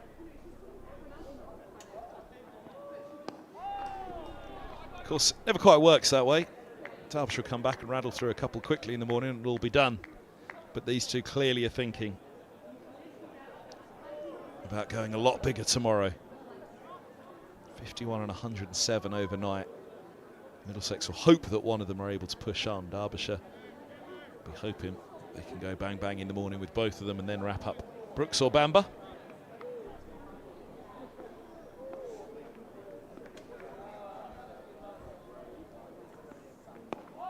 Whatever happens here at Lord's, we will be back with a live enhanced stream from Middlesex, live from Lord's in association with Daffabet to bring you all the action of the second day. It's been a pretty thrilling first day. There was lots out there for the seamers this morning. The ball was swinging around as well. It's been a good track for batters and bowlers. There's reward for your shots, but there's reward for the bowlers if you get it in the right spot. These two, though, have taken the day away from Derbyshire. 342 for 7, a partnership worth 112. It slowed down in the final 5 or 6 overs of the day after they both blasted their way to personal milestones. And an 8th wicket record for Middlesex against Derbyshire, passing the 1981 partnership, 95 between Will Slack and Colin Metsam. So, a raise of the bats for Higgins. He's the unbeaten Centurion. His skipper will be delighted with his own 50, but more so with this man, and another 3-figure score, another defiant score. And it went from defiance to bludgeoning at one stage, as Roland Jones did as well. So a good day for all of them. Bamber had the pads on in vain this evening.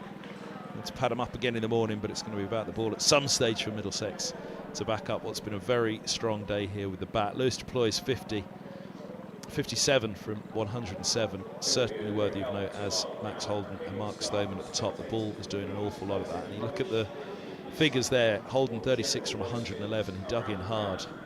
Plooy did as well. So Middlesex have all played their part in this one today.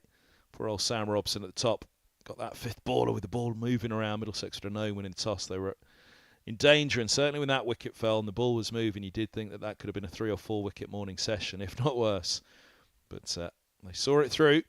And they've reaped the rewards this evening. So join us back in the morning just before 11. We'll pick up with the day one highlights, the overnight interview as well. For myself, Kevin Hand, though, and all those that have brought you the stream today from Lords, it's a very good night.